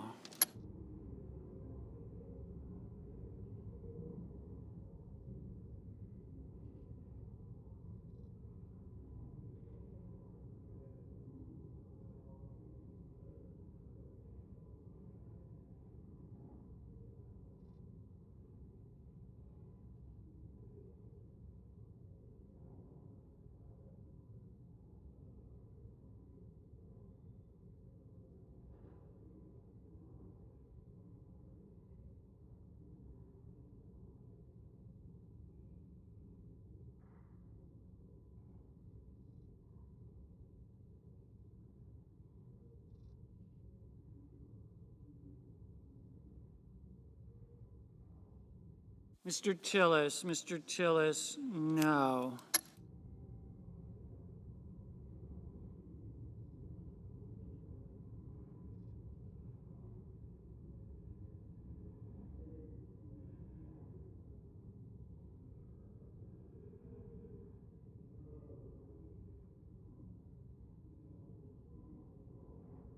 Mr.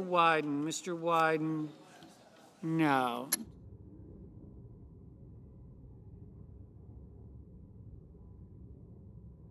Mr. Cruz, no. Mr. Rounds, no.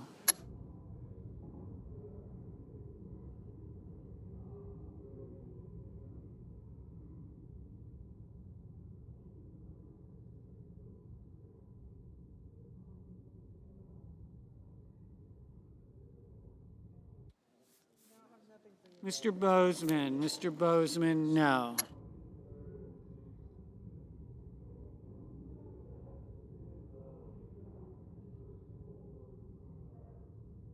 Mrs. Blackburn, no.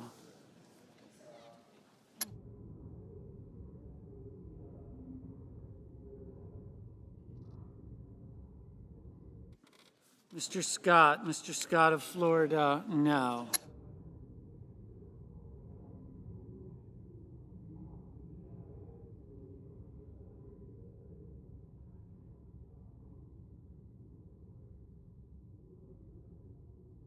Miss Rosen, no.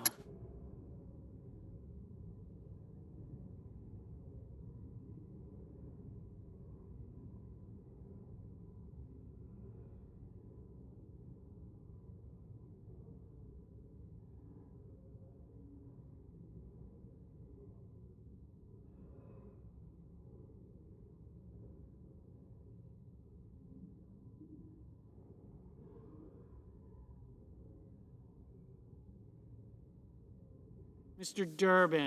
Durbin, aye.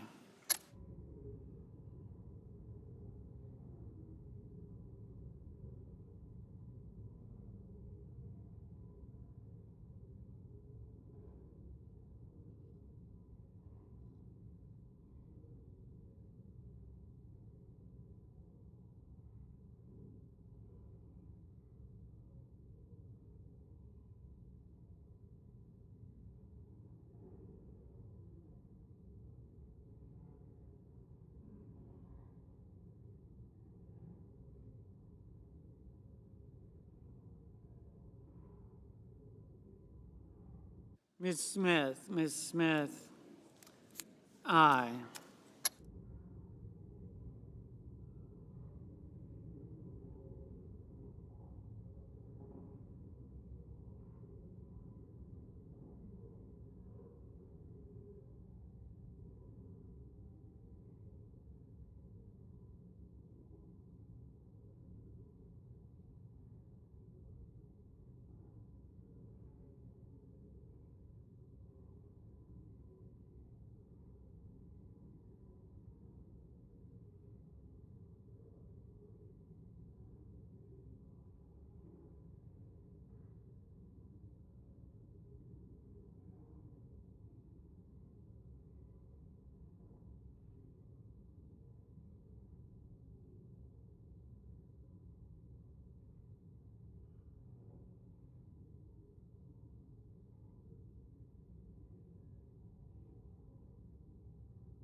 Ms. Hirono, aye.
Mr. Tuberville, no.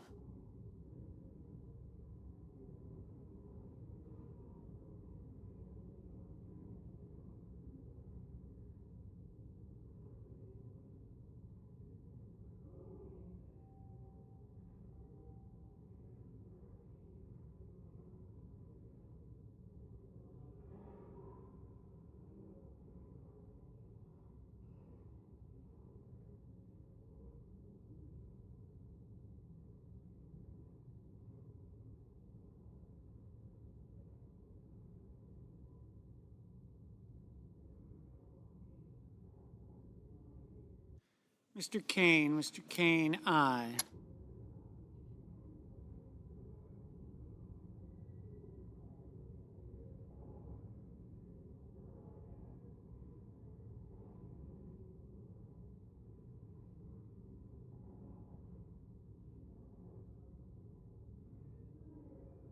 Mr. Young, no.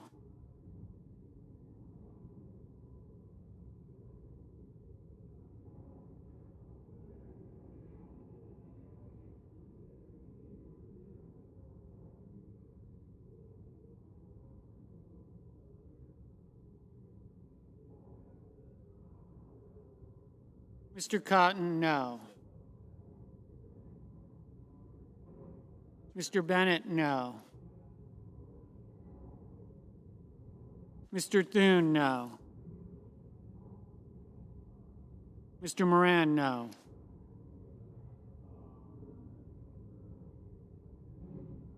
Mr. Marshall, no. Mr. Lee, no.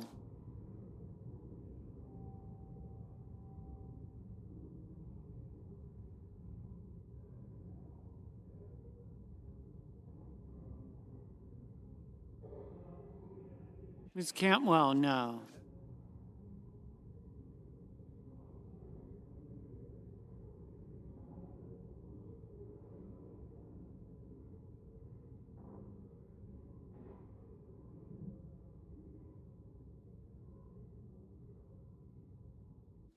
Mr. Schatz, aye.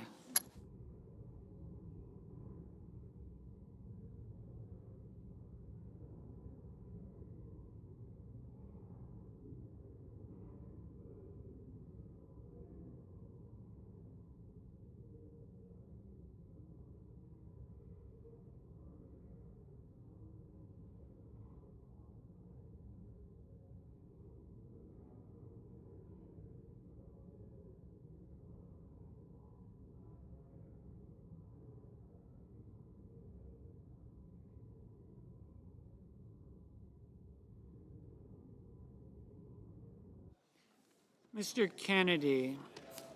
Mr. Kennedy, no.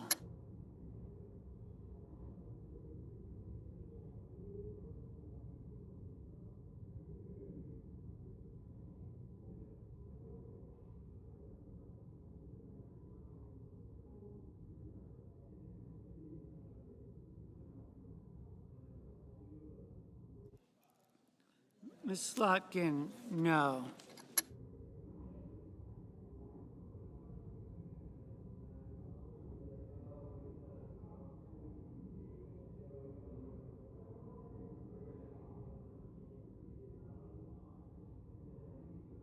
Mr. Sullivan, no.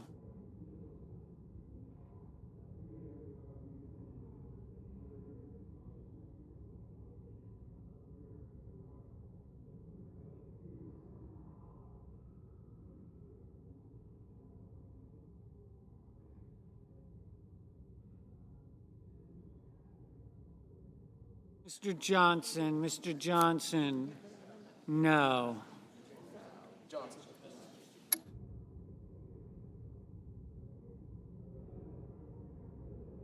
Mr. Risch, no. Mr. Peters, no. Mr. King, no.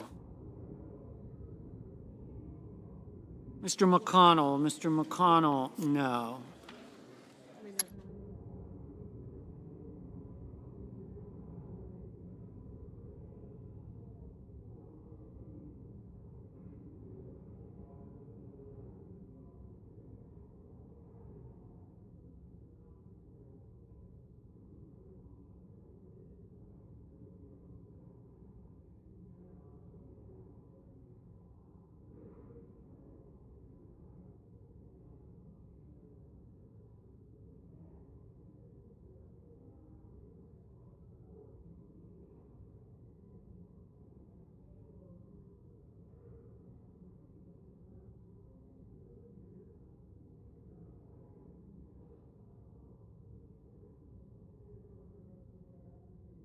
Mr. Lujan,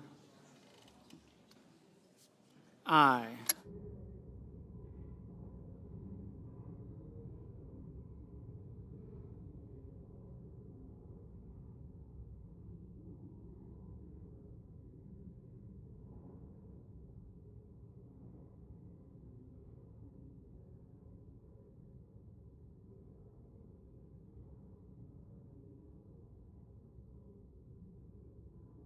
Mr. Schmidt, no.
Mr. Paul, no.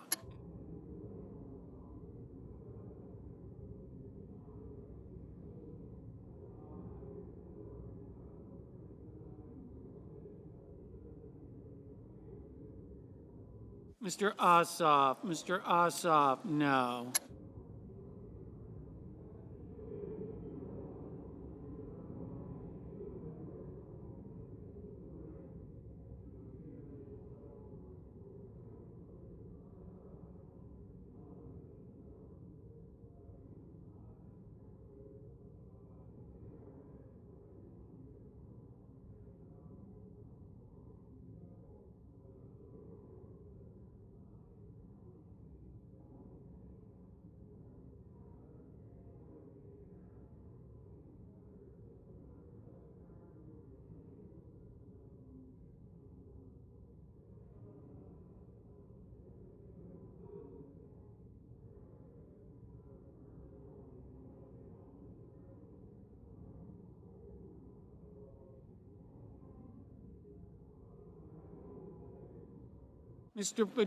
Mr. Padilla, no.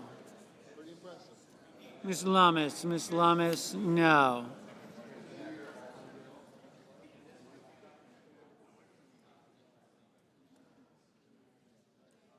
Mr. Reed, no.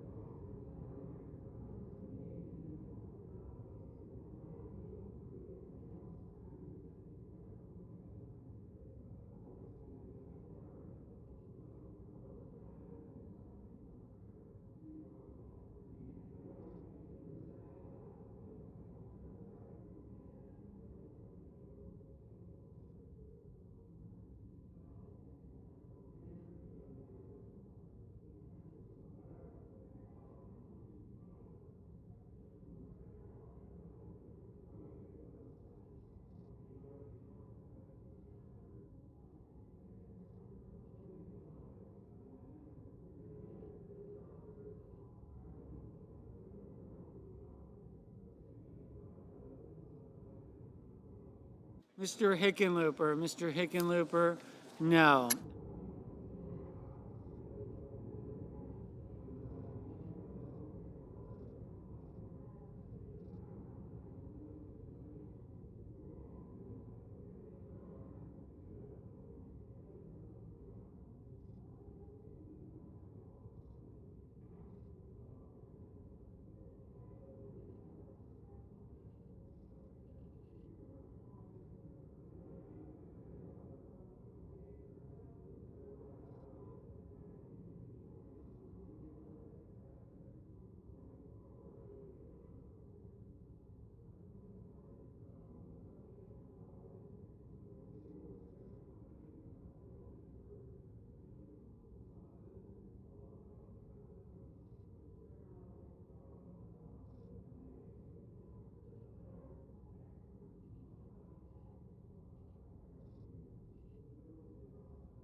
The yeas are 15, the nays are 83.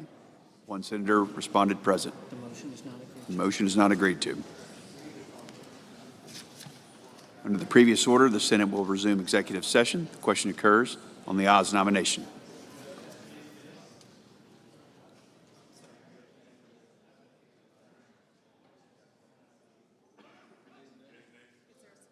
Is there a second? There appears to be. Clerk will call the roll. Ms. Alsobrooks, Ms. Baldwin, Mr. Banks, Mr. Barrasso, Mr. Bennett, Mrs. Blackburn, Mr. Blumenthal, Ms. Blunt-Rochester, Mr. Booker, Mr. Bozeman, Mrs. Britt, Mr. Budd, Ms. Cantwell, Mrs. Capito, Mr. Cassidy, Ms. Collins, Ms.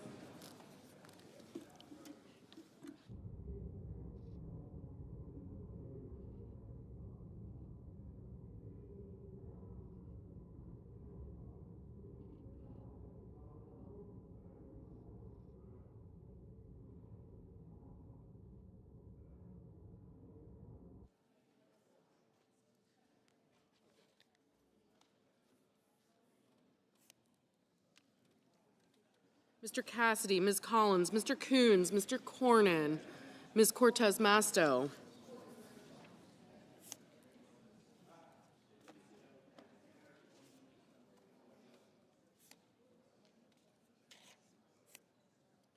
Mr. Cotton, Mr. Kramer, Mr. Crapo, Mr. Cruz.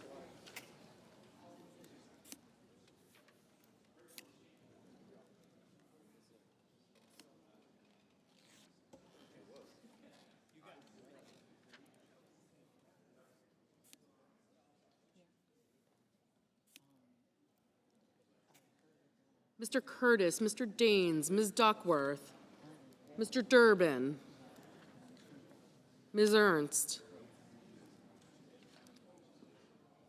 Mr. Fetterman, Mrs. Fisher, Mr. Gallego, Mrs. Gillibrand, Mr. Graham, Mr. Grassley, Mr. Haggerty,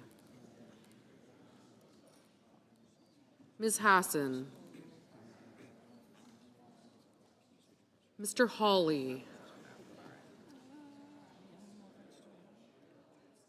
Mr. Heinrich,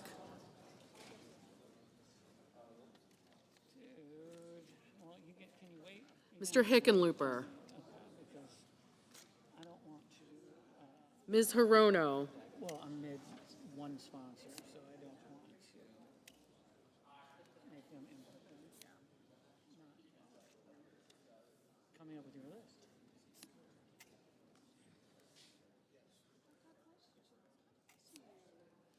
No, wait, I'm sorry. Let me just actually.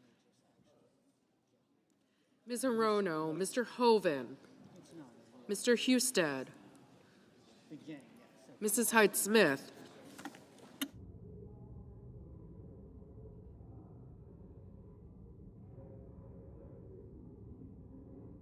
Mr. Johnson, Mr. Justice, Mr. Kane, Mr. Kelly, Mr. Kennedy, Mr. Kim, Mr. King, Ms. Klobuchar, Mr. Langford, But it's helpful for us to come up with things. So you kind of feel like we're moving towards a list and you start with this. Mr. Lee, Mr. Lujan, And then Ms. Lummis, this question I doubt you not really Mr. Markey, Mr. Marshall, Mr. McConnell, Mr. McCormick, Mr. Merkley, Mrs. Moody,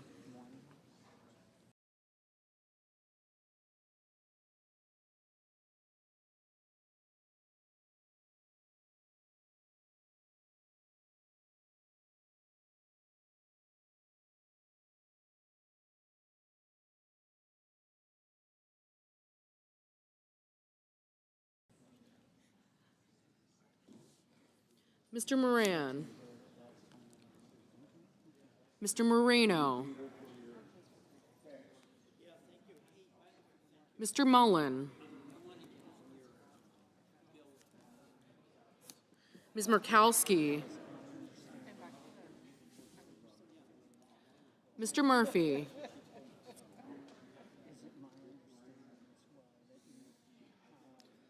Mrs. Murray, Mr. Ossoff, Mr. Padilla, Mr. Paul, Mr. Peters, Mr. Reed,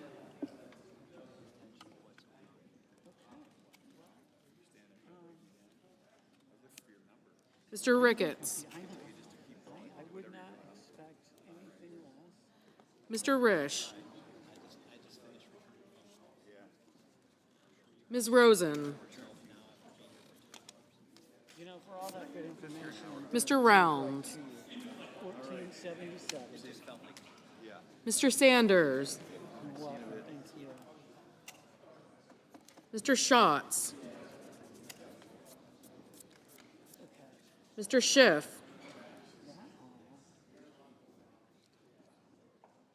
Mr. Schmidt. Thank you. Mr. Schumer.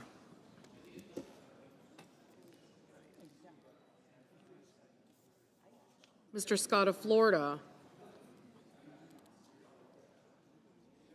Mr. Scott of South Carolina. Mrs. Shaheen. Mr. Sheehy. Ms. Slotkin. Ms. Smith. Mr. Sullivan. Mr. Thune. Mr. Tillis. Mr. Tuberville. Mr. Van Hollen. Mr. Warner. Mr. Warnock. I would, like to take a break, right? Ms. Warren. Unfortunately, Mr. Welch.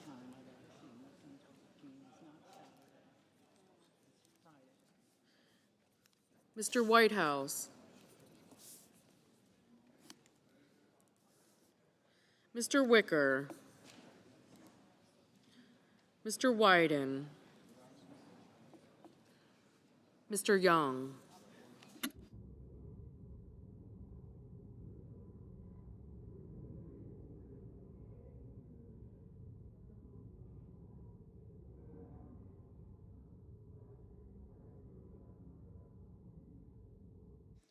Senators voting in the affirmative: Budd, Ernst, Fisher, Graham, Grassley, Husted, Lee, Marshall, Moran, Mullen, Paul, Risch, Rounds, Schmidt, Scott of South Carolina, Sheehy, Sullivan, and Thune. Mrs. Capito, aye. Senators voting in the negative: Baldwin, Blunt Rochester, Cantwell, Durbin, Hassan, Heinrich, Hickenlooper, Kane, Kim, King, Ossoff, Padilla, Peters, Rosen, Schatz, Slotkin, Smith, Welch, and Wyden. Mr. Markey, no.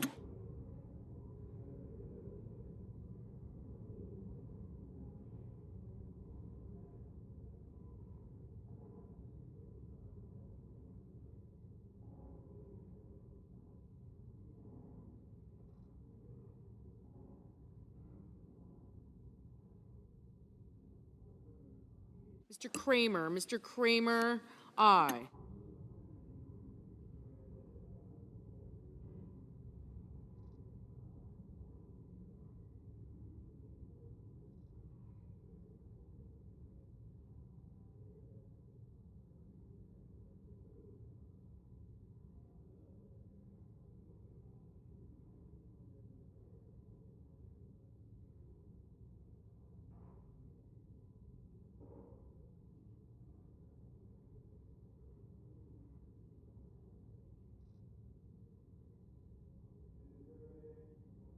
Mr. Schumer, no. Mr. Fetterman, no.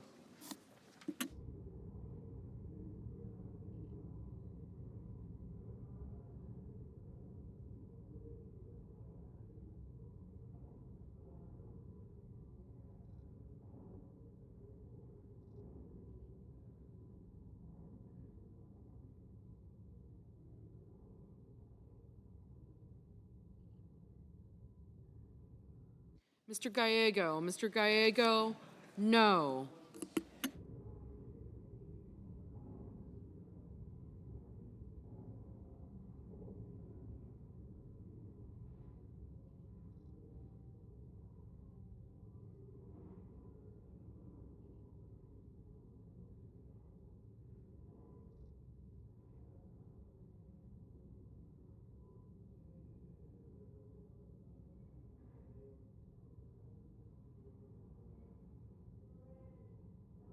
Mrs. Gillibrand, no.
Mr. Moreno, aye. Mr. Schiff, no. Mr. Blumenthal, no.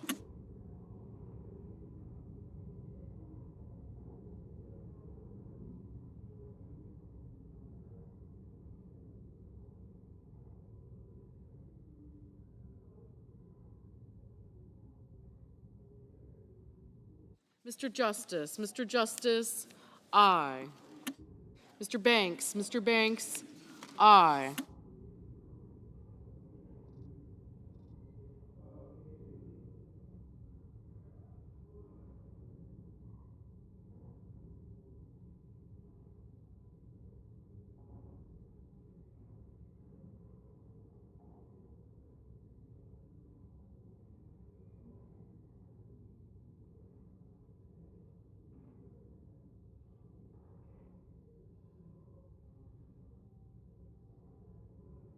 Mr. Warnock, no.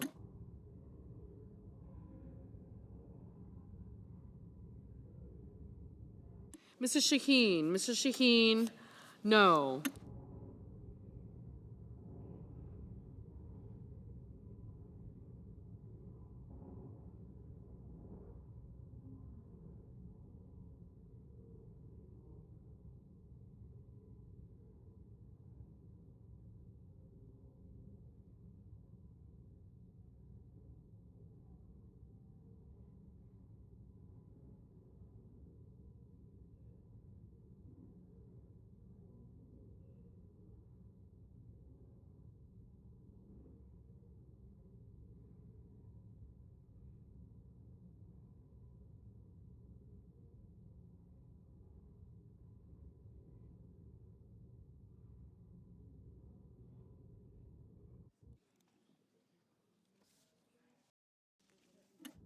Mr. Ricketts, aye.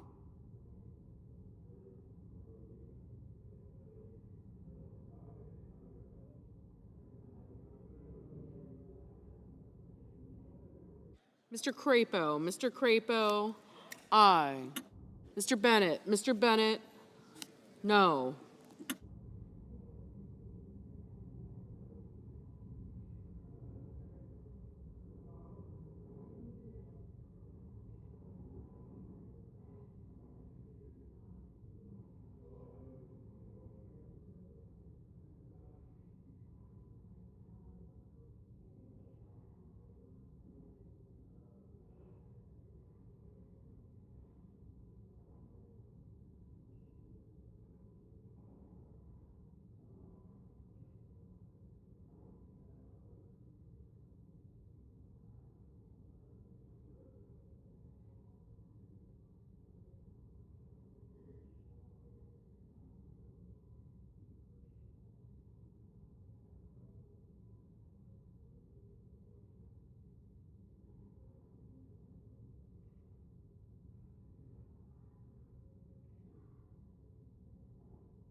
Ms. Hirono, no.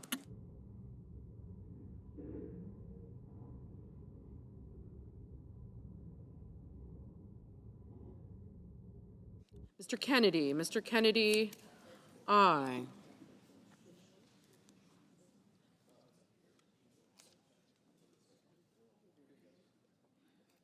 Mr. Coons, no.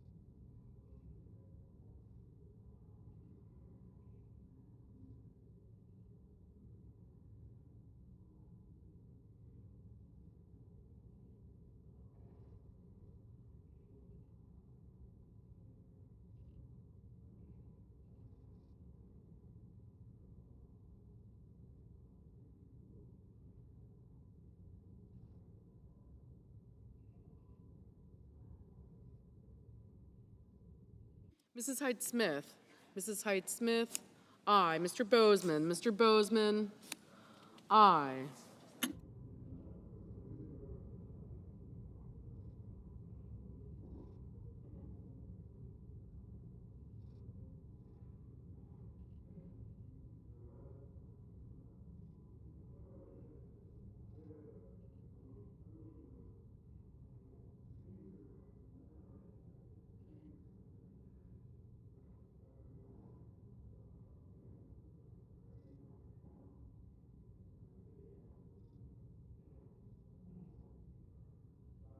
Mr.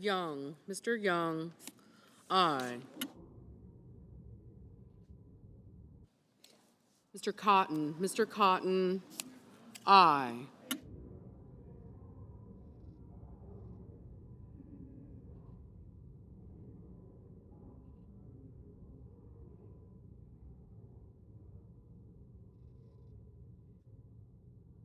Mr. Lujan, no.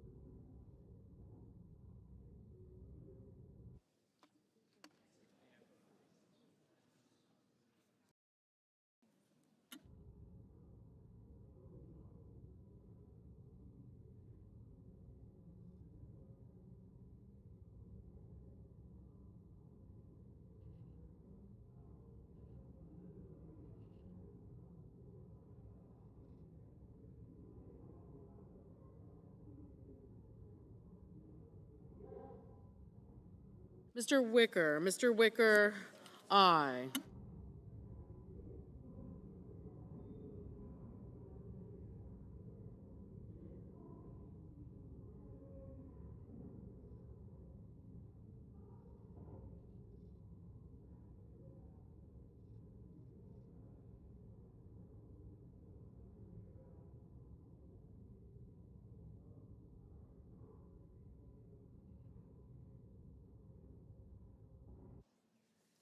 Mr. Kelly, no.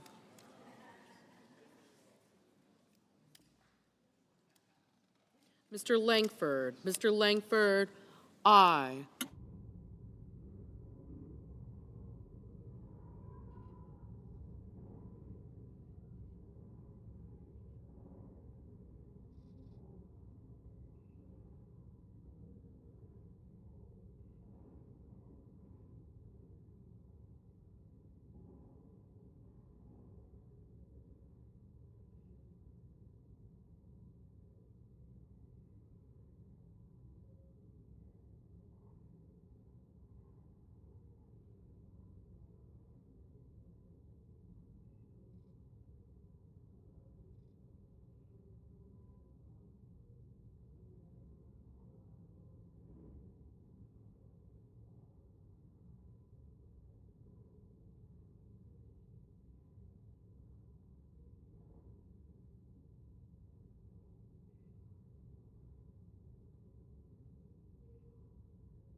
Mr. Tillis, aye.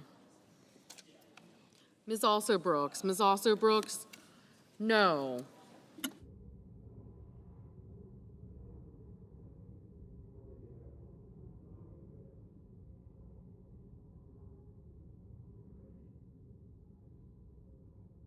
Mr. Cruz, aye.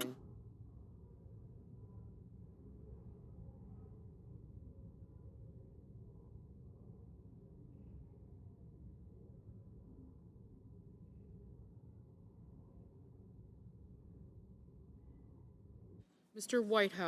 Whitehouse, no. Mr. Merkley, no. Mr. Van Hollen, no.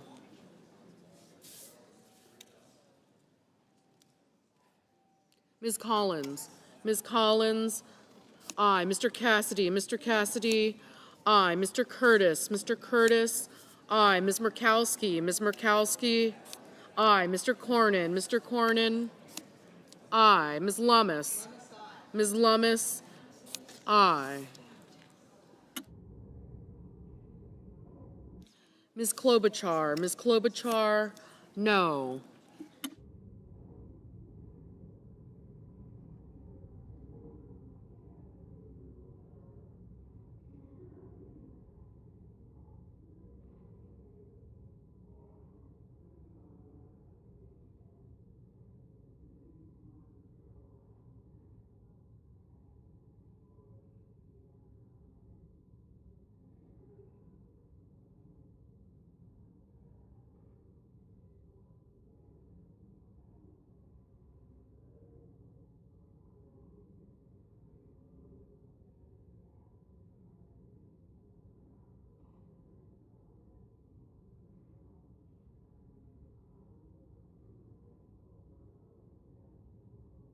Mr. Barrasso, aye.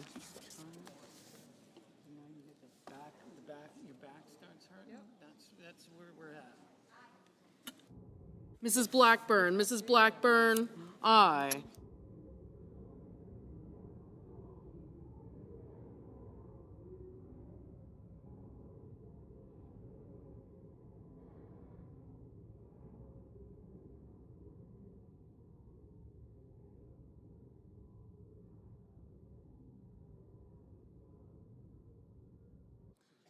Mrs. Moody, aye.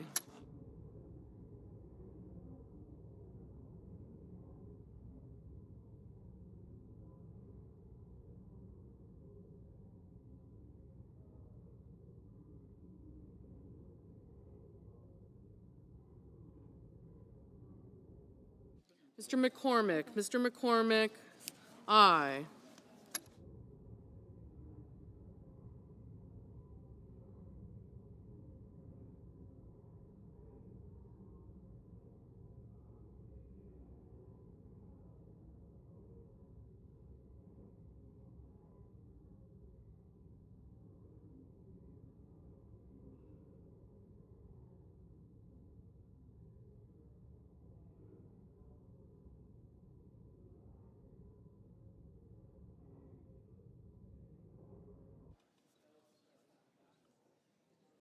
Mr. Reed, no. Mr. Sanders, no.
Mr. Johnson. Mr. Johnson, aye. Ms. Cortez Masto. Ms. Cortez Masto, no.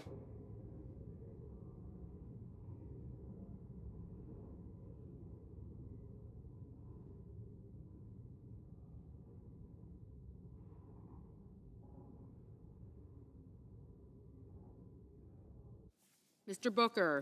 Mr. Booker, no.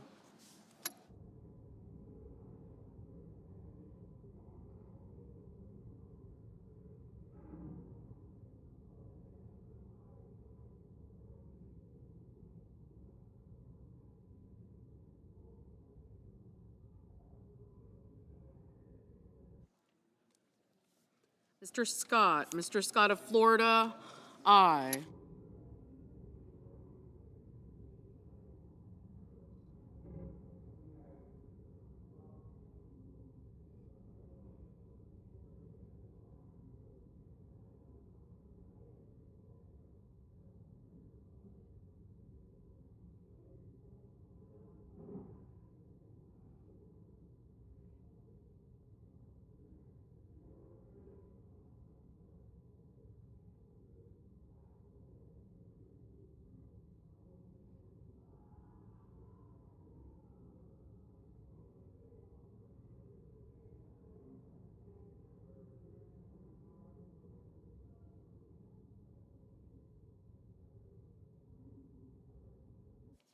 Mr. Murphy. Mr. Murphy, no.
Mr. Warner. Mr. Warner, no.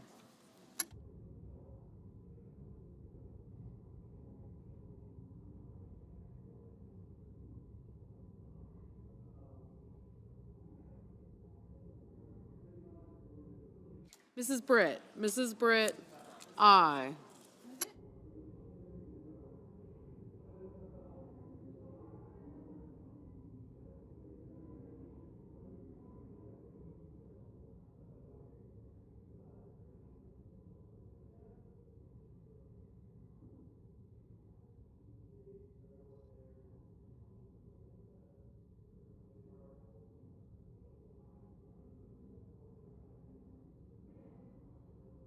Mr. Hawley. Mr. Hawley, aye.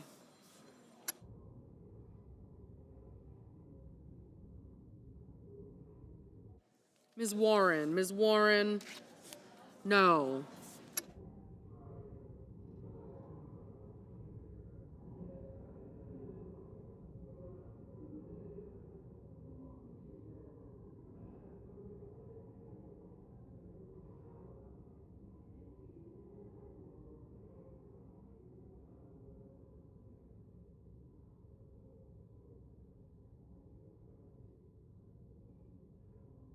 Mr. Hoven. Mr. Hoven, aye.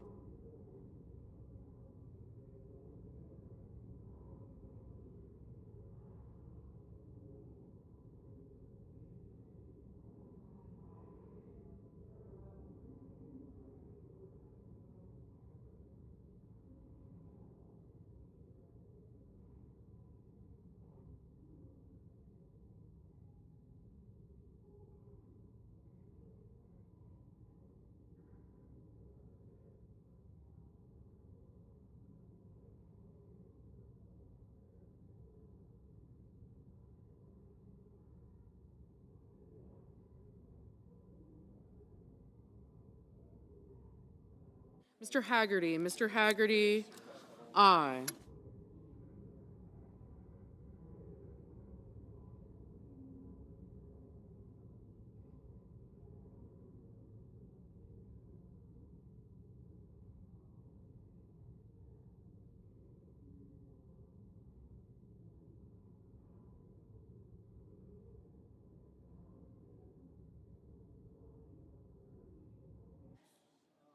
Mr. McConnell. Mr. McConnell, aye.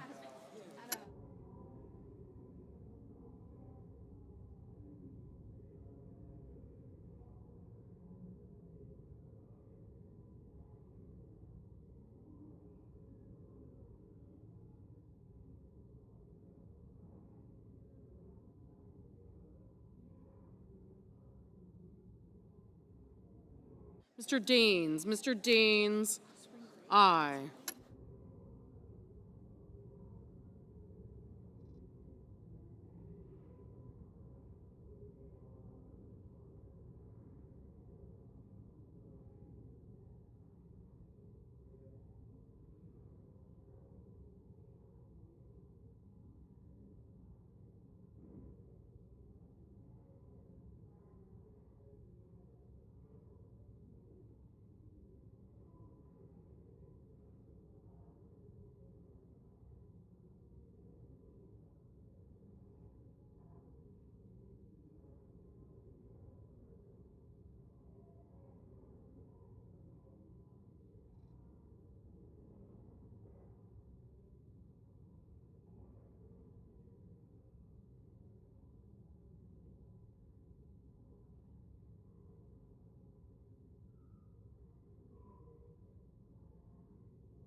Mr. Tuberville. Mr. Tuberville, aye.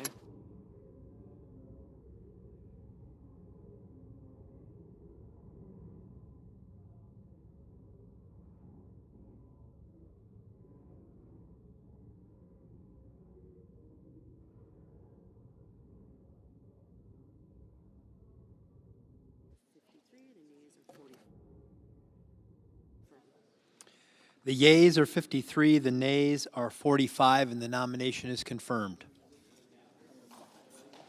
Under the previous order, the motion to reconsider is considered made and laid upon the table, and the President will be immediately notified of the Senate's action. The clerk will report the nomination. Nomination, Department of Justice, Harmeet Dillon of California to be an Assistant Attorney General. Under the previous order, the question occurs under the nomination. Is there a sufficient second? There appears to be. The clerk will call the roll. Ms. Ossobrooks. Okay, thanks. Ms. Baldwin.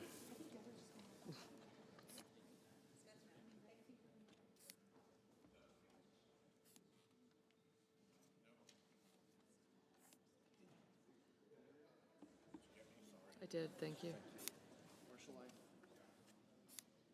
Thank you. Mr. Banks, Mr. Barrasso,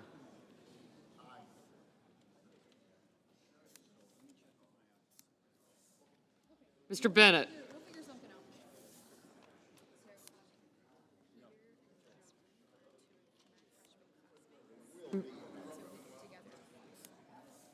Mrs. Blackburn, Mr. Blumenthal, Ms. Blunt-Rochester, Mr. Booker, Mr. Bozeman, I got you, Mrs. Britt,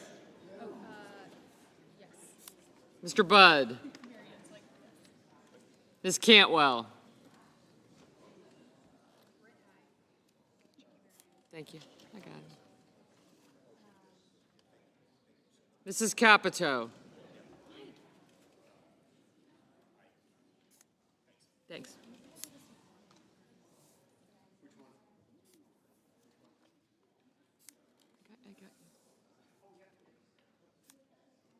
Mr. Cassidy.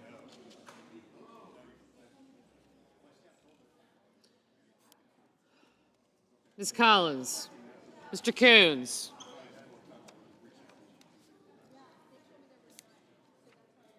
Mr. Cornyn. Ms. Cortez Masto. Mr. Cotton. Mr. Kramer. Mr. Crapo. Mr. Cruz. Mr. Curtis. Mr. Daines. Ms. Duckworth. Mr. Durbin. Ms. Ernst. Mr. Fetterman. Mrs. Fisher. Mr. Gallego. Mrs. Gillibrand. Mr. Graham. Mr. Grassley. Mr. Haggerty. Ms. Hassan.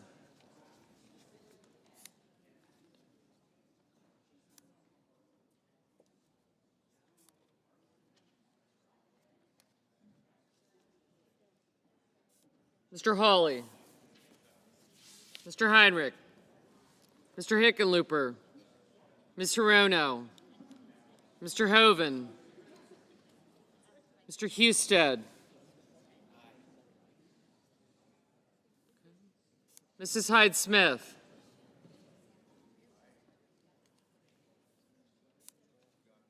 Yep. Mr. Johnson. Mr. Justice. Mr. Kane. Mr. Kelly. Mr. Kennedy. Mr. Kim. Mr. King. Ms. Klobuchar. Mr. Lankford. Mr. Lee. Mr. Lujan. Ms. Lummis. Mr. Markey. Mr. Marshall. Mr. McConnell. Mr. McCormick.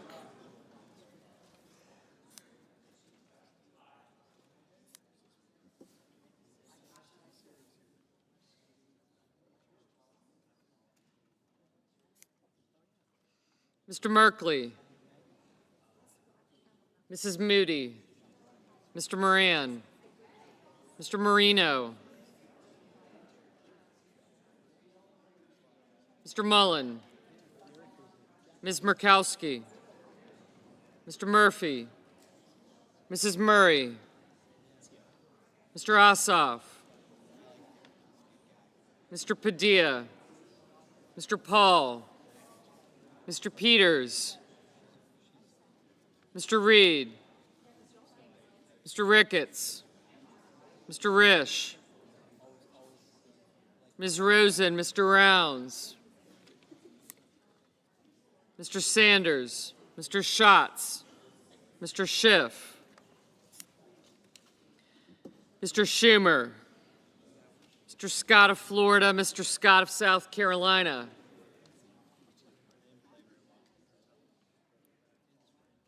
Mrs. Shaheen.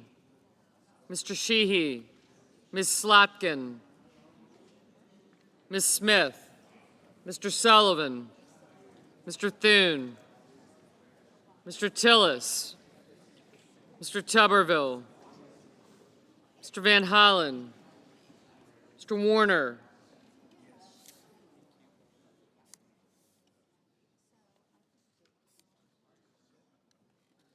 Mr. Warnock. Ms. Warren, Mr. Welch, Mr. Whitehouse, Mr. Wicker, Mr. Wyden, Mr. Young,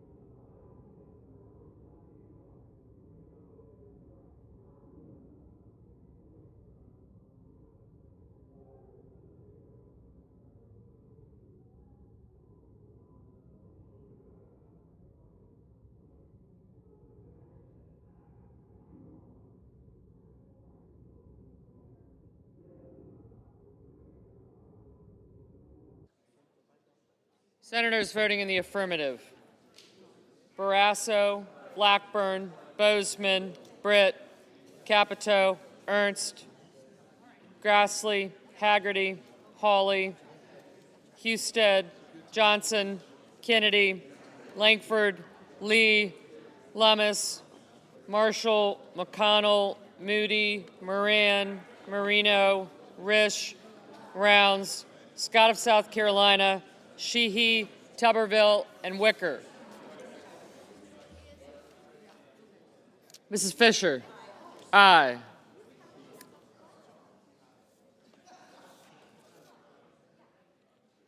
Senators voting in the negative: also Brooks, Baldwin, Blunt Rochester, Booker, Cantwell, Cortez Masto, Gallego, Hassan, Heinrich, Kelly, Kim, Lujan, Padilla, Peters, Reed, Rosen, Smith, Warren, Welch, and Whitehouse. Mr. Paul, aye.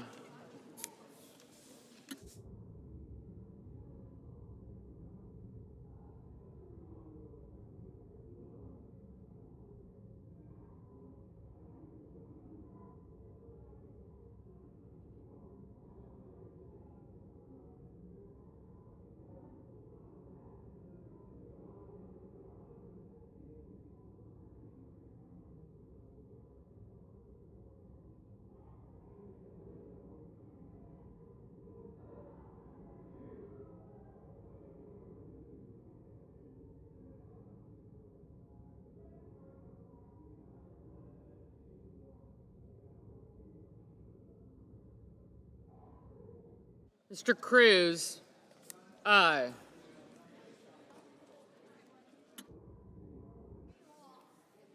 Mrs. Hyde-Smith, aye.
Mr. Murphy, no.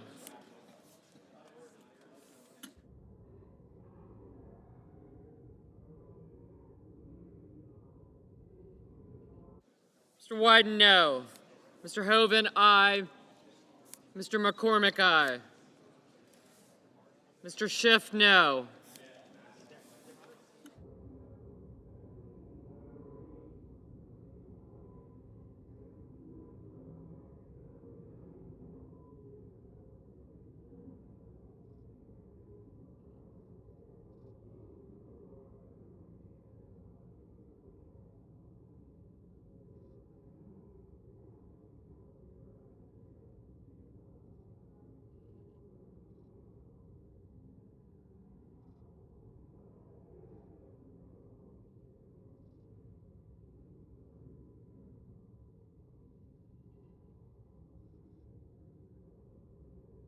Mr. Banks, aye.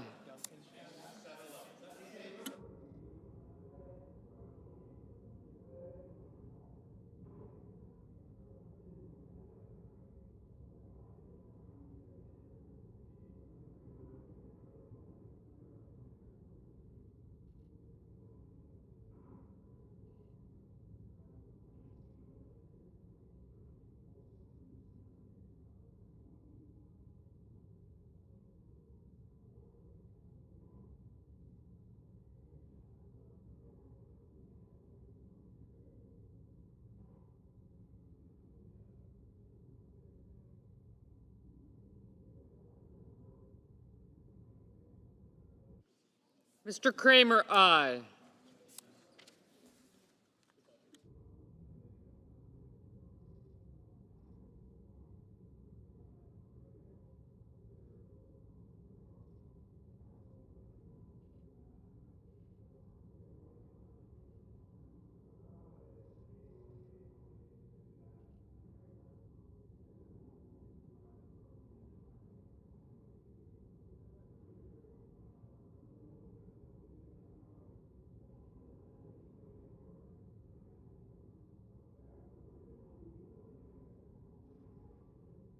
No. Ms. Slotkin, no.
Mr. Thune, aye.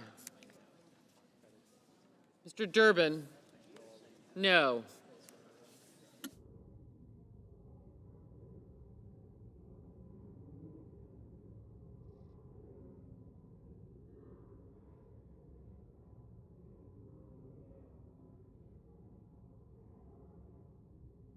Mr. Blumenthal, no.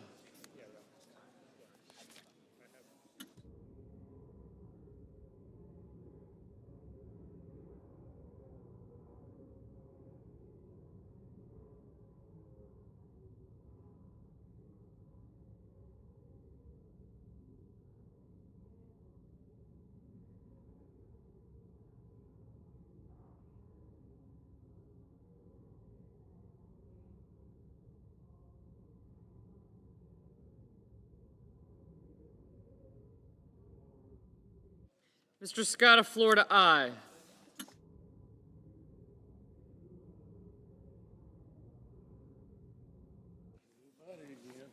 Mr. Justice, aye.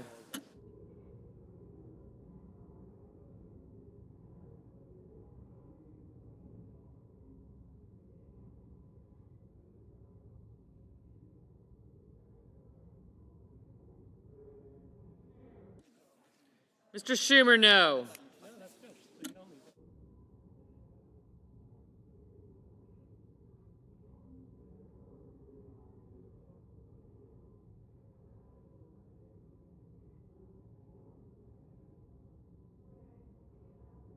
Mrs. Gillibrand, no.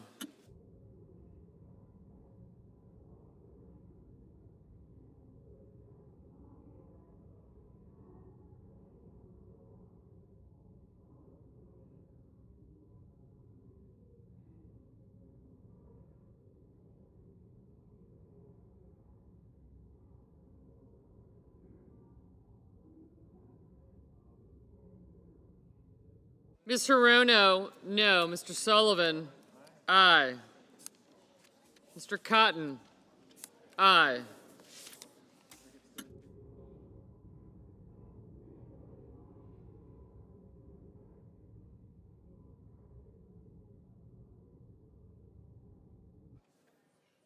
Mr. Schmidt, aye.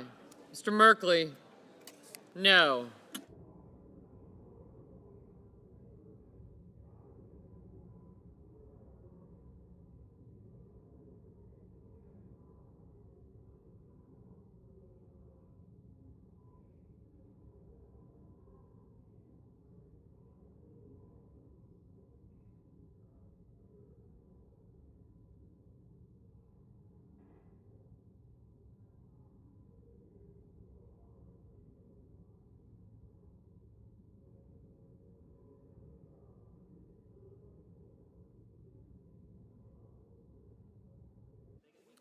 Mr. Van Hollen, no.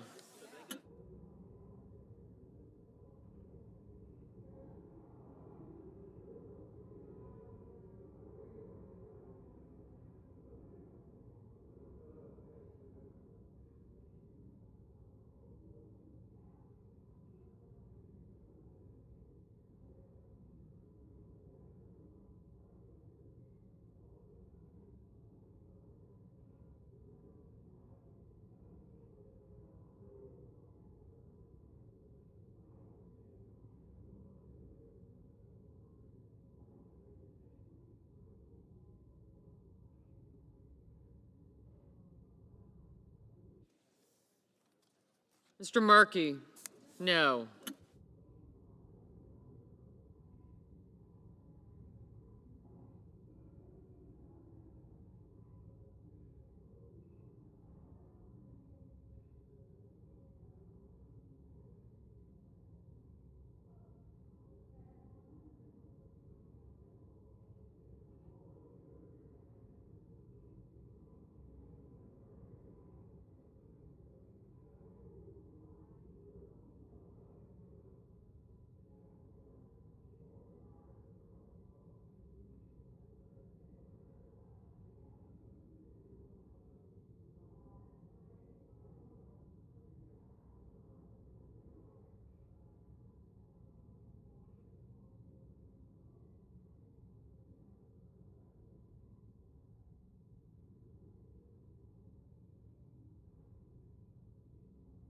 Mr. Warnock, no.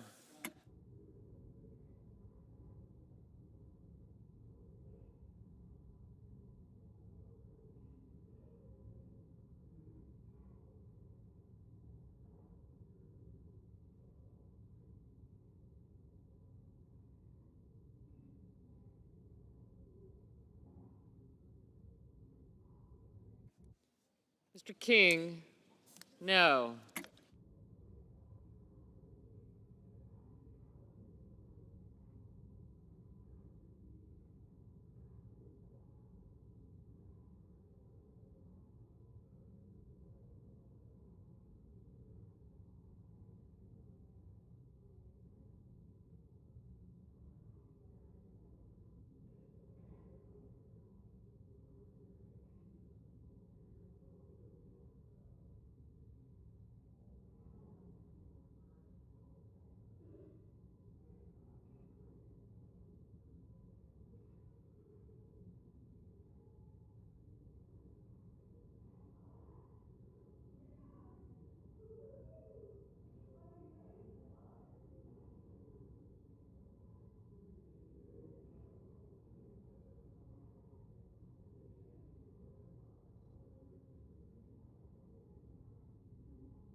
Mr. Coons, no.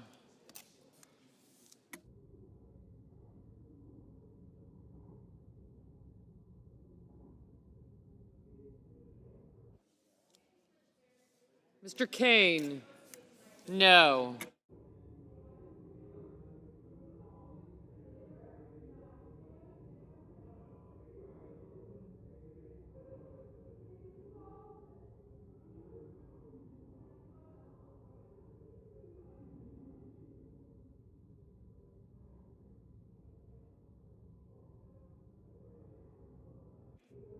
Mr. Budd, aye.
Mr. Ricketts, aye.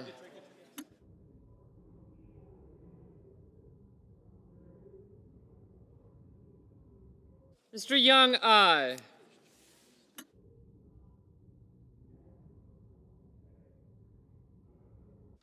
Mr. Schatz, no. Mr. Bennett, no.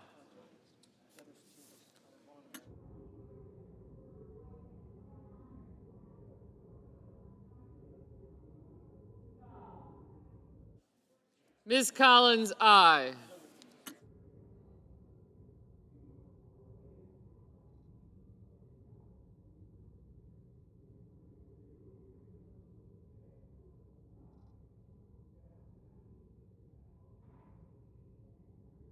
Mr. Tillis, aye. Mr. Curtis, aye.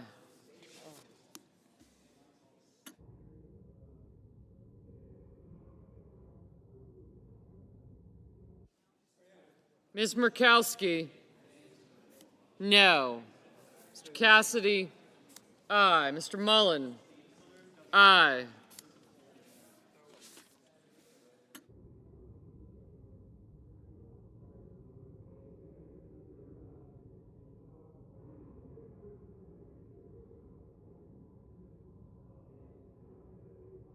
Mr. Daines, aye.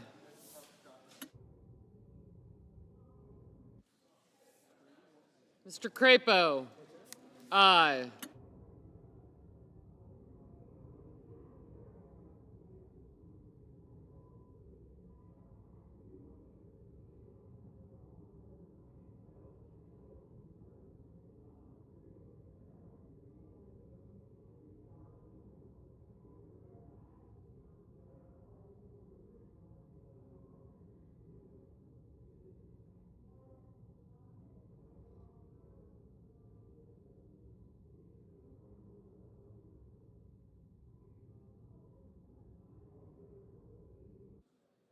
Mr. Warner, no.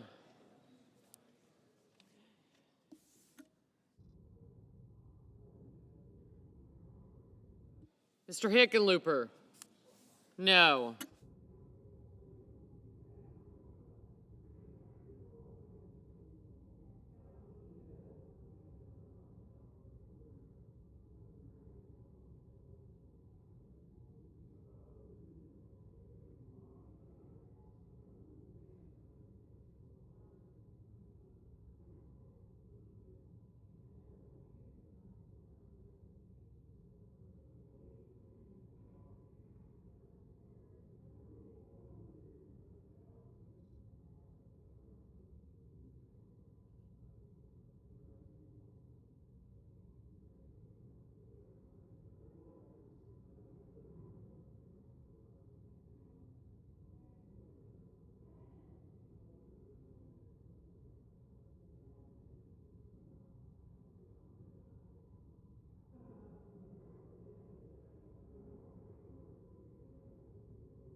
Mr. Fetterman, no.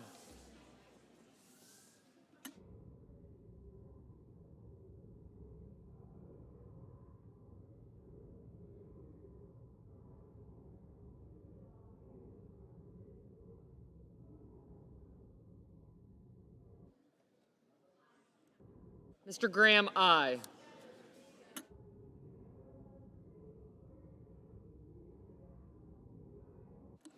Mr. Ossoff, no.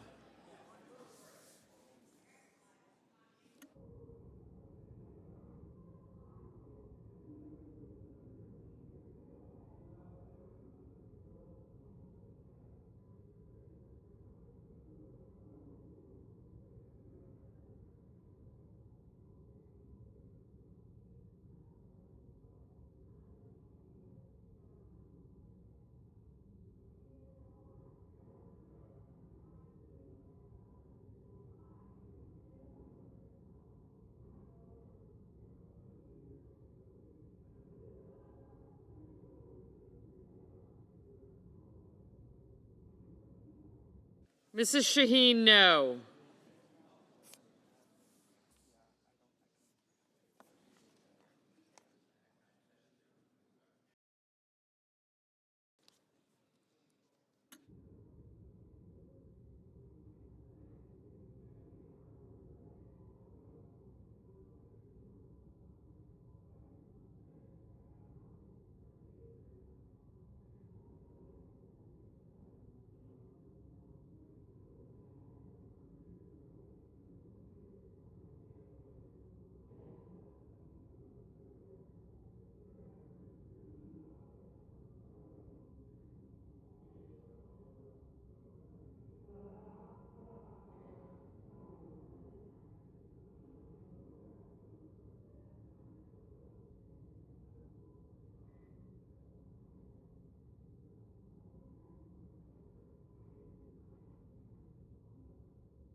Mr. Cornyn, aye.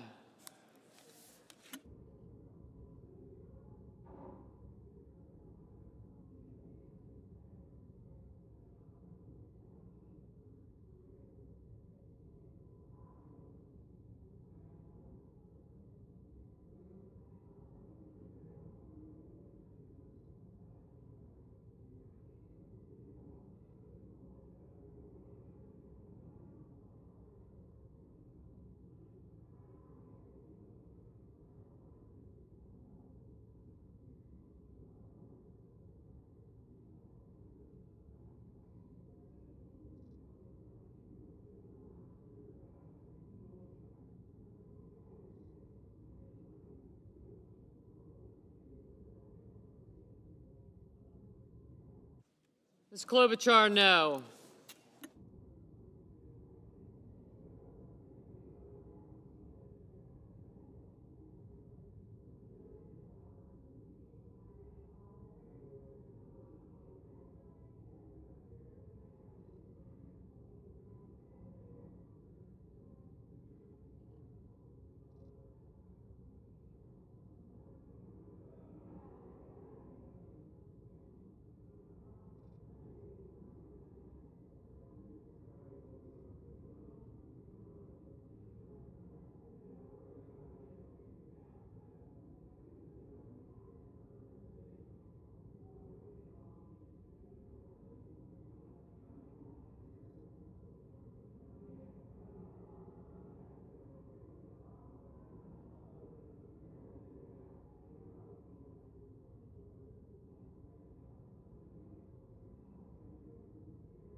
On this vote, the yeas are 52, the nays 45. The nomination is confirmed. Under the previous order, the motion to reconsider is considered, made, and laid upon the table, and the President will be immediately notified of the Senate's actions. Mr. President, I move to proceed to legislative session. Majority Leader. Questions on the motion to proceed? The question is on the motion to proceed. All those in favor say aye. All those in favor Aye. say aye. Aye. Opposed, no. Opposed? The ayes appear to have it. The ayes appear to have it. The ayes do have it. The ayes do have it. The motion is agreed to. The motion is agreed to. Mr. President, I move to proceed to calendar number 38, H-Con Res 14. The clerk will report. Motion to proceed to calendar number 38, H-Con Res 14, establishing the congressional budget for the United States government for fiscal year 2025 and so forth. Questions on the motion to proceed? The question is on the motion to proceed. Ask for yeas and nays. Is there a sufficient second? Is there a sufficient second? The clerk will call the roll. The clerk will call the roll. Ms. Alsobrooks, Ms. Baldwin, Mr. Banks, Mr. Barrasso,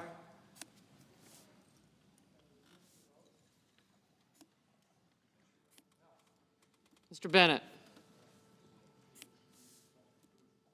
Mrs. Blackburn, Mr. Blumenthal, Ms. Blunt Rochester,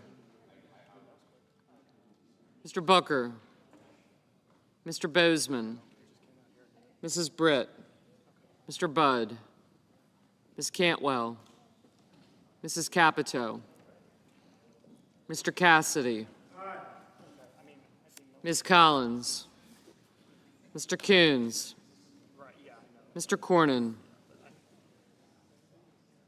Ms. Cortez Masto, Mr. Cotton, Mr. Kramer, Mr. Crapo, Mr. Cruz,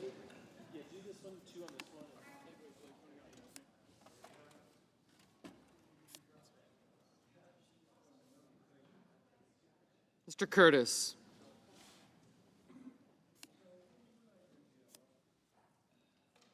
Mr. Daines,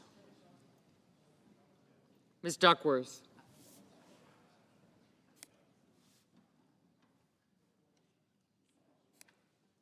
Mr. Durbin,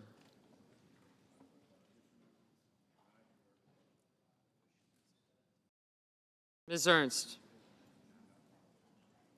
Mr. Fetterman,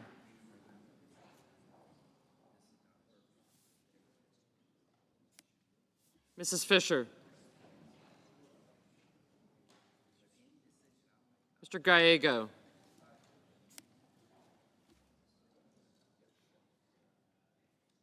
Mrs. Gillibrand,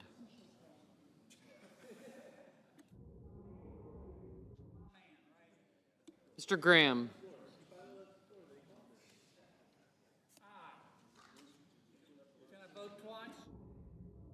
Mr. Grass,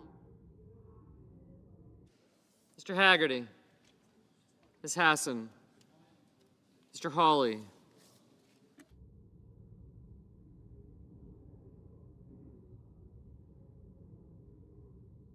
Mr. Heinrich, Mr. Hickenlooper, Ms. Hirono, Mr. Hoven, Mr. Husted,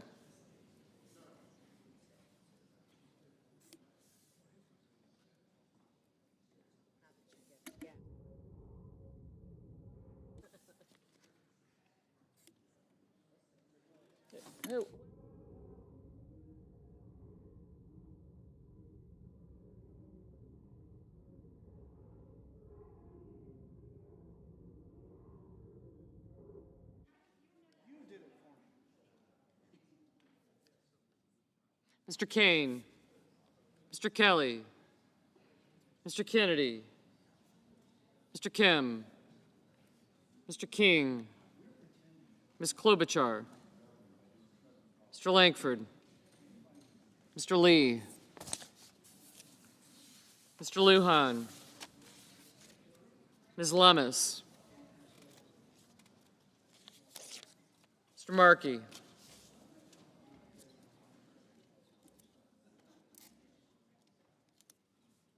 Mr. Marshall,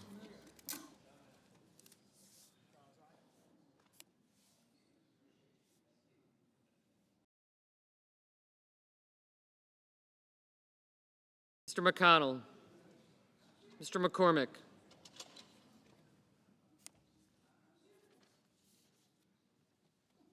Mr. Merkley.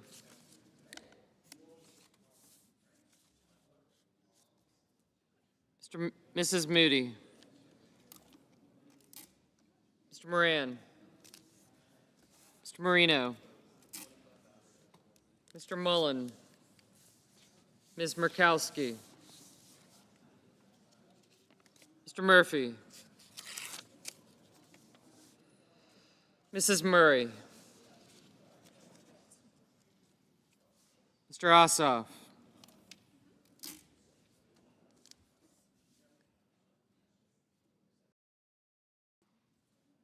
Mr. Padilla. Mr. Paul. Mr. Peters. Mr. Reed. Mr. Ricketts. Mr. Risch. Ms. Rosen. Mr. Rounds.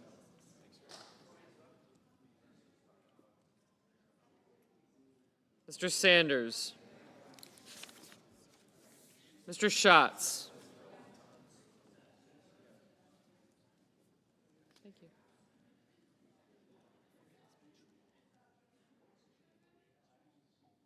Mr. Schiff. Mr. Schmidt. Mr. Schumer.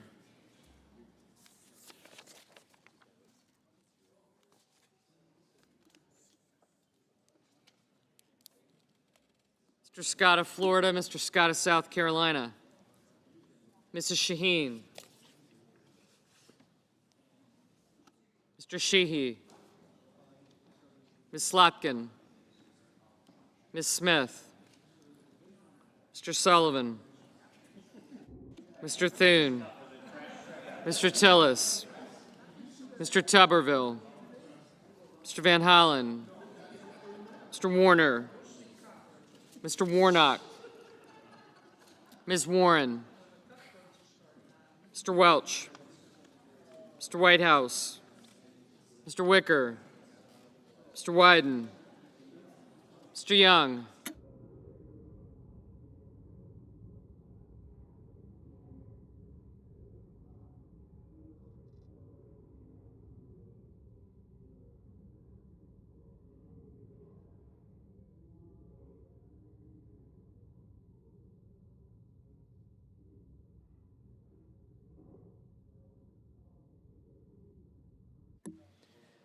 Senators voting in the affirmative: Barrasso, Bozeman, Britt, Capito, Cassidy, Collins, Cornyn, Kramer, Crapo, Cruz, Curtis, Graham, Kennedy, Marino, Rounds, Schmidt, Thune, and Tillis.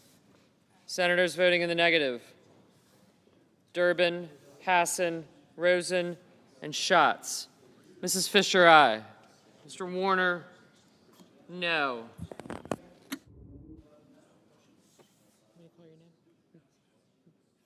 Mr. Justice. Yay.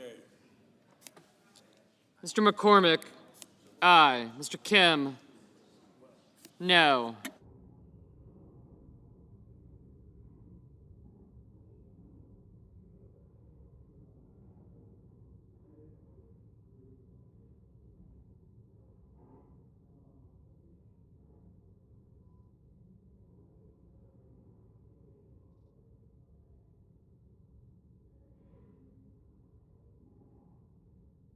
Ms. Cortez Masto, no. Mr. King, no.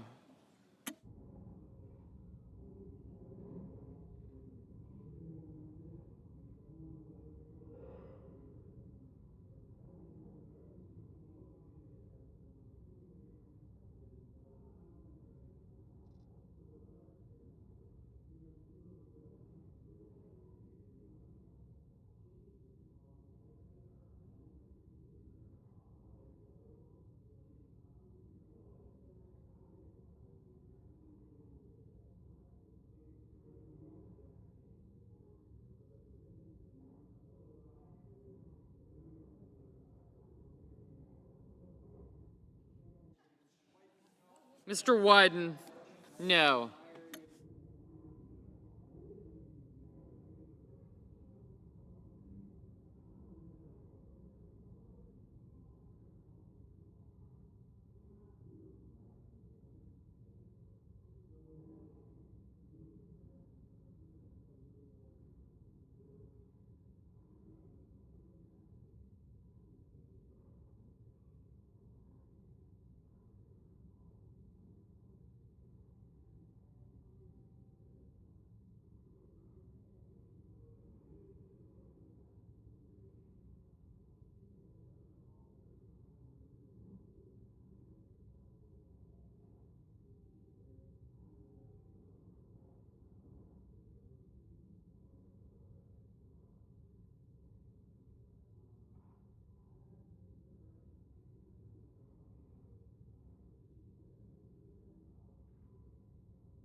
Mrs. Blackburn, aye. Mr. Grassley, aye.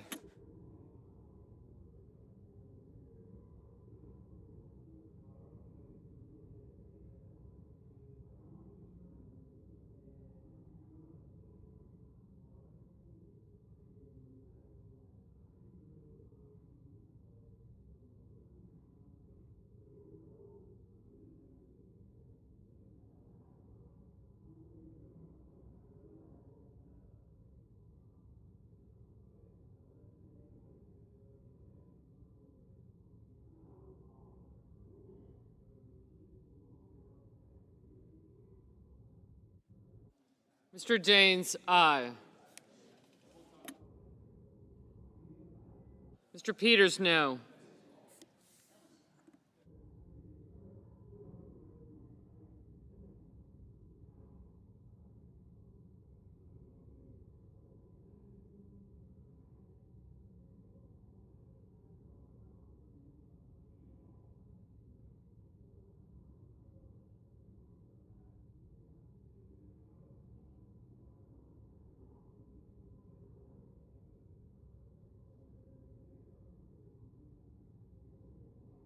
Mr. Booker, no.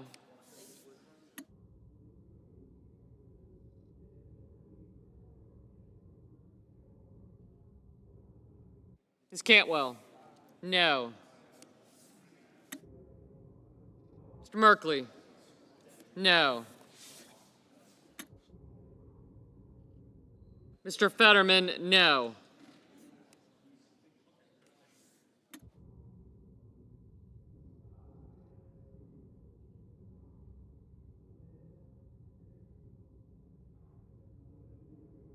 Mr. Kane, no.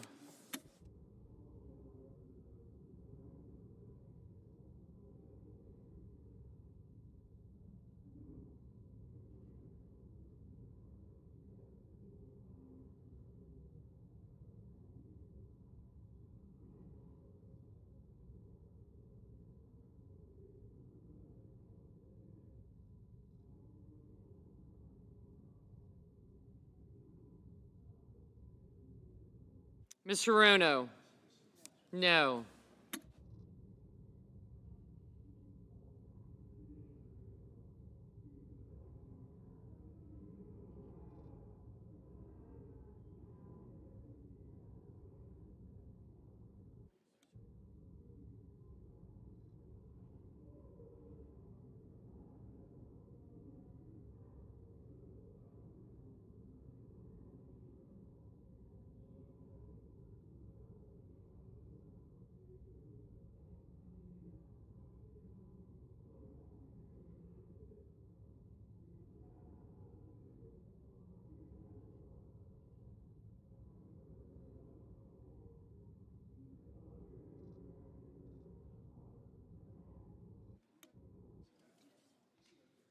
Yeah, I do.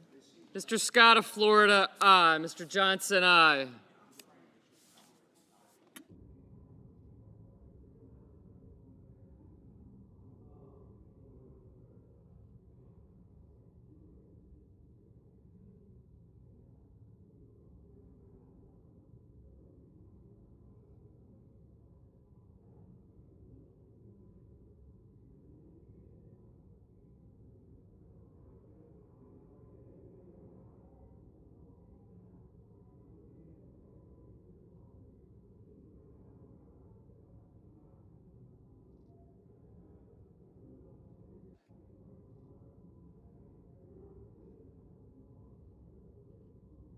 Ms. Lemus?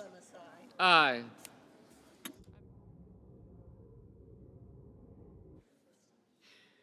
Mr. Hickenlooper, no.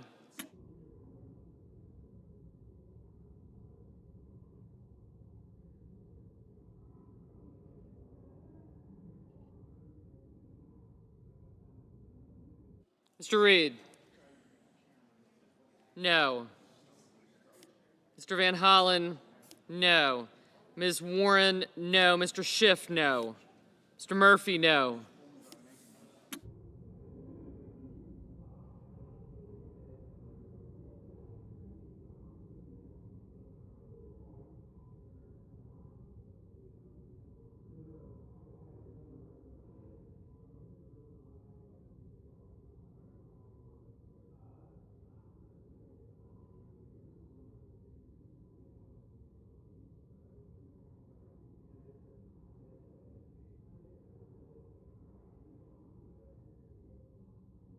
Mr. Husted, aye.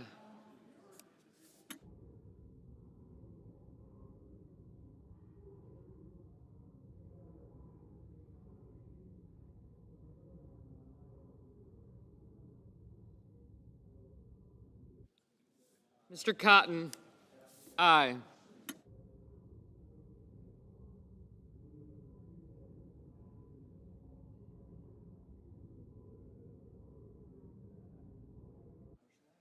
Mr. Marshall, aye.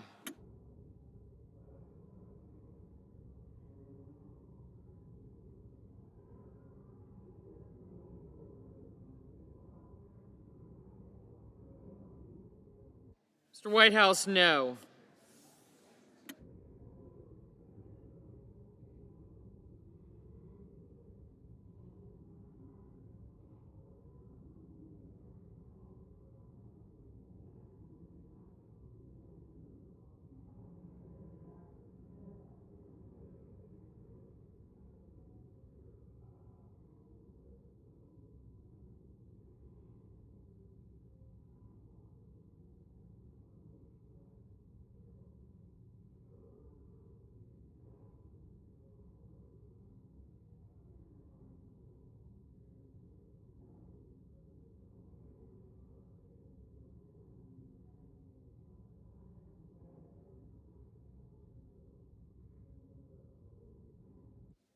Ms. Murkowski, aye.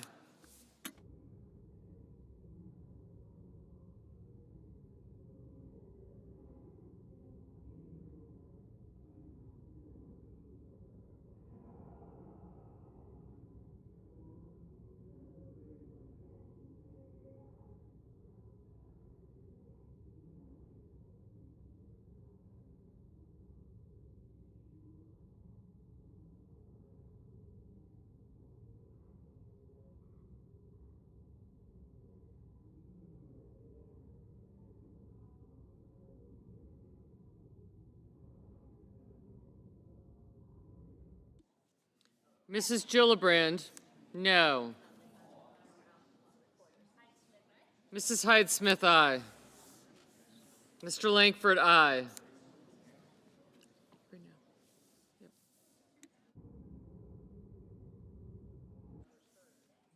Ms. Smith, no. Mr. Gallego, no.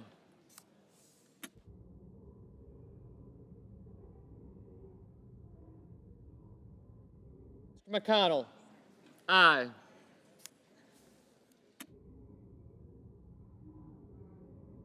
Mr. Welch, no.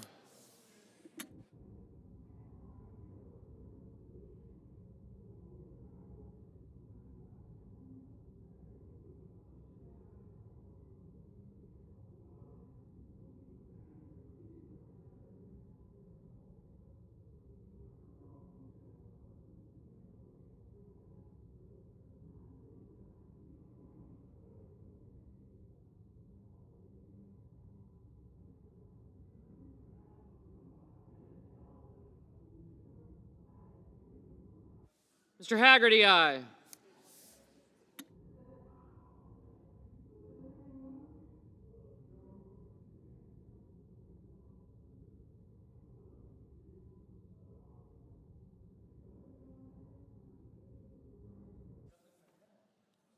Mr. Sanders, no. Mr. Ricketts, aye.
Ms. Ernst, aye.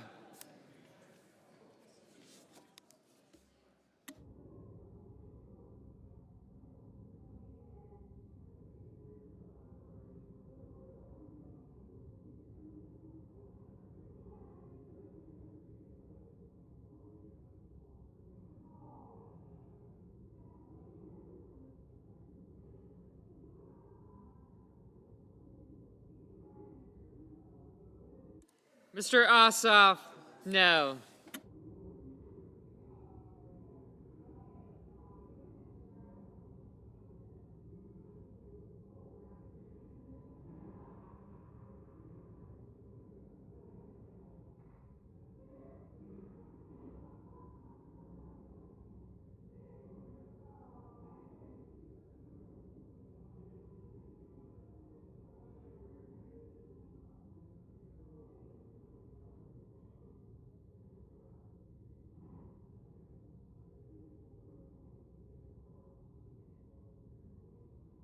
Mr. Mullen, aye.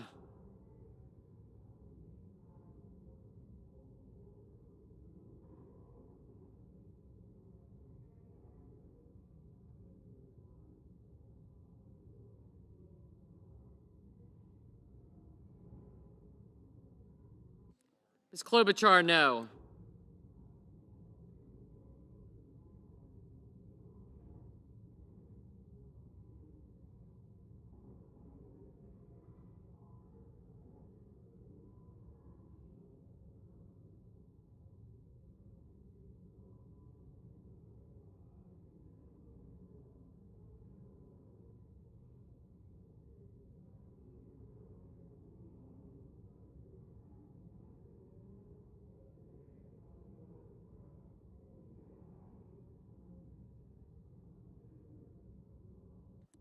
Mr. Budd, aye.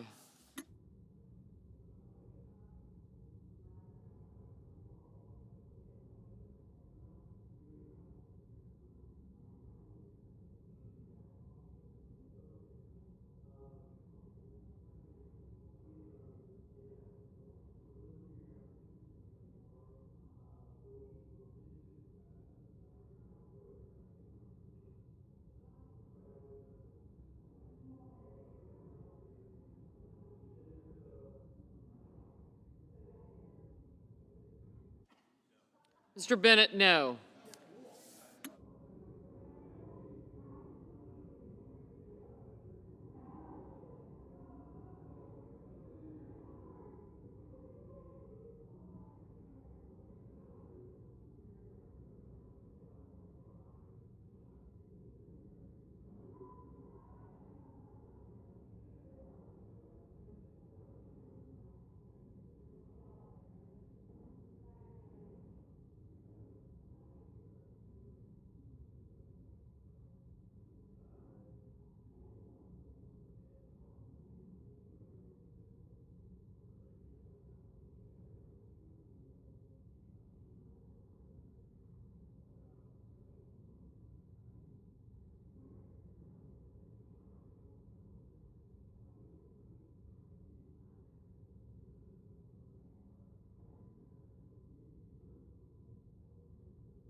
Ms. Alsterbrooks, no.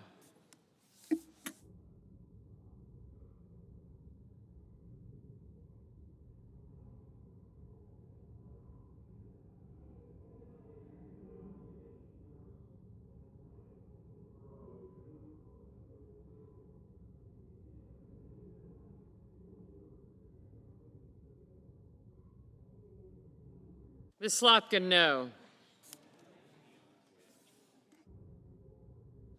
Ms. Blunt Rochester, no. Mr. Young, aye.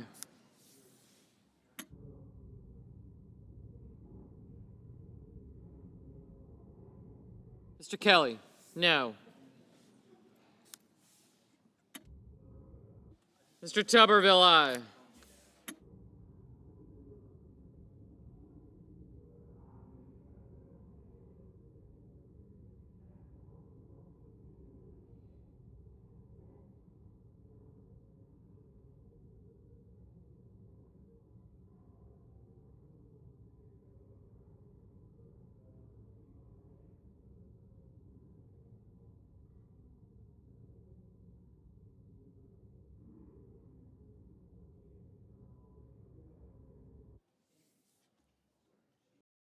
Ms. Baldwin, no. Mr. Warnock, no. Mr. Blumenthal, no.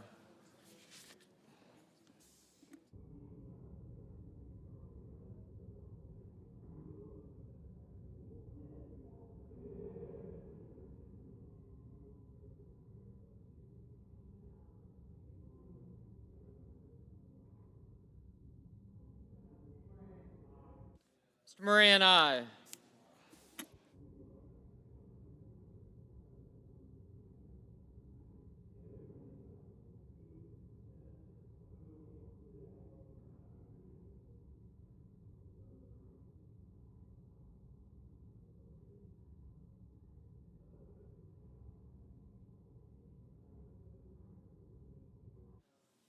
Mr. Banks, aye.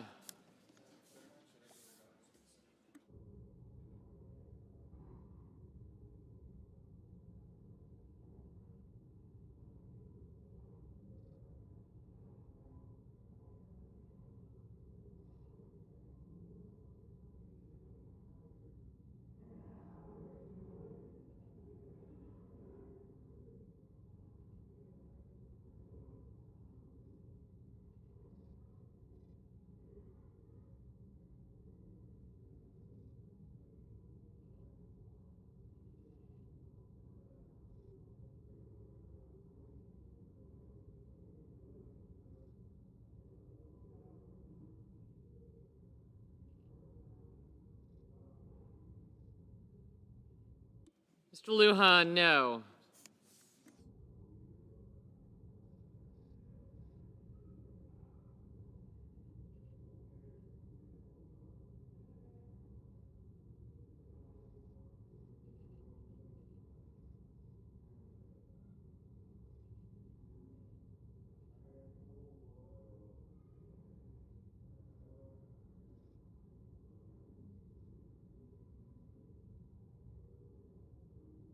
Mr. Hoven, aye.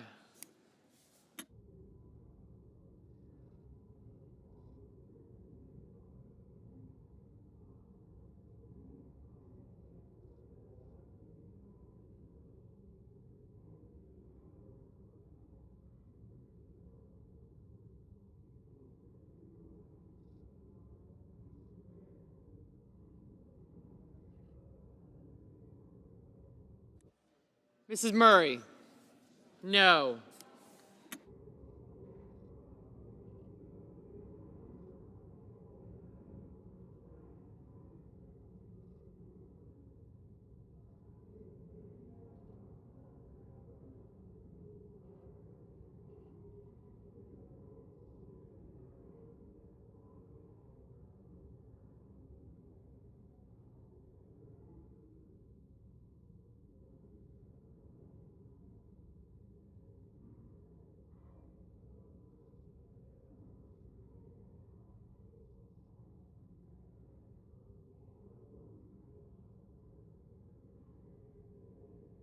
Mr. Risch, aye.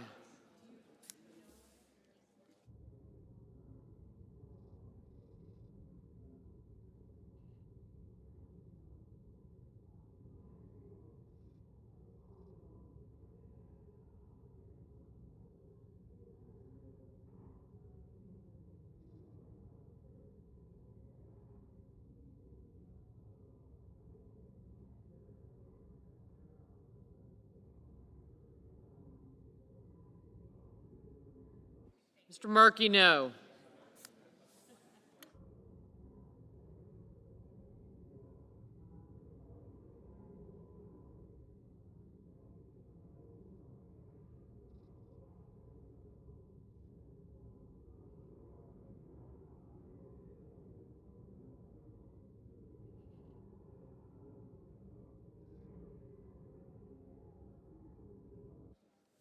Mrs. Shaheen, no.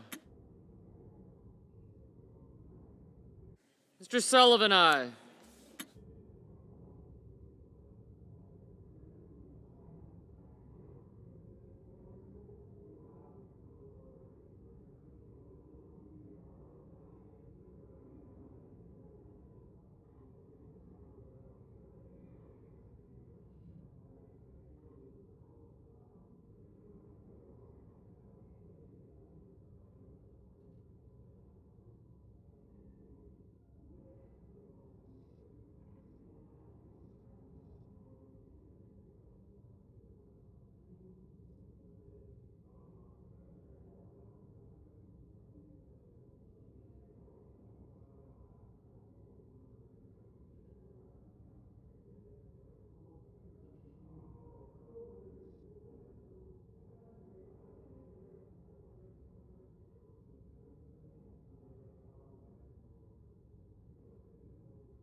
Mr. Padilla, no. Mr. Schumer, no.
Mrs. Moody, aye.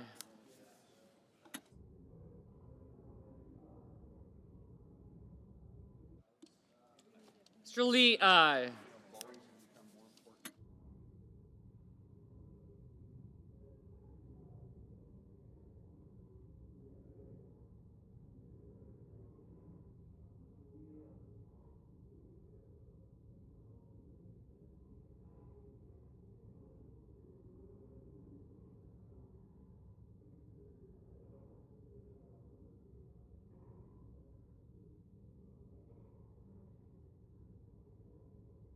Mr. Coons, no.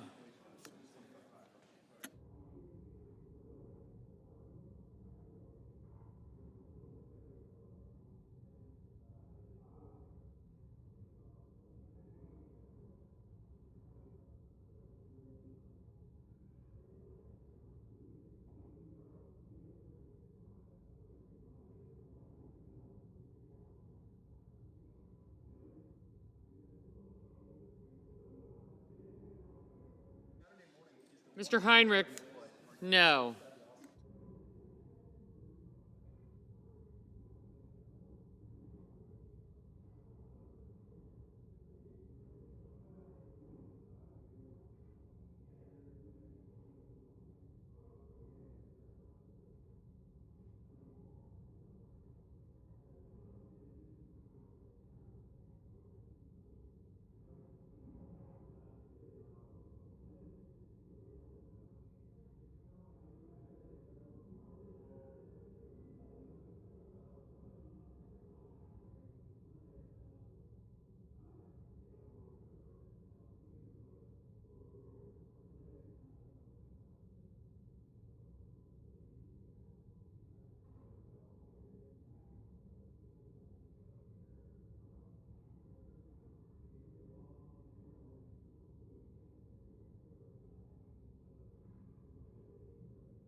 Mr. Paul, no.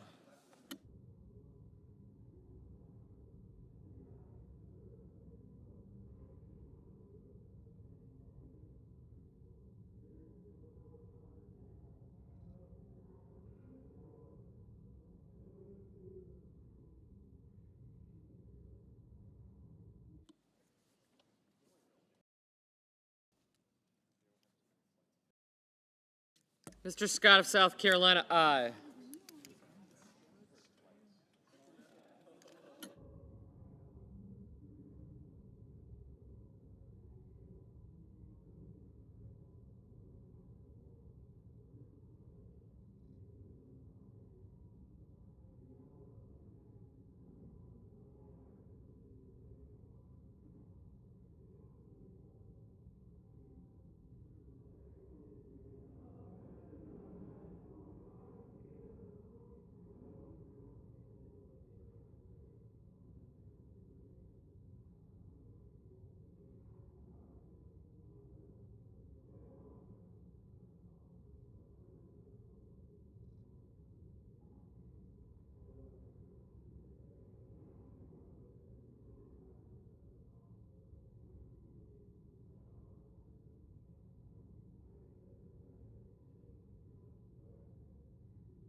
Ms. Duckworth, no.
Mr. Wicker.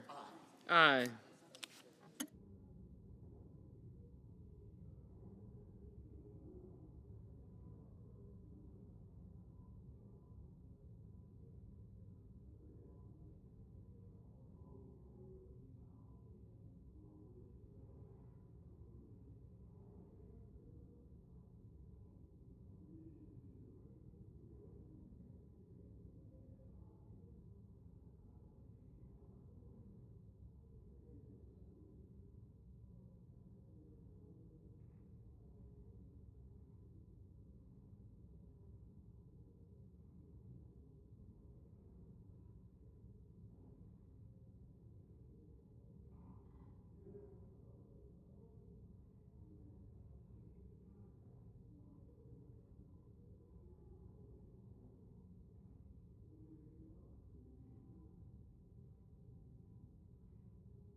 Mr. Sheehy, aye.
Mr. Hawley, aye.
On this vote, the yeas are 52, the nays are 48. The motion to proceed is agreed to. The clerk will report the concurrent resolution. Calendar number 38, H. Conres 14, establishing the congressional budget for the United States government for fiscal year 2025 and so forth. Senator from South Carolina. Madam President, I ask for unanimous consent that for the duration of House Concurrent Resolution 14, the budget resolution for fiscal year 2025, the majority and the Democratic managers of the resolution, while seated or standing at the manager's desk, to be permitted to deliver floor remarks, retrieve, review, and edit documents, and send email and other data communications from text displayed on wireless personal assistant devices and tablet devices. I further ask unanimous consent that the use of calculators, and I know we still had them, be permitted on the floor during consideration of the budget resolution. Further, that the staff be permitted to make technical and conforming changes to the resolution if necessary, consistent with amendments adopted during Senate consideration, including calculating the associated change in the net interest function and incorporating the effect of such adopted amendments on the budgetary aggregates for federal revenue, the amount by which the federal revenue should be changed, new budget authority, budget outlays, deficits, public debt, and debt held by the public. Ask unanimous consent that the following staff members, where are they? are about to be revealed. Caitlin Wilson, Lillian Meadows, Scott Graber, Mike Jones, Melissa Kaplan, Pinster, Josh Smith, Tyler Evlazier, sorry about that, Tyler, you know who you are, I didn't mean to butcher your name. I ask that they, where am I at?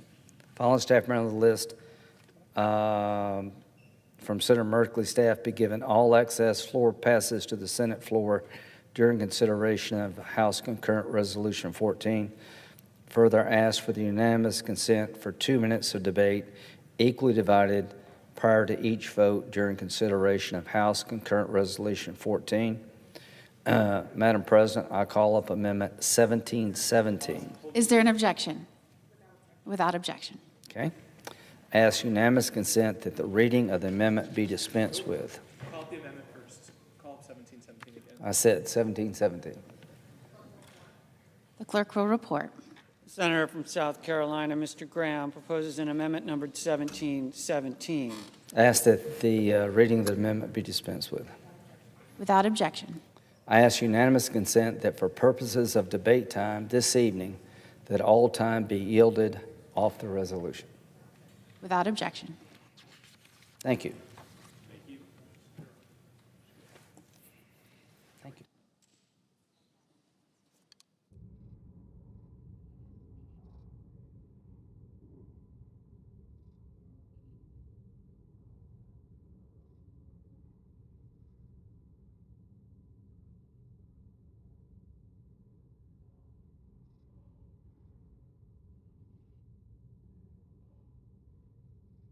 President. Democratic leader. Madam President, a few minutes ago, for the second time this year, Senate Republicans began the process to pass legislation eviscerating Medicaid, abandoning our kids, failing our veterans, and squandering our future, all for the sake of tax cuts for the ultra-rich. This is the Republican agenda. Billionaires win, American families lose. Billionaires win, American families lose in the Republican plan. And Republicans have failed to be honest with the country about the true nature of their plans. They have tried to hide their Medicaid cuts. They have tried to hide their billionaire tax giveaways with budgetary gimmicks and distractions. They're tying themselves in knots. They don't want the American people to know what their agenda is. Well, if Republicans won't be straight with the American people about their agenda, Senate Democrats are glad to do it for them. Tonight, my colleagues and I will begin to put the Republican agenda on trial before the court of public opinion here on the floor of the Senate. It's going to be a long few days for Senate Republicans. Democrats will expose the dark corners of the Republican plan. We will explain the devastating consequence, highlight the many injustices that Republicans will inflict on people's health care, on their financial security, on their children's future, and on the very future of the American dream itself. We begin tonight with a topic close to home for all of us, Medicaid. It's my honor to join my fellow Democrats to lay the case before the American people for how Republicans plan to destroy Medicaid as we know it and harm millions and millions and millions of Americans. We will share the stories of people back home. We will illustrate the full scale of the destruction these cuts would do. And we will make it clear to the American people, while Republicans work like hell to eliminate Medicaid, to cut taxes for the rich, Democrats are fighting to protect the health care the American people deserve and need. And Medicare will be the first of 6 different themes that we'll focus on here on the floor. Tomorrow, We will be focused likewise as we debate this bill on Republicans' morally bankrupt tax breaks for billionaires, on Donald Trump's dumb and costly tariffs, on the need to stand up for our veterans and our national security, on the unprecedented corruption Donald Trump has unleashed in our government, and finally, on the existential fight to protect Social Security from the chainsaw of Elon Musk. These are the themes we will cover today and tomorrow. This is the fight the American people need to see, because people's lives and livelihoods are at stake. The health care that protects our kids is in danger. Our children, their health care is in danger. The benefits that keep our seniors whole are at risk. Senior citizens in their golden era could have Medicaid, the rug pulled out from under them, leaving them in dire straits.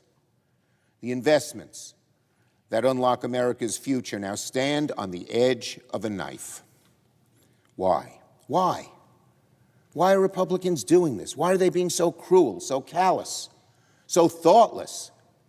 Why are those in the billionaire bubble who seem to run Donald Trump and Elon Musk? Why are they doing this? Very simple. They're trying to give the ultra-rich another tax break. The Republicans are enthralled with these very wealthy, very greedy people, and all they want is a tax break. And when Donald Trump became president, they got control of the Republican Party, and Elon Musk and Donald Trump are in the billionaire bubble. And when Democrats expose all these cuts to health care and veterans aid and benefits for the American people to see, the American people will think it's sickening. So tonight, let us begin with Medicaid. 70 million people rely on Medicaid in one way or another to provide medical care, and tens of millions more are their families and friends. That includes not just seniors, who are the 70 million, but also newborns, parents, Americans with disabilities, rural communities that have access perhaps to a single hospital or clinic if they're fortunate. Medicaid makes all these things possible. I want to focus on a truly sobering experience I had earlier this week, visiting 2 nursing homes in New York. Silver Lake Specialized Care and Rehab Center on Staten Island, and Carillon Nursing Home and Rehab on Long Island.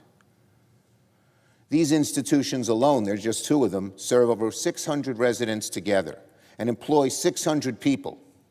They're the lifeline to a local community. They help seniors with dementia, with post-surgical rehab, physical disability, and so much more.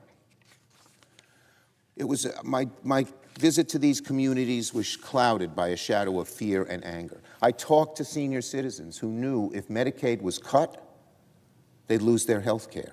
In fact, the owner of Silver Lake, one of the most esteemed health care facilities on Staten Island, told me if the cut were even half what the Republicans are proposing, his home would close. Hundreds of senior citizens would have no health care. 300 people would lose their job. They were frightened. They were scared. They were angry. There's no question about it. Even if Republicans pass a fraction of the cuts they're pushing, it would devastate these communities. We had the heads of major hospitals, many of them not the same party as mine, there, telling us what would happen if these devastating cuts to Medicaid went through. On Staten Island, we estimated 18,000 people would lose their jobs. Tens of thousands would no longer get health care. It would cause a recession on Staten Island like that. Seniors at the centers, new seniors who were getting out of hospitals or have a new illness that they were just encountering, would be turned away. There'd be no funding. There'd be no beds. There'd be no place for them to go. And most of the residents, it's not just the residents at these nursing homes, it's their children who now can breathe easy that their parents who helped raise them and worked so hard through the years to provide for them, Their children now, Staten Island's a middle-class community, so is Long Island, the place I visited, the two places I visited. But their kids would not be able to care for most of them. Most of them need more health care than just going back to their kids' home. It's not enough, not adequate health care for so many of them. And others said their children had no extra room for them. What are even the kids going to do? In both Staten Island and Long Island, these are middle-class communities. They're going to be devastated by these cuts. Some of the residents said their children might be able to take care of them, but the burden would be immense. These families don't have the financial means to take care of their parents in their advanced age. They don't have space at home. They don't have the medical know-how to meet the needs like a nursing home does. And any of you, the millions of Americans who have a parent who struggled with dementia or physical disabilities, those people, we know that our parents need the help of medical professionals. Workers worried they might lose their jobs. They work so hard in these facilities because they care about the patients they're caring for. Told, nope, no more funding for no reason. They're doing a great job. Same on Long Island as in Staten Island, and the same across all of America. All of them, nervous, scared, angry, furious at what these cuts would do to them. Why, people ask, why are they doing this? Why are they being so mean? Why are they being so cruel? Why are they being so callous? And we have to answer, for one reason. They want to give billionaires a tax cut. And they want to take the money away from working families, take needs of things that working families need, take them away, and give them so there's more tax cuts for the billionaires.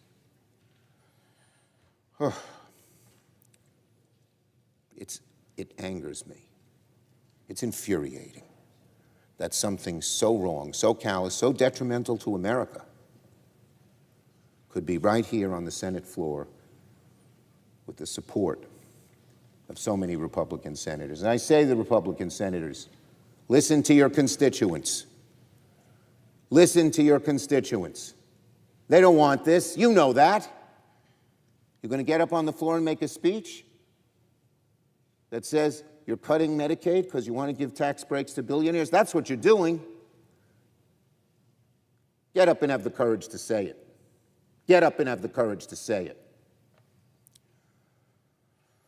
The senior senators I visited were represented, actually, by Republican members of Congress in both Staten Island and Long Island. There, I told every patient, every doctor, every nurse, every employee who works in these institutions to call their Congress member and tell them that their jobs are at risk. If they're a resident, to tell them their health care is at risk. If they're a child of a parent in one of these nursing homes, call. I told them to make it clear to their congressmen that the Republican congressmen and senators have the power in their hands to stop these cuts because there are narrow margins in both the Senate and the House. A handful of senators, a handful of congressmen, if they had the courage to do the right thing, and most of them, or some of them at least, know that it is the right thing, even though they're afraid to vote yes. They're afraid to vote no and stop this. But they should have the courage to do it. So I told them, I told everyone I encountered in these two nursing homes and many other places in New York. I went to a hospital in the Bronx, one of the biggest hospitals. It serves 1.3 billion people, 1.3 million people in the Bronx. It's the only cancer care treatment for all those 1.3 million. The leaders of that hospital told me the hospital would probably close if there were a 20% cut to Medicaid, and the Republicans are proposing a deeper cut than that in this budget bill. Close. The only hospital, one of the biggest employers. It employs 18,000 people itself. And this story could be repeated. The Bronx is a poorer community. Staten Island, Long Island, more middle-class communities, but every one of them will be affected terribly by these cuts. So I told them to call. I tell everyone, we have to stop this. Public sentiment is everything. Every American in a similar position to those I spoke to should do the same. Call your congressman, call your senator. Tell them you don't want Medicaid to be slashed. Tell them you don't want nutrition assistance to be eliminated. Tell them you don't want our seniors to be abandoned. Tell them you don't want to see these cuts, these cruel, heartless cuts, just so the wealthiest Americans can get another break they don't need. That's what the next few days are about, fighting these awful cuts done to help the wealthiest Americans get a tax break. That is the fight Democrats will have here on the Senate floor. That is the fight we will have tonight. That is the fight we will have tomorrow and beyond.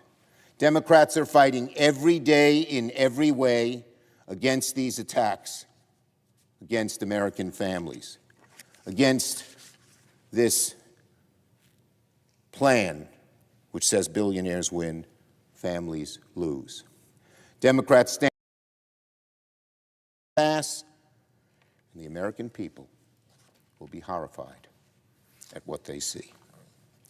I yield the floor.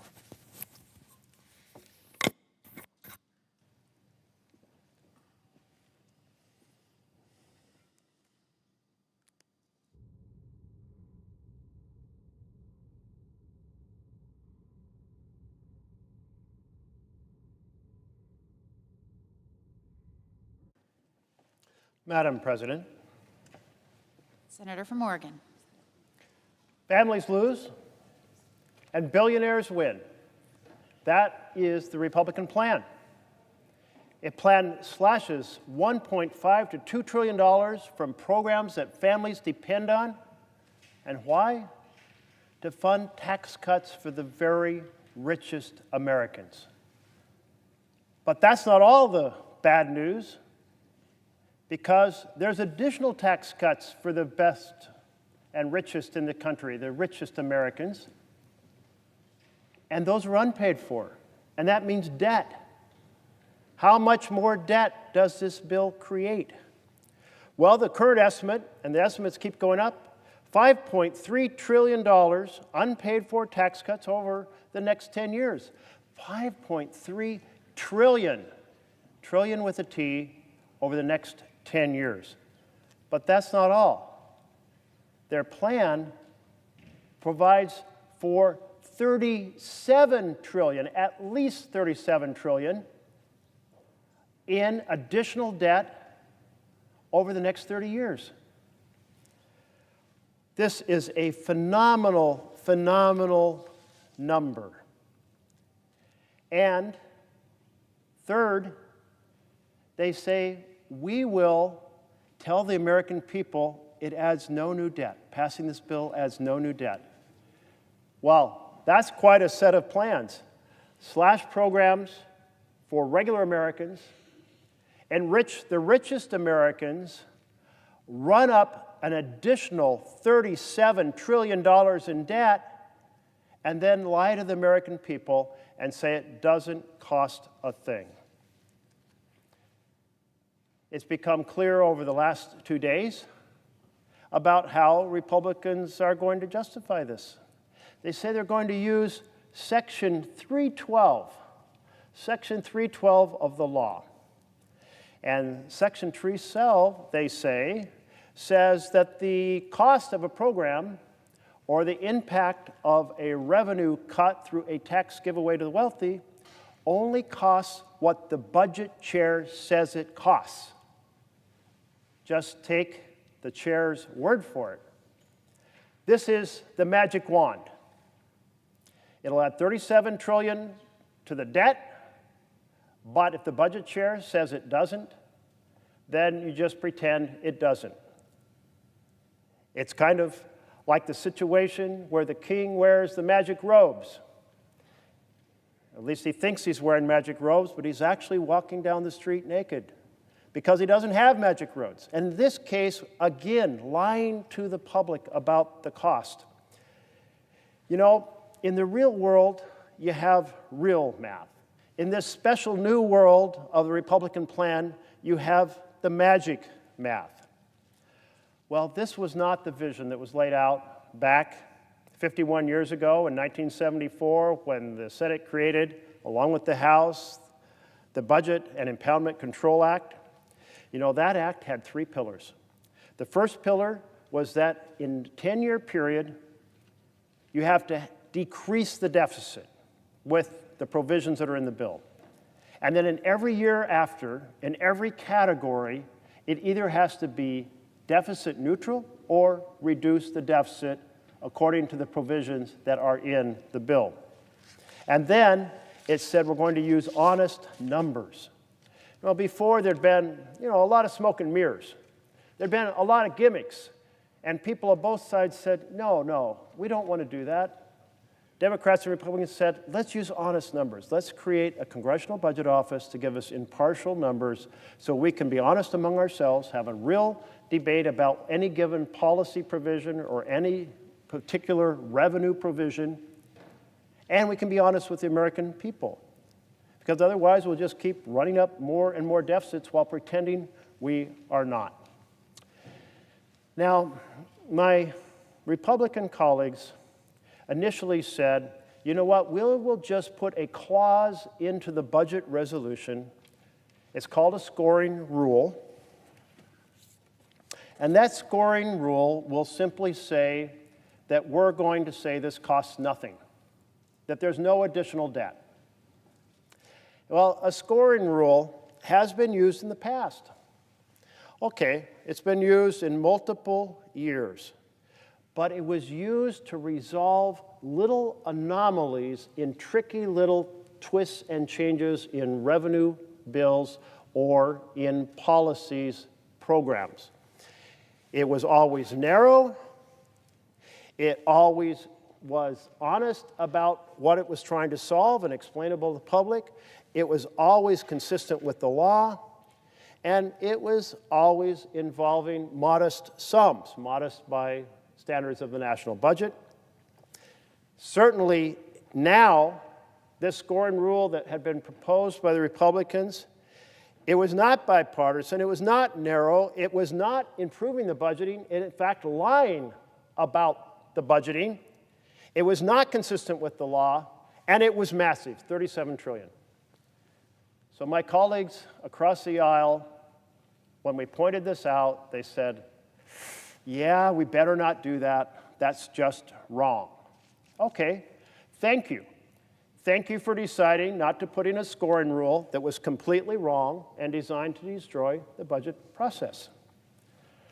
But now, my colleagues across the aisle have said, we'll use a different provision called Section 312. We won't use the scoring rule. Instead, we're going to go a different direction that says simply that the cost is what the chair of the Budget Committee says it is. Now, I want to turn back the clock a little bit. I want to turn back the clock and point out that there were core principles in that 1974 bill, and they were driven by growing bipartisan concern about deficits and debt. In the 1958 to 1968 decade, the average deficit was about $5 billion per year. That doesn't sound much by now, our standards, when we're looking at $2 trillion per year, but it was a lot compared to the past. And folks said, you know what? That $5 billion per year over that 10 years exploded to an average of $20 billion a year in 1971 through 1973. Oh my goodness, it quadrupled. We've got to get a handle on these deficits. We don't want to run up this debt, this fourfold increase in annual deficits adding to the debt. So Democrats and Republicans came together and they passed the 1974 Budget and Impoundment Control Act. It created a superhighway for this special effort to reduce deficits. A superhighway, a super filibuster-free highway. Now, y'all may remember Robert Byrd of West Virginia. And Robert Byrd was always the fiercest defender of the filibuster. But he, along with 99 other senators, said we will create one exception, and that exception will be to reduce the deficit. And it had these three pillars, which I'll mention again. It has to reduce the deficit. The provisions of the bill have to reduce the deficit over the first 10 years. They have to be deficit neutral in every category in each year after the first 10 years. And we have to use honest numbers. And to have those honest numbers, we will create the Congressional Budget Office, impartial body. We will no longer use smoke and mirrors, pretend that things don't cost money when they do cost money. But then what happened? Well, I'll tell you, for 22 years, it worked pretty well. Then along comes Gingrich Revolution, 1994 election. Now we have the 1995 through 1997 biennium. And some things happened then that, well, one maybe couldn't have foreseen, maybe we could have. There was an effort to do a balanced budget amendment. It fell one vote short here in the Senate chamber. It needed 67 votes. It only got 66. And then there was, we'll do a line item veto, and that was passed. But that gave the power to the president to strike down any line, and the Supreme Court said, no, you can't do that. You can't delegate the power of the purse. Power of purse belongs with Congress. So that fell. And then the Republican caucus in charge said, we are going to instead do a big tax bill giving enormous benefits to the richest Americans. And then they said, but you know, the problem with that is the Democrats won't work with us. They won't give us 60 votes to do that. Oh, I know, they said, we'll do a nuclear option. We will repurpose the deficit decreasing bill from 1974 and say that it can be used in order to actually increase deficits with tax cuts. And they succeeded. They had the votes, they repurposed the bill, they blew up the first pillar of those three pillars. That first pillar was the reconciliation process. This special process created in 1974 can only be used to reduce deficits in the first 10 years. They blew it up and said, okay, nuclear option, we've reinterpreted the rule, it can be used to increase deficits. Well, that was a huge, huge damage to the goal of reducing deficits, and deficits have gone up ever since. And when that happened, there was a big protest on the floor. The first Budget Committee chair who passed a reconciliation bill consistent with decreasing deficits was South Carolina Senator Fritz Hollings. And he said, the whole idea of reconciliation, and I am giving you firsthand history, it is honest as the day is long, was to, by gosh, cut back on the deficit. That's what it was for. So the Republicans blew up that pillar, all designed to reduce the deficits, and instead repurposed it for increasing the deficits. Pillar number one drops. But at the same time, the second pillar, that no increase in deficits could occur after 10 years, was sustained by the chair sitting and presiding over the Senate. And that was Senator Daschle. And Senator Daschle said, well, actually, he asked the question. He was asking the question of the Republican chair. He said, if this reconciliation bill does not find a way to end or offset its tax cuts in the years beyond 2002, that is beyond 10 years, would the bill violate the Byrd Rule? And the presiding officer responded, yes, it would. So Pillar 2, no deficits in any category beyond 10 years, was preserved until now. Now, 1996, and here we are 29 years later, and now there is a goal to destroy the second and third pillars of the 1974 bill. I must say this is extremely extraordinary and disturbing that my Republican colleagues who run on fiscal responsibility destroyed the first pillar of the special system to reduce deficits in 1996, and tonight they are proposing to destroy the second and third pillars. In that second pillar, no deficits beyond year 10. Every category, every year has to be deficit neutral or reduce the deficit. We can compare that to the law that has just been put forward, or the guidance that has just been put forward.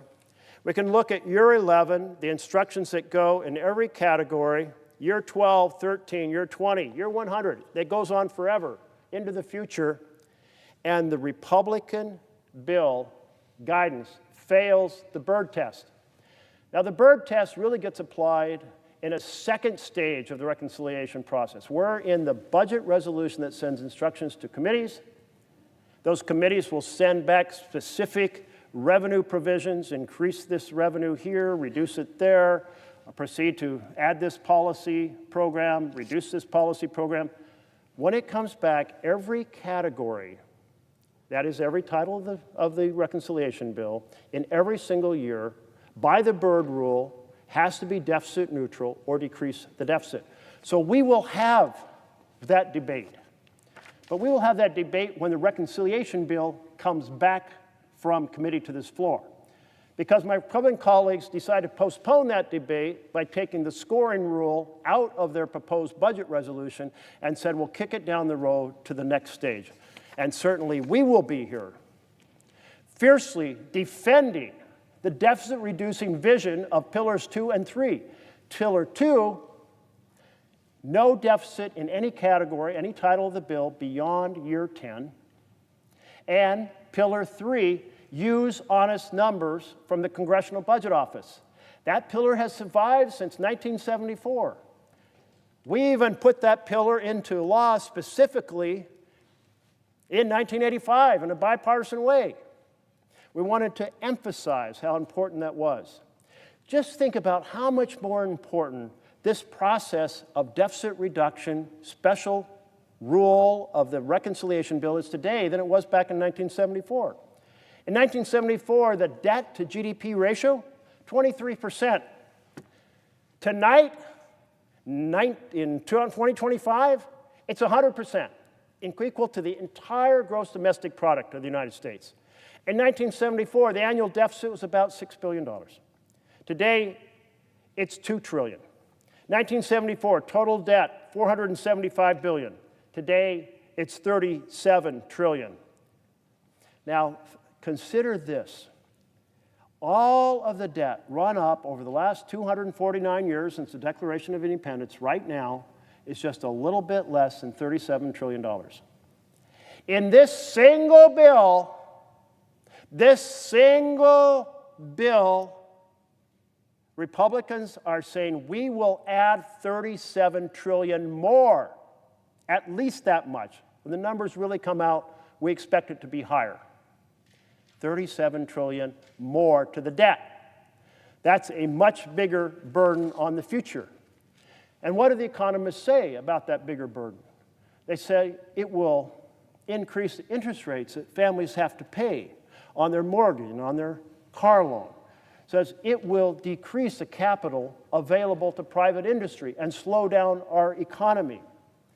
This magic math goes by the name of current policy baseline. It sounds very academic, but it is essentially the big lie.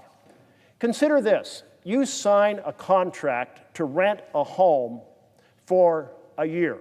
And renting that home costs $2,000 per month, so you know you're going to have to pay $24,000 over the year. And at the end of the year, you say, you know what? I'm going to renew that agreement to rent this apartment. And your spouse says, you know what? That's going to cost us another $24,000 in rent. And you say, no, I'm using the Republican magic math. It won't cost a single dime, because we'll just pretend that a year ago we had planned to rent the apartment for a second year. And therefore, it's no more than we thought we would pay a year ago, except a year ago you said you're only going to rent the house for a year. In other words, it's a big lie. It is the very smoke and mirrors, the very gimmicks that Democrats and Republicans came together and stopped back in 1974. 51 years ago, we said this game of lying to the public has to end. But tonight, my Republican colleagues are saying that game will continue if they have their way. Well, we say they must not have their way. We are going to stand up and say no to families lose and billionaires win. We are going to say no to magic math that lies to the American people about the cost of their bill, driven by massive tax cuts to the richest Americans. It's a simple request: honesty and integrity. We should not be engaging in a big lie, and Democrats will have no part of it. We are going to be honest about what every provision of the reconciliation bill costs. We are going to be determined to make sure that the Byrd rule stands. Thank you, Madam President. Madam President. Democratic whip. Madam President, this has been an amazing week in the United States Senate, and I've served here for over 25 years. Just 2 days ago, our colleague Cory Booker from the state of New Jersey ended a filibuster on the floor after 25 hours, broke the record, longest speech in the history of the Senate, and an impassioned speech it was. I was happy to be here for a major part of it. There was a big celebration on our side of the aisle, and the galleries were filled in a way I've never seen before, cheering Cory Booker for his achievement. It's a moment when all of us who serve in the Senate, lucky enough to serve in the Senate, will remember the rest of our lives. But I remember another moment that affected more people than this miraculous feat by Cory Booker. It was July 28th of 2017. It was 2:30 in the morning. I was seated at this desk, and a historic vote was about to take place. The vote was whether or not we would keep the Affordable Care Act, or Obamacare as it was known then, extending health insurance to millions of Americans, some of who never had it. At the time, President Trump was in office, and he and the majority of Republicans were determined to eliminate the Affordable Care Act, to eliminate the insurance that millions of American families depended on to protect their kids and themselves. It was as close as possible vote. In the end, at least 3 Republican senators voted to save the Affordable Care Act. But the one key vote, and the one I remember, was John McCain.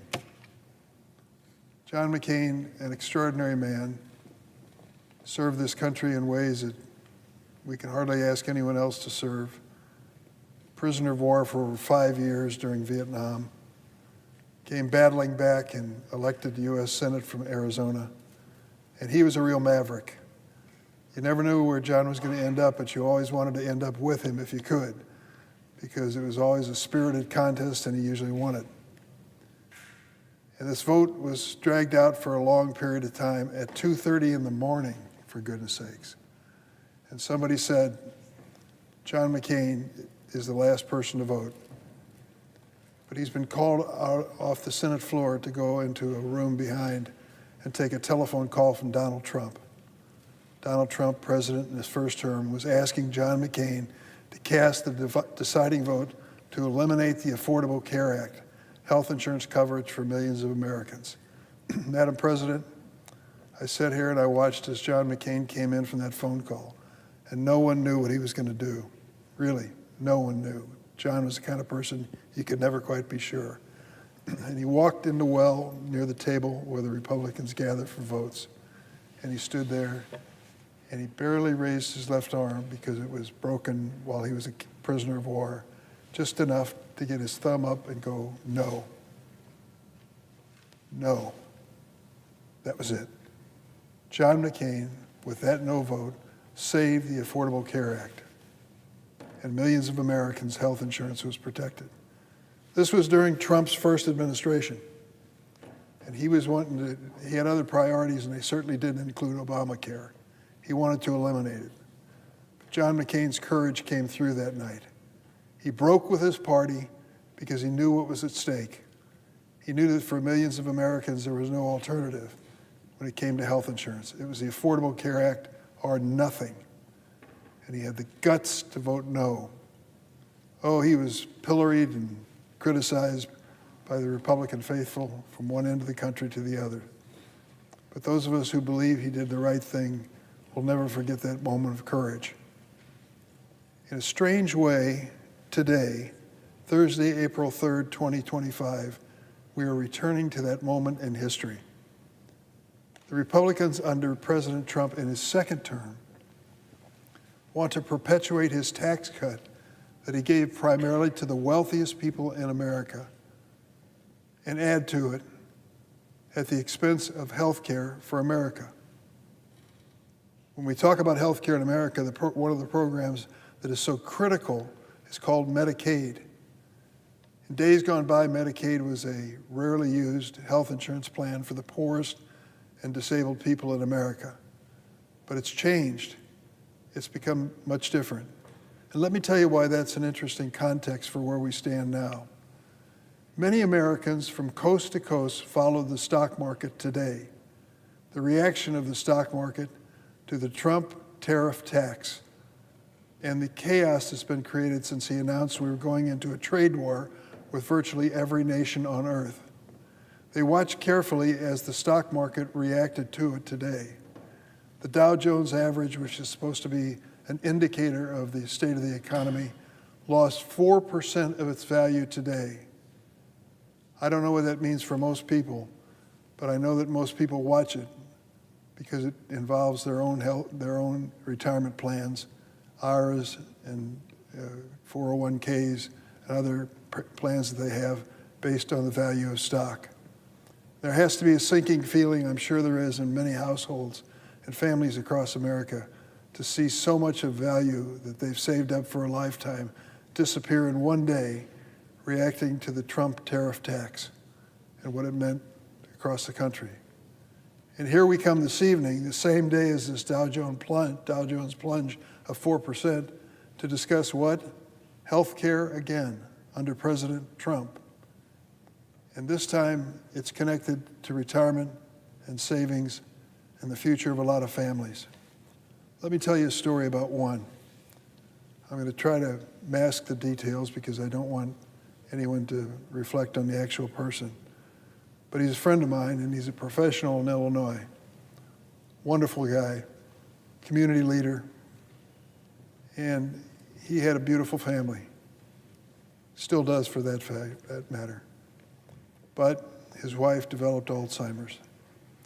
This lovely woman reached the point where she had to be put into a care facility to take care of her day to day.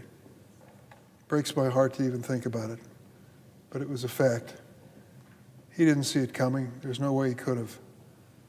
But for years now, she has survived physically, while mentally she has deteriorated to the point where she cannot communicate with him or others.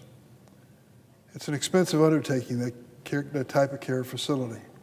He can afford it, but many people can't. So what do? What happens when your mother or grandmother, when someone you dearly love in your family reaches a point where they need this kind of care? Well, you do what you can, the best you can, with your own savings and your own resources. But ultimately, the major source of funding for people who are in these facilities is Medicaid.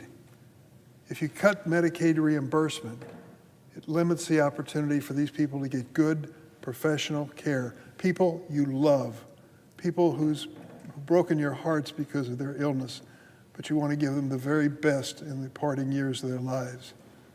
So when you cut Medicaid, which is going to be proposed by this Republican budget resolution, it's at the expense of families' peace of mind and resources they've saved for their own future, their own retirement.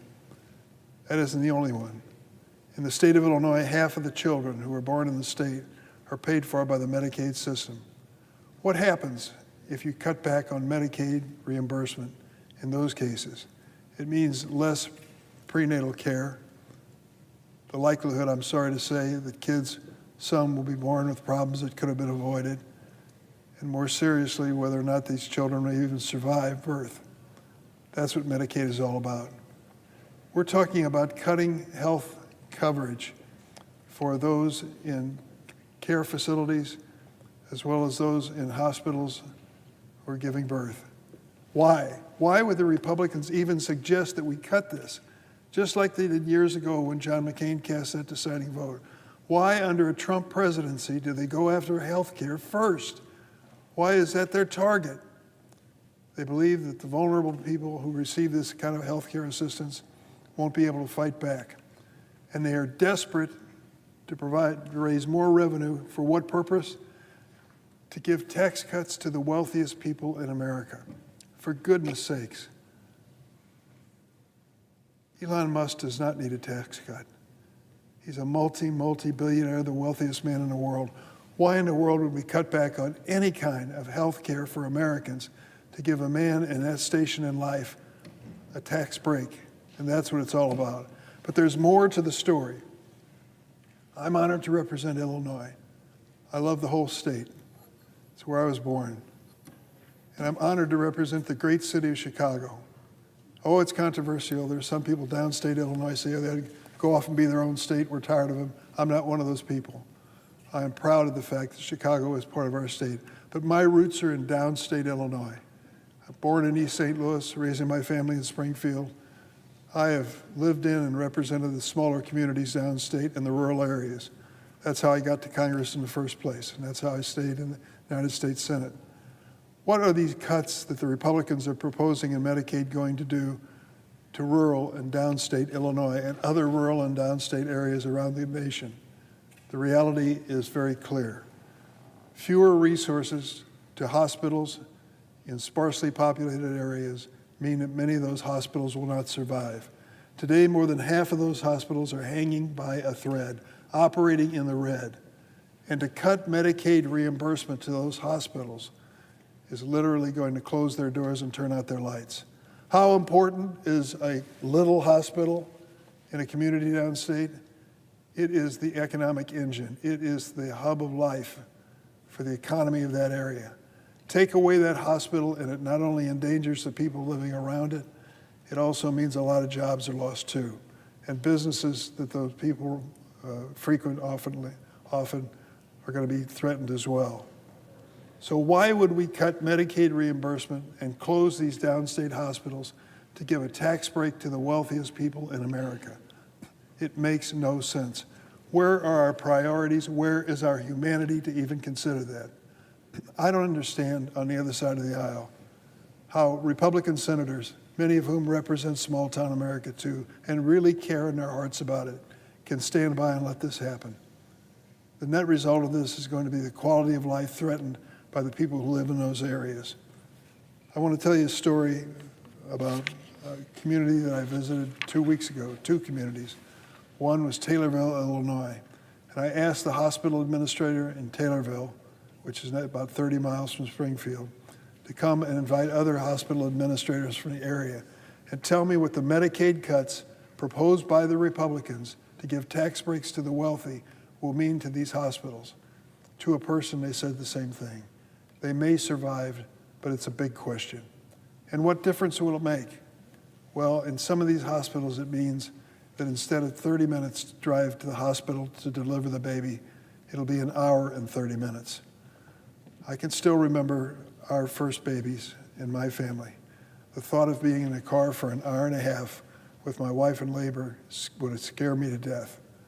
But that would be the reality for many people, and alternatives are just not available. Why in the world would we reach a point where we would cut that kind of coverage, that kind of protection, that peace of mind to give tax breaks to the wealthiest people? It makes no sense. Medicaid and the CHIP program cover nearly 40 million children, half of all the kids in America. Medicaid provides health coverage for 60% of seniors in nursing homes, the ones I mentioned earlier. And it's the largest funder of addiction and mental health treatment. I will tell you, I know the cases pretty well of people who are desperate for addiction treatment. They realize that they are addicted, they realize they have a problem, and they're anxious to get started in cleaning their lives up.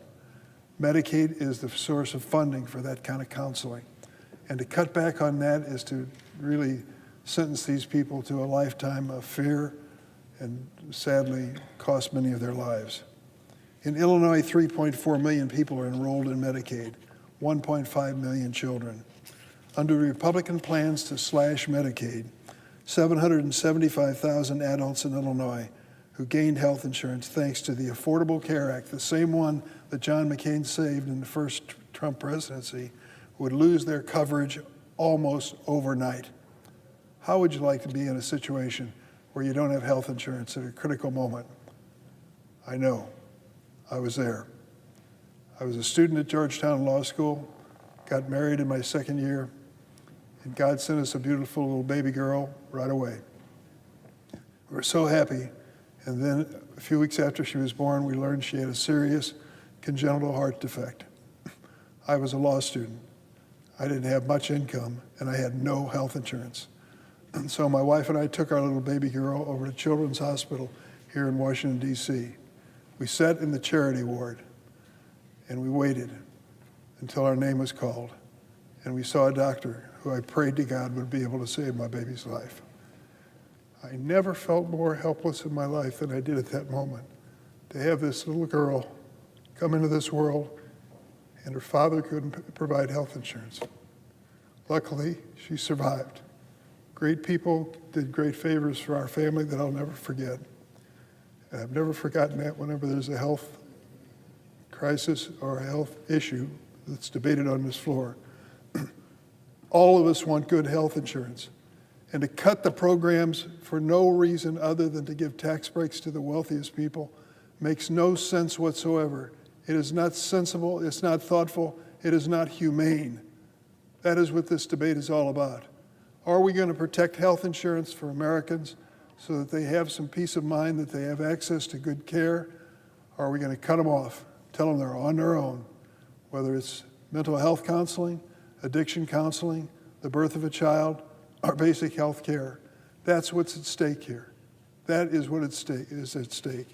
And so I would plead with my colleagues, and I know that it's unlikely. I've seen the votes. I know the discipline, party discipline. I've seen it on my side of the aisle. I'm sure it's on the other side of the aisle.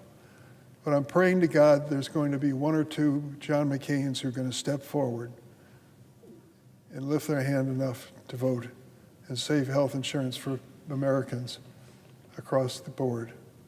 I know that some people will be unhappy. In fact, some may threaten to defeat you politically because of it. But I'm sure that after John voted no and saved the Affordable Care Act, despite President Trump's telephone call in his first term, John had the satisfaction of knowing that for millions of Americans, he was the man and his vote was the vote that made the difference. It might have denied some tax breaks for some wealthy people, but for others it gave them peace of mind. John was just enough of a maverick to be willing and able to do it. He will be fondly remembered in history as a result. So, Madam President, I'm going to close by saying that this is an issue that's near and dear to my heart, and I think to a lot of other people too. They've gone through experiences much like my own, and I know they realize that we have few moments of opportunity and service in the Senate to really make a difference in the lives of American families, to give hope to people who have given up because of a mother who's in a nursing home or because of a child with an illness. I've received letters. Sophia, a single mom from Palatine, Illinois. 17 years of her age, she gave birth to a baby boy. Her son was born with many medical complications. He had to undergo 2 surgeries in his first day of life. Can you imagine? By the age 4, he had undergone 8 separate surgical procedures to address ongoing medical challenges. How did Sophia Palatine afford the life-saving care for her son? He was covered by Medicaid. She wrote to my office, she said, I don't want Medicaid. My son needs Medicaid. I could not be able to afford the thousands of dollars of medical care to keep him alive without it.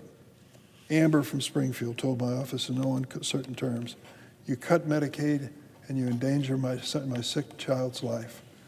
That's what it is. It's a life and death issue. It's not for how many dollars you're going to have left over when you file your taxes. It's a life and death issue that we're debating. I want to thank those who have spoken this evening already, Senator Schumer, Senator Merkley, for their leadership on this issue. And I just plead with my colleagues on the other side of the aisle, please, there's got to be someone over there who will step up and have a McCain moment that will save health care for millions of Americans. I'm praying that it happens. I yield the floor.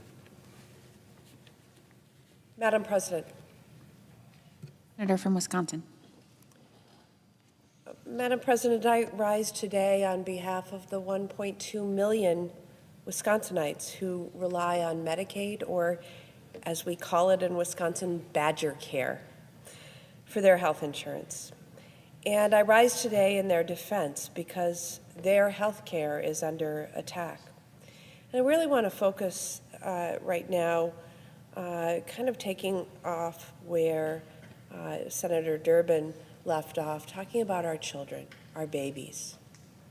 1 in 3 children in Wisconsin rely on Medicaid for their health insurance. That's 1 in 3 children in Wisconsin's urban, suburban, and rural counties who need Medicaid just to see a doctor or to get regular checkups or to get vaccines and to stay healthy.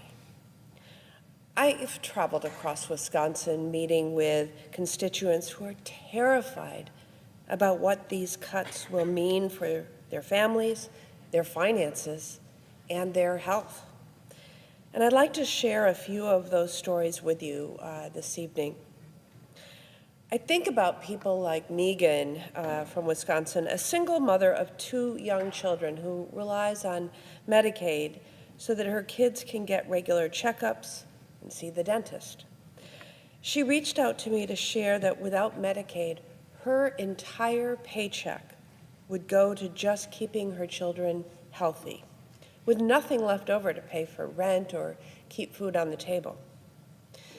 I heard from Shelley in Lake Holcomb, Wisconsin, who reached out to me about her 17-year-old daughter, Chloe.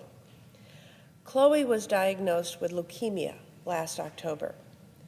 Chloe receives chemotherapy 5 days a week, and her parents drive her almost an hour each way to Eau Claire, Wisconsin, so that she can get the treatments that she needs. Without Medicaid, the cost of Chloe's treatment would force Shelley and parents like her to make an impossible choice between financial ruin or not getting the care that they need for their children. I've also heard from dozens of Wisconsin families whose children live with disabilities. They are terrified of what financial cuts will mean for their kids' future and their family's finances. Jennifer in Wauwatosa wrote to my office about her son, Will. Will is a 15-year-old sophomore at Wauwatosa West, who she described as vibrant and loving. Will also has Down syndrome, which, among other medical care, has meant that he's needed a total of 11 ear tube surgeries just so that he can hear. Jennifer wrote me that the math on those costs to their family is pretty simple. 11 surgeries, which cost $10,000 each, without insurance, would cost her family $110,000. She said without Medicaid, she and her husband would struggle to give their children the lives they deserve, including paying for their other sons' college tuition. She wrote, if Medicaid is cut, we will struggle financially. We will not be able to get Will the support he needs to be independent, to get a job and go to college. It could even mean one of us having to leave our full-time employment, which could hurt even more. Please don't cut Medicaid, she said. I also heard from Brooke in Thorpe, Wisconsin. She shared that because of Medicaid and the speech therapy for her 4-year-old son that he receives, she has, for the first time this year, heard his voice utter more than one syllable. Imagine that. She wrote, and I quote, "It marks the first time I have been called mom by him, and I have heard 'I love you' come from him 3 times, all occurring in the last 12 months. He received speech therapy 5 days a week to learn how to express himself, to process emotions, and to regulate. This has changed his life, and these therapies are paid for by Medicaid. Don't allow people like me to only hear 'love you' a handful of times simply because of a budget cut." We can talk about the number of children who will be impacted by cuts to Medicaid, a total of over 30 million nationwide. While that number is staggering, it's important to remember that every single child who relies on Medicaid has a story like Chloe's or Will's. And they have parents like Megan and Brooke who just want what's best for their children and are terrified about their future if Medicaid is taken away. If my colleagues on the Republican side want to go through with cuts, the ones laid out in the House's budget plan, it's these families Republicans must answer to. Donald Trump and congressional Republicans can explain why they are planning to rip away health care for children so that the top 1% can get richer. I, for one, would like them to answer for the chaos, for the fear, for the heartache they are causing families in my state. I yield. Madam President. Senator from New Hampshire. Thank you, Madam President. And I want to thank my colleague from Wisconsin, Senator Baldwin, for such excellent, poignant, moving descriptions of the real cost of this budget plan that we are on the floor to consider tonight. I rise today to join my colleagues and the people of New Hampshire in standing up against the attempt by the Trump administration and some of my Republican colleagues to effectively end Medicaid as we know it and add $37 trillion over the next 30 years to our national debt, all in order to pay for more tax giveaways for corporate special interests and billionaires. Americans of every political stripe are alarmed because this bid to end Medicaid as we know it will lead to more families, more children, becoming sick and unable to get care, and because ending Medicaid as we know it will devastate our economy, weaken our workforce, and most of all, make our people less free. Medicaid is a pillar of America's healthcare system. Tens of millions of Americans, including working Americans, pregnant women, and millions of children depend on Medicaid every day for routine care, for treatment for chronic illnesses, for life-saving care from serious illnesses, for treatment for addiction, and for much more. No legislation has done more to allow more Americans to live longer and healthier lives than the bills that established Medicaid and Medicare and the efforts that followed to strengthen both of these landmark laws. So before we proceed, let's take a step back for a moment and remember that Congress created Medicaid for 2 simple reasons. Prior to Medicaid's creation, a great swath of our country, tens of millions of Americans, were forced to try and get by without health care. For many working people and their families, the kind of routine and preventive care that many today take for granted were luxuries. Serious illnesses were often left untreated, becoming virtual death sentences. We established and later expanded Medicaid because we understood that in a country as great as ours, we don't turn our backs on our neighbors. But we also created Medicaid because we know that it is in all of our economic interest to have more healthy people. When more people are healthy and able to work, they can get ahead and stay ahead, provide a better life for their family, join the workforce, and in so doing, make our economy stronger. There is, of course, much more work to do to make health care more affordable for all of our people. But Medicaid saves lives. Over the course of the program's history, Medicaid has allowed hundreds of millions of Americans who otherwise would be uninsured to live healthier lives and to build a future. But now the Trump administration and some of my Republican colleagues are poised to end Medicaid as we know it in order to pay for tax breaks for corporate special interests and billionaires. The Republican plan to eviscerate Medicaid would be devastating to our country. The Republican plan is, unsurprisingly, short on details. But they've put forward proposals that, if you do the math, means cutting a third of federal Medicaid funding, all to give billionaires and corporate special interests a tax break. Now let's look at what this decidedly unreasonable, outrageous, and dangerous plan would do.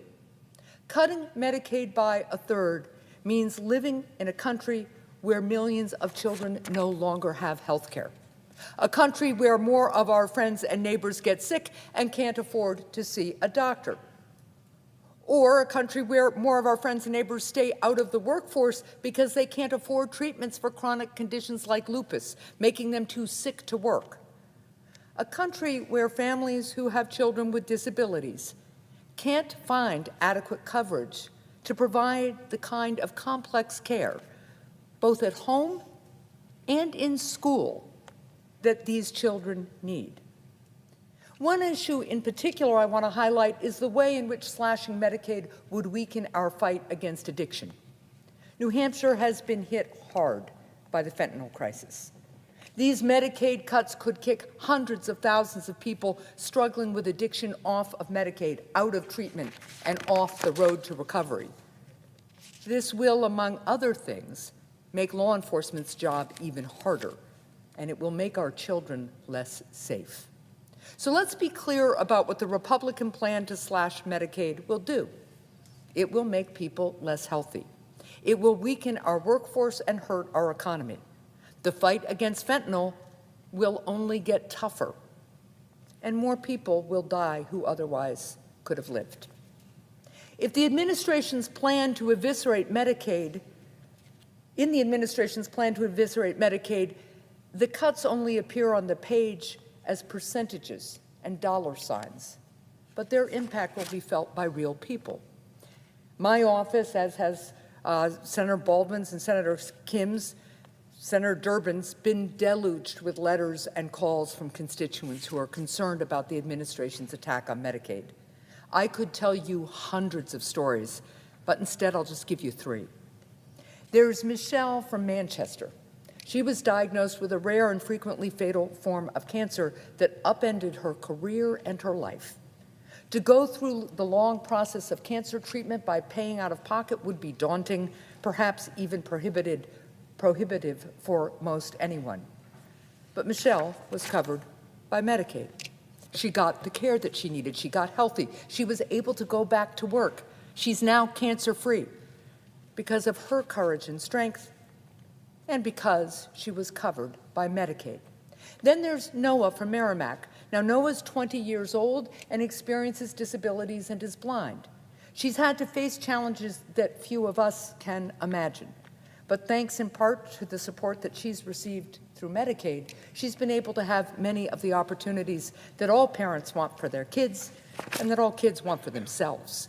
She has a part-time job at a nearby bank. She does charity work delivering flowers to seniors. She loves horseback riding and has competed as a Special Olympian.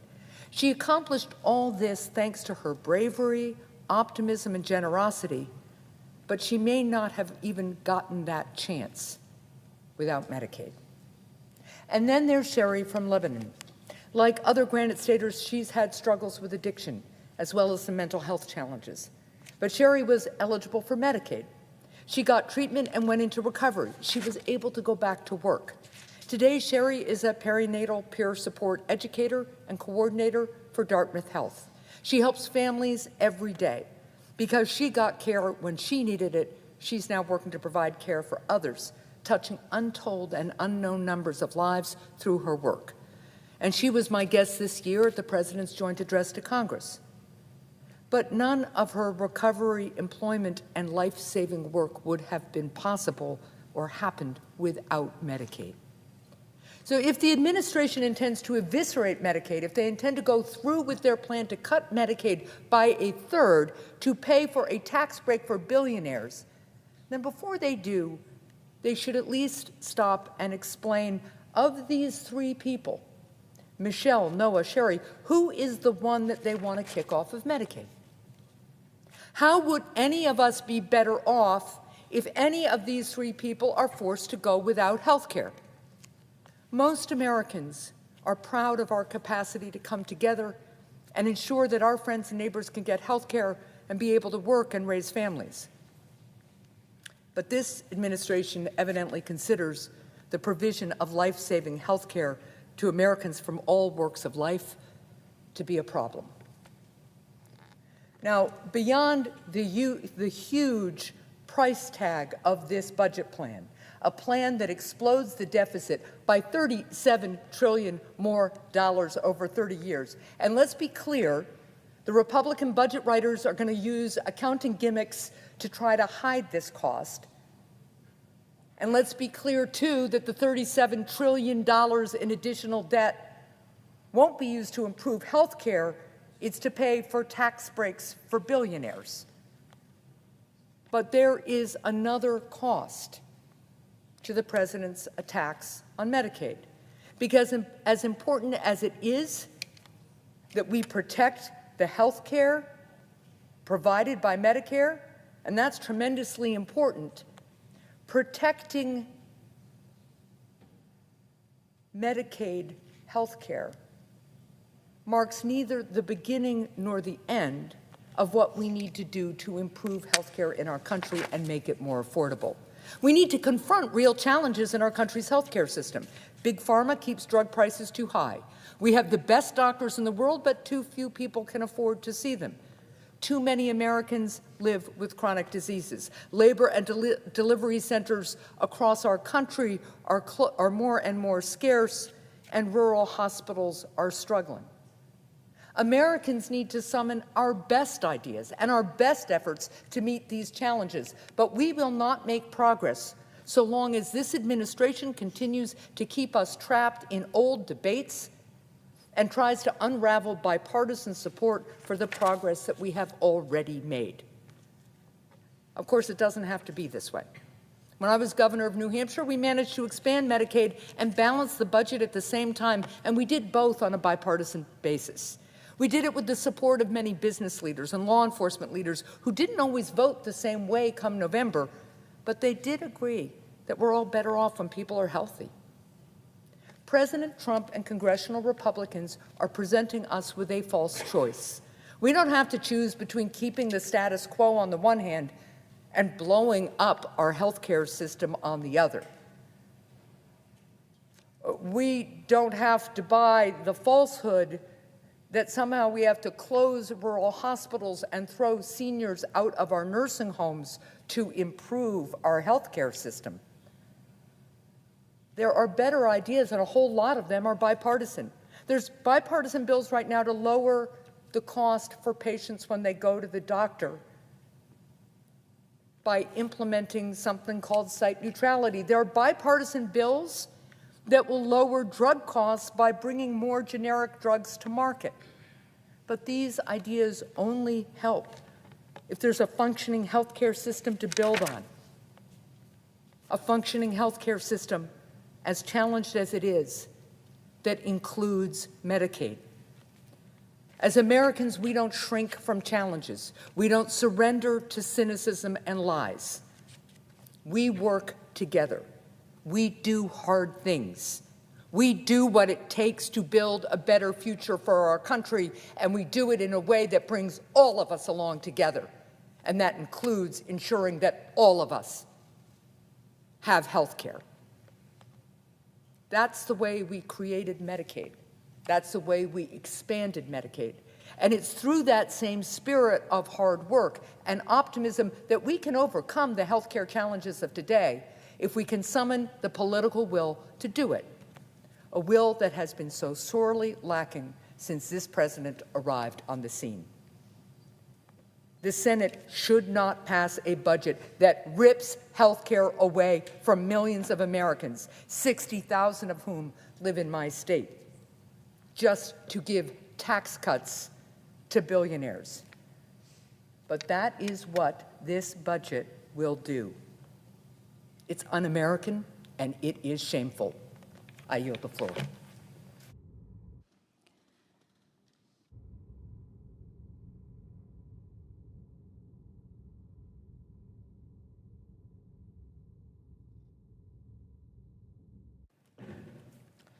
Madam President. Senator from New Jersey. Thank you, Madam President. I rise today to tell the stories of the nearly 2 million New Jerseyans who rely on Medicaid for their critical care. I do this because their care is at risk. I do this because the care of more than 72 million Americans across our country enrolled in Medicaid is at risk. They are at risk because Republicans in the House and the Senate have chosen to take away their care so that Elon Musk and the very richest Americans can pay a little less in taxes. That is the choice that they have thrust upon the American people. It's a choice that I don't believe they truly understand. So I'd like to take some of my time today on the floor to explain what happens when we choose Elon Musk's well-being over the people we've sworn to serve. To truly understand this, you need to understand that for tens of millions of Americans, Medicaid is their lifeline from the womb to their final years. In New Jersey, nearly 1 out of 3 births is covered by Medicaid. But even before that birth takes place, mothers receive prenatal care covered by Medicaid. That means for millions of parents across the country, the first images they see of their child in those early ultrasounds are because of Medicaid. It means that prenatal vitamins that provide the folic acid necessary to ensure proper development are because of Medicaid. It means that if there is a complication in pregnancy, that those parents can focus on their health and the health of their unborn child, not whether or not they'll be able to cover the costs of their care. That is because of Medicaid. So when Republicans are saying we need to cut Medicaid, remember that it's Elon Musk who wins and those expecting parents who lose. When those children are born into the world, tens of millions rely on Medicaid. Nationally, about 40% of children are enrolled in Medicaid or CHIP. In New Jersey, 1/3 of children, 1 in 3 kids in my state are enrolled in Medicaid. Now, as a father of a 7-year-old and a 9-year-old, I can tell you that the most important thing is knowing that your kids are healthy. There are a lot of things that are outside of your control as a parent. You can do everything right, but sometimes you just need help. Kids get sick. And having that assurance that they can get the care that they need is an important thing. When you take away Medicaid, you're not just taking away, you're taking away the peace of mind that parents deserve. You're taking away the ability for parents to look their kids in the eye and say, it's going to be okay. I wanted to share with you 2 stories that have stuck with me. I heard from Nicole, a mother from New Jersey who has a developmentally disabled son, Jordan. Jordan is 24. His mother said that Medicaid cut would be, quote, catastrophic. She said that the care she receives from Medicaid is vitally important. That sense of importance and urgency I heard from Nicole, I just saw echoed from Jamie from Hazlitt. Jamie's son, David, was born paralyzed, nonverbal, and he's relying on a feeding tube. Jamie told reporters that one of David's medications can cost up to $1,000 a month. She said that if Republicans are successful in cutting Medicaid, quote, we would have to choose, are we going to eat, pay the bills, or keep him alive? She said, quote, it's a life or death situation. So when Republicans are talking about cutting Medicaid to hand tax cuts to the wealthiest Americans, the choice they are making is to leave people like Nicole and Jordan, like Jamie and David, behind. At some point, our children grow up and leave. But even then, so many across this country rely on Medicaid for their basic care. In New Jersey, 1 in 7 adults between the ages of 19 and 64 are covered by Medicaid. So when we look at the choice ahead of us between care and tax cuts for the super rich, I want you to think about Caroline from Mount Holly. Caroline called my office asking that I oppose this budget plan. When she outlined her reason for not cutting Medicaid, she spoke in the clearest possible terms. She said, quote, "I will die if there are cuts to Medicaid." Caroline is disabled. Her daughter takes care of her through the managed long-term services and support program. She ended her message by saying, "Please, I need help. A lot of us need your help." These are the people that need help, not Elon Musk, not the billionaires. It's like people like Caroline from Hackettstown. Caroline called my office because her brother is on Medicaid. He's scheduled to get heart surgery in the next couple of months, something that is scary enough when you got the uncertainty of health care. But Caroline doesn't have that if her brother's Medicaid is cut. She said, "I'm really scared for him. I'm really scared for my parents who are about to retire. I'm scared for myself, someone who also has multiple health care issues and is trying to keep down a full-time job despite it all." These are the people that need help. Our neighbors who sometimes need the help most are those who are disabled. In New Jersey, 1 out of every 3 working-age adults with a disability is on Medicaid. Just last month, I invited Kevin Nunes, a disabled New Jerseyan, an advocate for his community, down to the Capitol. Kevin relies on Medicaid for his care, his caregiver, his basic quality of life. I brought him to the Capitol because I wanted Donald Trump to have to face someone whose health care he was threatening to take away. But it wasn't just Kevin there at the Capitol. We saw his caregiver, Edna, there. The work she does every day is truly incredible. We should support our caregivers, should honor their service, and cutting the funding that allows them to do their job is not the way to do that. Kevin is one of more than 15.5 million people across America with a disability who is covered by Medicaid. He is one of approximately 4.5 million people who use Medicaid for home care workers like Edna. The choice we are facing is abandoning those Americans like Kevin and Edna who just need basic care, or giving another tax cut to those at the very top. For me, that's not a choice. Finally, as we go through adulthood and age, Medicaid becomes more important than ever. Seniors across our nation are relying on Medicaid for the care that they need to live. 60% of nursing home residents in New Jersey use Medicaid to pay for care. When seniors are on a fixed income, like so many of them are, Medicaid can be the difference between life or death. Annie, a teacher in New Jersey, called my office recently. Her mother is on Medicaid, 71 years old, recently had hip surgery. She has no other income than her Social Security and asked that we do everything we can to make sure her Medicaid isn't cut. As someone who is not just a father of 2 young kids, but as a caretaker of an older parent, it weighs on me. And I understand the challenges that are there. Knowing that you have to do everything you can to make sure that the people you love have the care that they need. Life is hard enough. Care is hard enough. The point of Medicaid, the point of government is to make it a little easier, a little more bearable. So when Republicans come to the floor with a budget that threatens to cut Medicaid so they can give tax cuts and tax breaks to the ultra-rich, the choice they're putting before us is making your lives worse to make their lives better. It's making your health care worse to make their bank accounts bigger. It's making your future more uncertain to make their futures brighter. That can't be an acceptable choice. It's not one we have to make. We can reject this budget resolution and save Medicaid, save health care. We can reject this budget resolution and choose to support that expecting mother who just wants to give birth to a healthy child. We can reject this budget resolution and choose to support that child as they grow. We can reject this budget resolution and choose to support our neighbors who work hard but just need that little bit of help to stay healthy and achieve the American dream. And finally, we can reject this budget resolution and choose to support our seniors who we owe the best care to them in their golden years.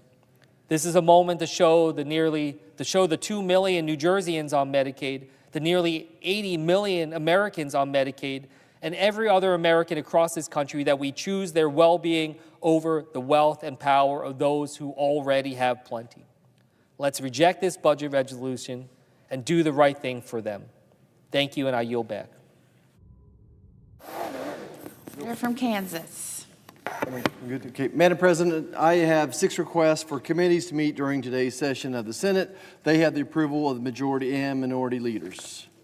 Duly noted. Madam President, I ask unanimous consent that the appointment at the desk appear separately in the record as if made by the chair. Without objection. I ask unanimous consent that when the Senate completes its business today, it stands adjourned until 8 a.m. on Friday, April the 4th, that following the prayer and pledge, the morning hour be deemed expired, the journal of proceedings be approved to date, the time for the 2 leaders be reserved for their use later in the day, morning business be closed, and the Senate resume consideration of Cal number 38, H-Con Resolution 14. Further, that all time during adjournments and leaders' remarks count equally between proponents and opponents on the current resolution. Without objection, so ordered. If there is no further business to come before the Senate, I ask that it stand adjourned under the previous order following the remarks of my Democratic colleagues. Without objection.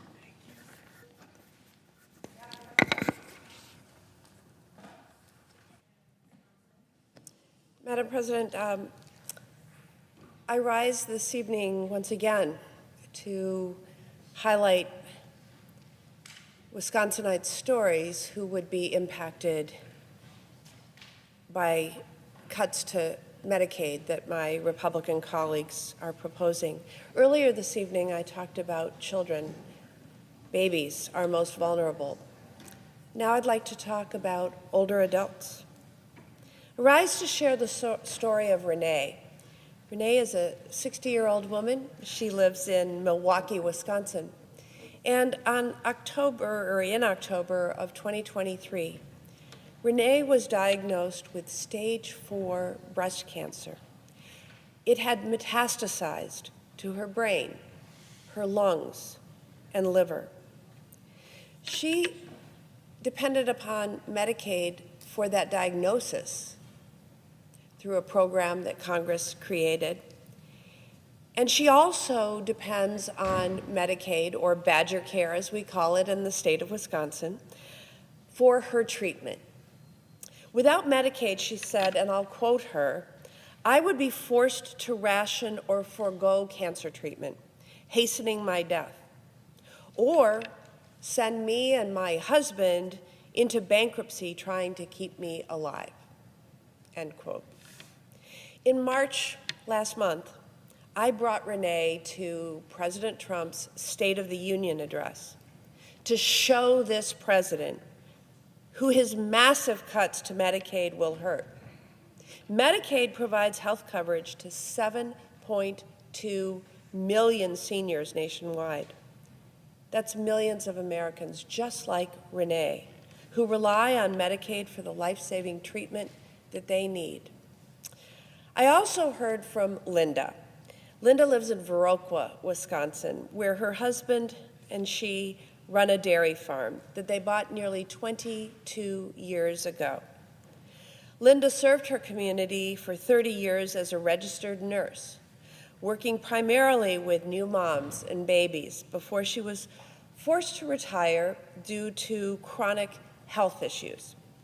Since then, she and her husband have relied on Medicaid and he on Medicare for their health care because they cannot afford other types of insurance.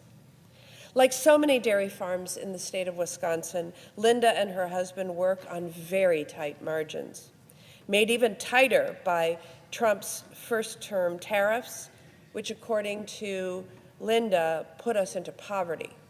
This was in Trump's first term. Now they are staring down another Trump trade war and wonder how it's going to impact their dairy operation. She wrote, "I'm not proud that I have to use Medicaid and Medicare for insurance, but at 63 years of age, it appears that I will not be able to work at a job that provides health coverage or a living wage. If the cuts in Medicaid become a reality, not only will we be homeless, but we will not be able to access the health care and drug coverage we need to have a quality of life. We never thought we would need government health care, but here we are, and the outlook has darkened considerably for many dairy farmers since January. This fight to protect Medicaid for seniors is personal to me and thousands of Wisconsinites. My own mother relied on Medicaid at the end of her life to afford nursing home care, as do the majority of Wisconsinites in skilled nursing homes. 6 in 10 residents in our state's nursing homes use Medicaid, or over 10,000 seniors who might not be able to otherwise afford to have a safe roof over their heads. Medicaid also supports more than 43,000 elderly or disabled adults who receive long-term care at home in our community. That includes people like Tammy in Monona, Wisconsin, whose father, Bud, battled dementia at the end of his life. Medicaid allowed Tammy's dad to stay in his home for the last 5 years of his life with the support of at-home caregivers. She wrote to me, and I quote, "People should be able to choose where and how they spend their last days in life. And Medicaid allowed my dad to stay in his own home with familiar surroundings that helped ground him when his dementia was the most challenging for him. Please continue funding Medicaid to be able to help other frail elders stay in their own homes." There are so many pleas that I hear from my constituents in every corner of our state. And it's these constituents that I hope President Trump and congressional Republicans are listening to when they think about ripping away Medicaid to pay for their tax cuts for big corporations and billionaires. Seniors like Renee and Linda know that Medicaid is a lifeline for Americans who otherwise would have nowhere to turn. It's Wisconsinites who will face bankruptcy just to stay well, who will pay for Donald Trump's giveaway to the top 1%. I cannot believe that my Republican colleagues are even considering a plan that is so backward and so cruel for hardworking Wisconsinites and seniors. This is wrong, and we must continue to fight back and say loudly and clearly, hands off Medicaid. I yield. Senator from Rhode Island. Thank you, Mr. President. Well, we're back here again with another variation on the Trump plan and the Republican plan to do further damage to our economy and to the working men and women of this country. It's been sliced and diced and repackaged and unpackaged, but it still boils down to a very simple equation. Big tax cuts for the very, very wealthy and cuts to Medicaid and other key programs that are essential to Americans. This resolution is going to cost a lot of money, about $5.8 trillion with a T. Now, today, President Trump unveiled, or yesterday, I should say, unveiled his tariff policies, and today, the markets reacted.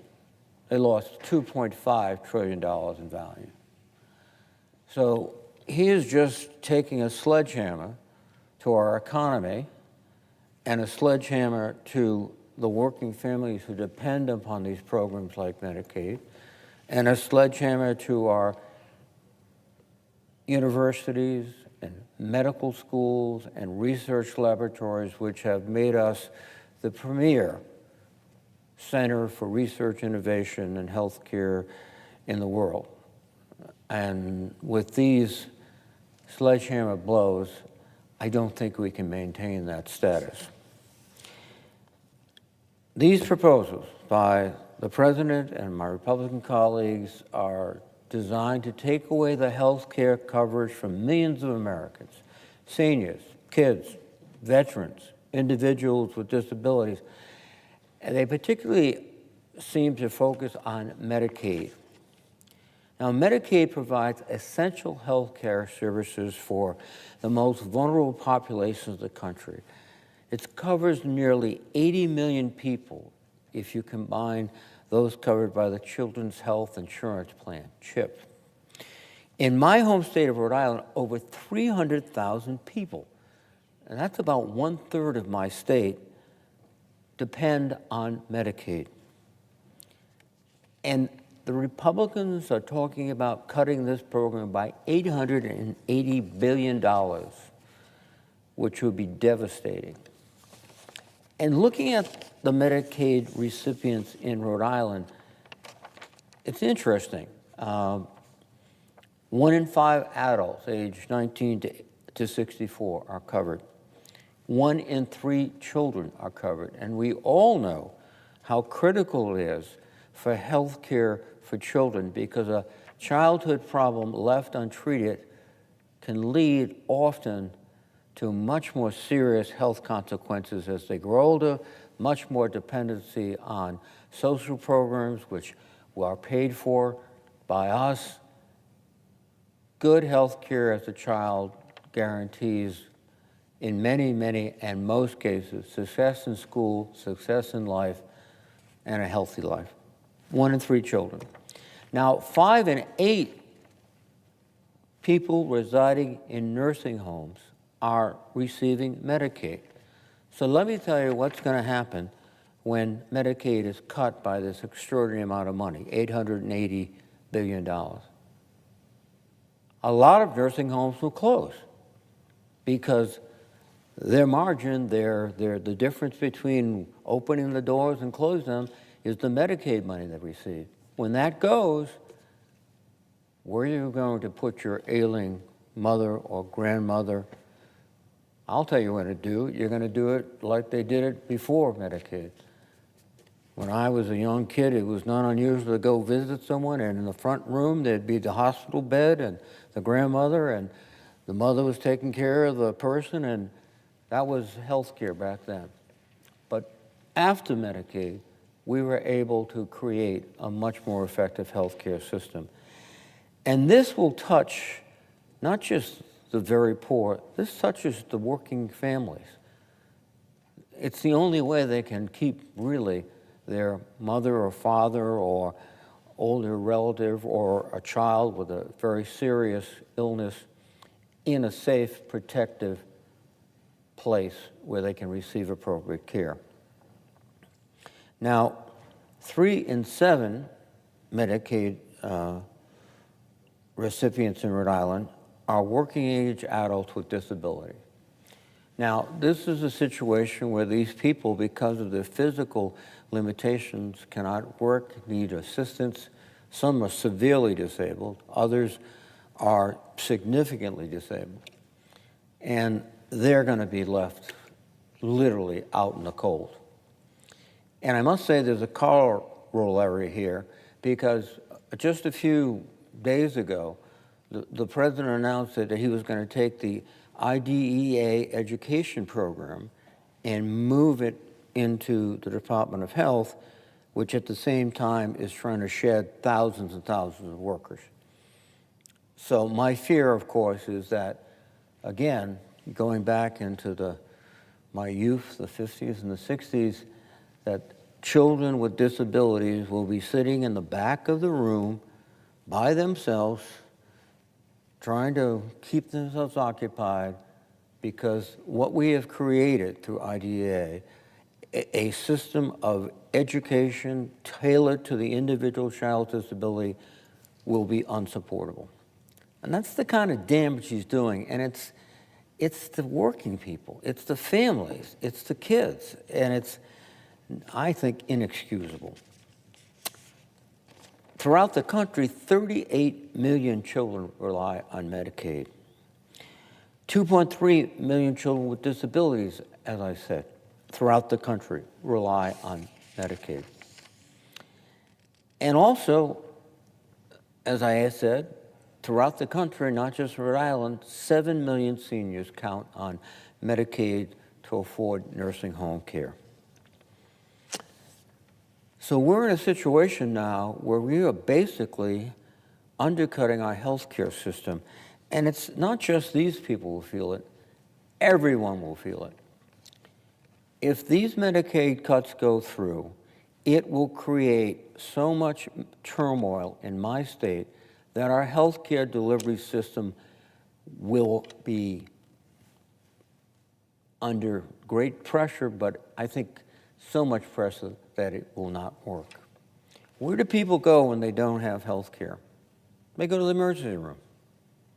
So if you or me or somebody we might even have health care insurance, and then we have a serious problem, well, we can go to the emergency room and just get in the back of the line that's going all the way around the block and through the parking lot and every place else, because these hundreds of thousands of people without health care, that's where they'll have to go when they're so painful they can't go to work. This is a disaster in the making. And again, we saw last week and weeks before President Trump talking about, I'm going to put tariffs in and we're going to fix the whole economy. Nonsense. It's a disaster. It's killing our markets. And once again, I'm going to go in there and take out Medicaid, et cetera, et cetera. It'll be a disaster. And I think we must avoid it. We are better off because of Medicaid. Better health care outcomes in this country. A different country, literally, than it was prior to the introduction of Medicaid, and a better country. It provides health care coverage for example, 17 million women of reproductive age, so they can have the health care they need. And it helps families grow and prosper. And by making seniors and people with disabilities get the care they need, we are, I think, living up to the aspirations of this country, which is to ensure that those who need care get care. You know, there's been a lot of men and women who've served in the armed forces of the United States, and I was proud to do it myself, and they weren't risking their lives so that a very wealthy individual could have 5 Mercedes rather than 4. They were risking it so kids could have health care who needed it, so their mother and father could have a place to be when they were sick and ill in their older years. And what we're doing, we're forgetting that sacrifice, and we're saying, no, we're just here to pay off the rich people who paid off so much through the president's campaign to get him elected. Now, one thing I want to emphasize, which is very important and often overlooked, going back to Rhode Island, 74% of adults in Rhode Island and Medicaid are working. There is this insidious notion that this is just a free giveaway to people who don't work, who don't deserve it, etc. That's why we can get rid of it. 74% of the people on Medicaid are working, and they're working very hard. Oh, and by the way, my guess is they're not going to get a big benefit from these tax cuts because they're minimum wage or a little bit more. So we are really doing something that is so unjust and I believe un-American, of rewarding the wealthy, some of whom have worked hard to get it, some of whom just were lucky enough to be born to the right parents, and we're giving them a fortune, and we're taking away basic health care from working men and women. So we are in a a very, very difficult situation. I don't think we can touch Medicaid. And for the moral reasons I tried to suggest, and for the economic reasons. If those 74% of Medicaid adults who are working can't get to work because they're ill, how do we get the jobs done? We don't. And the impact on the nation in terms of these cuts are going to be horrendous. And this impact is going to be every place in the country. I talked a lot about Rhode Island, but one of the ideas the Republicans are advancing to cut Medicaid is to eliminate the Medicaid expansion provided for under the Affordable Care Act.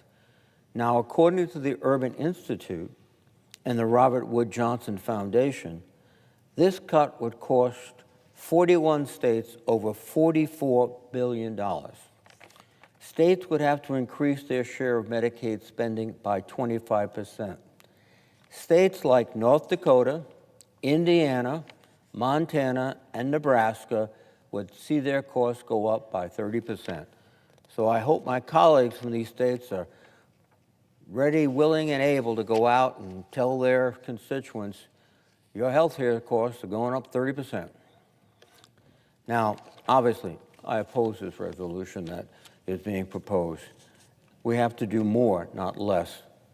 And it's not just about the moral commitment I feel we have to people who need health care coverage. It's about the economics of caring for people early before it becomes more expensive, providing facilities for people who need those facilities rather than let them languish at home. And Mr. President, with that, I would yield the floor.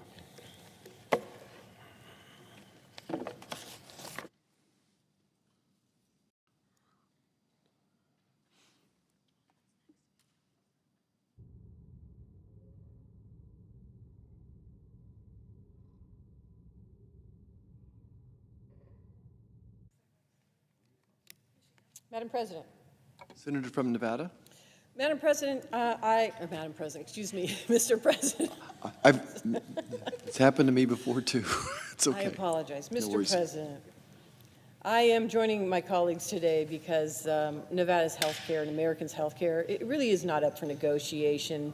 And on Wednesday, I want to recognize this.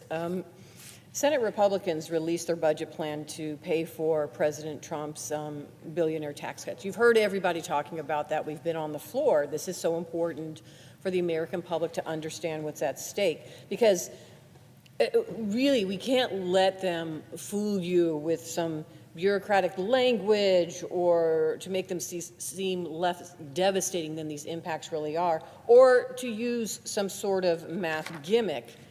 Because here are the facts, and let me just say, April 3rd, 2025, we just received from the Joint Committee on Taxation that shows that President Trump and his Republican followers in the Senate really want to add almost $7 trillion to our national debt. The Republican plan to extend the 27 Trump tax law will cost $5.5 trillion, including interest, and the budget resolution Senate Republicans introduced this week allocates an additional $1.5 trillion for tax breaks to be crafted by the Finance Committee Republicans and the Trump administration. This brings the total cost for over 10 years of the Republican tax plan to about $7 trillion, $7 trillion in deficit and debt. And they are doing this to give tax cuts to billionaires.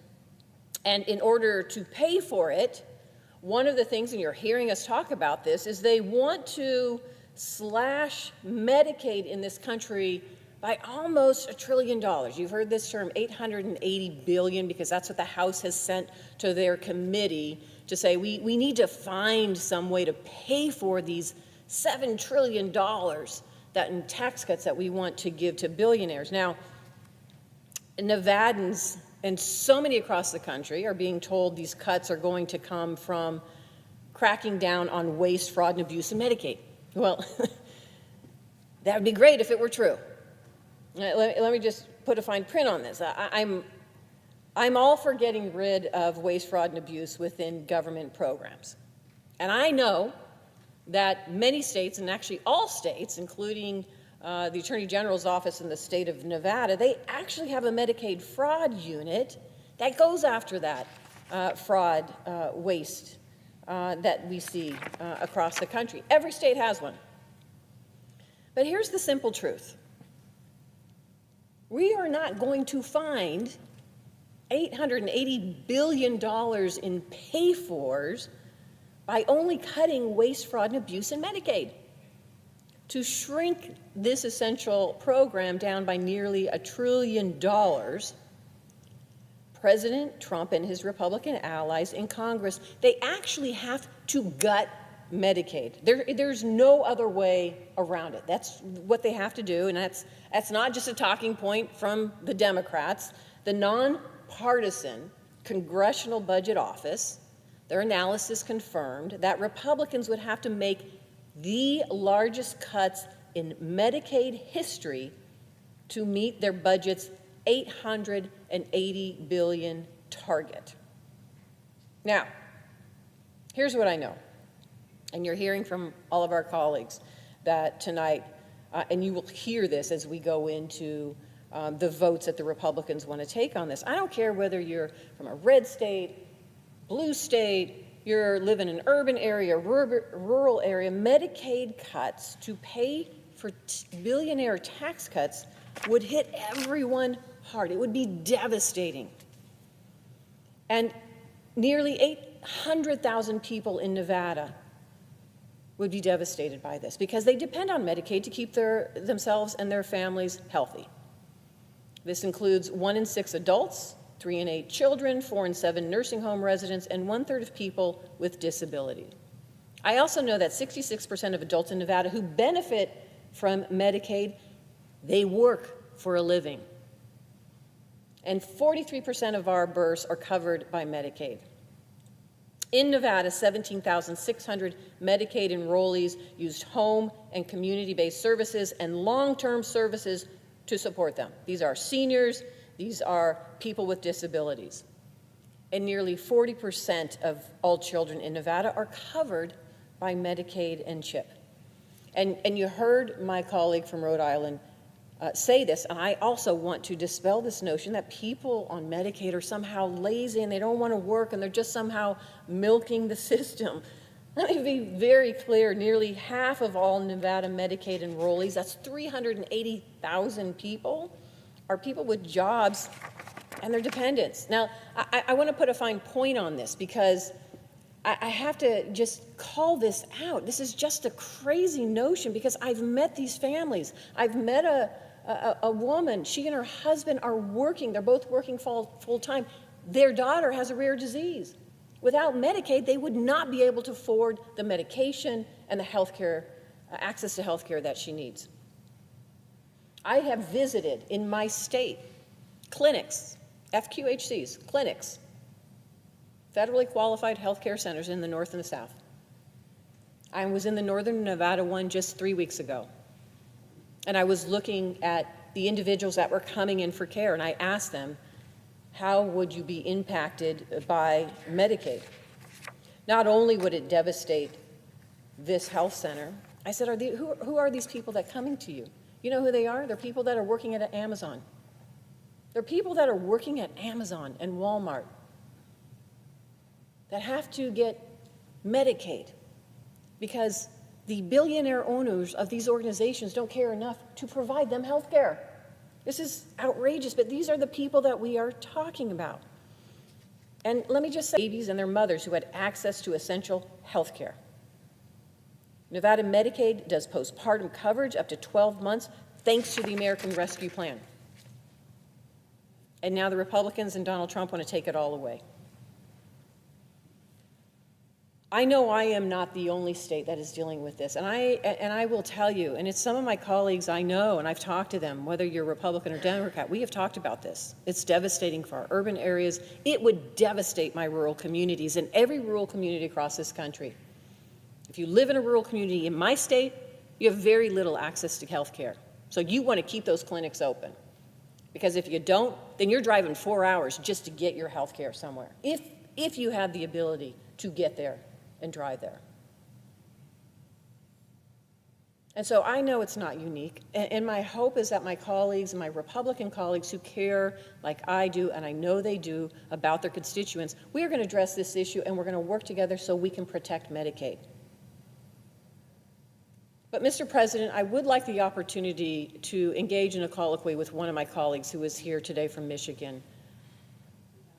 Without objection. Thank you. Because the senator from Michigan, Senator Slotkin, I know, like my state, they call it a swing state. It's a swing state. We have voters that we represent that are Republicans, Democrats, independents, and it really isn't about your party. It is about health care and access to health care in this country.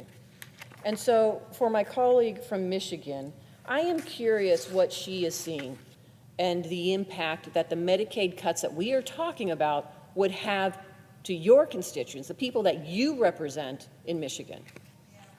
Thank you, Senator, and thank you, Mr. President.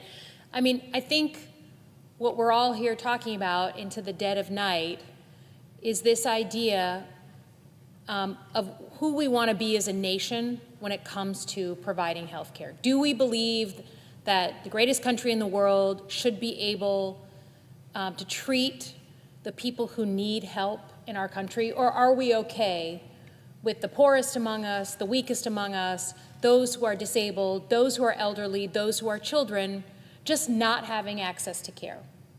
And as you said, when you look around at the math, right? This isn't a political statement. The math of needing to find $880 million, billion dollars with a B, the math just doesn't work without gutting Medicaid. And I think it's important to understand, at least in my state, that this isn't just about people who have Medicaid as their primary insurance, right? We have 10 million people in Michigan, 2.6 million people are on Medicaid. The vast majority are children, right? People who can't live up to work requirements, people who just happen to be, young people who happen to be born where they were born. 37% of all our births in Michigan are handled and covered by Medicaid, and 2 out of every 3 nursing home elderly are covered by Medicaid. So it's not just about the people who are receiving direct care, it's about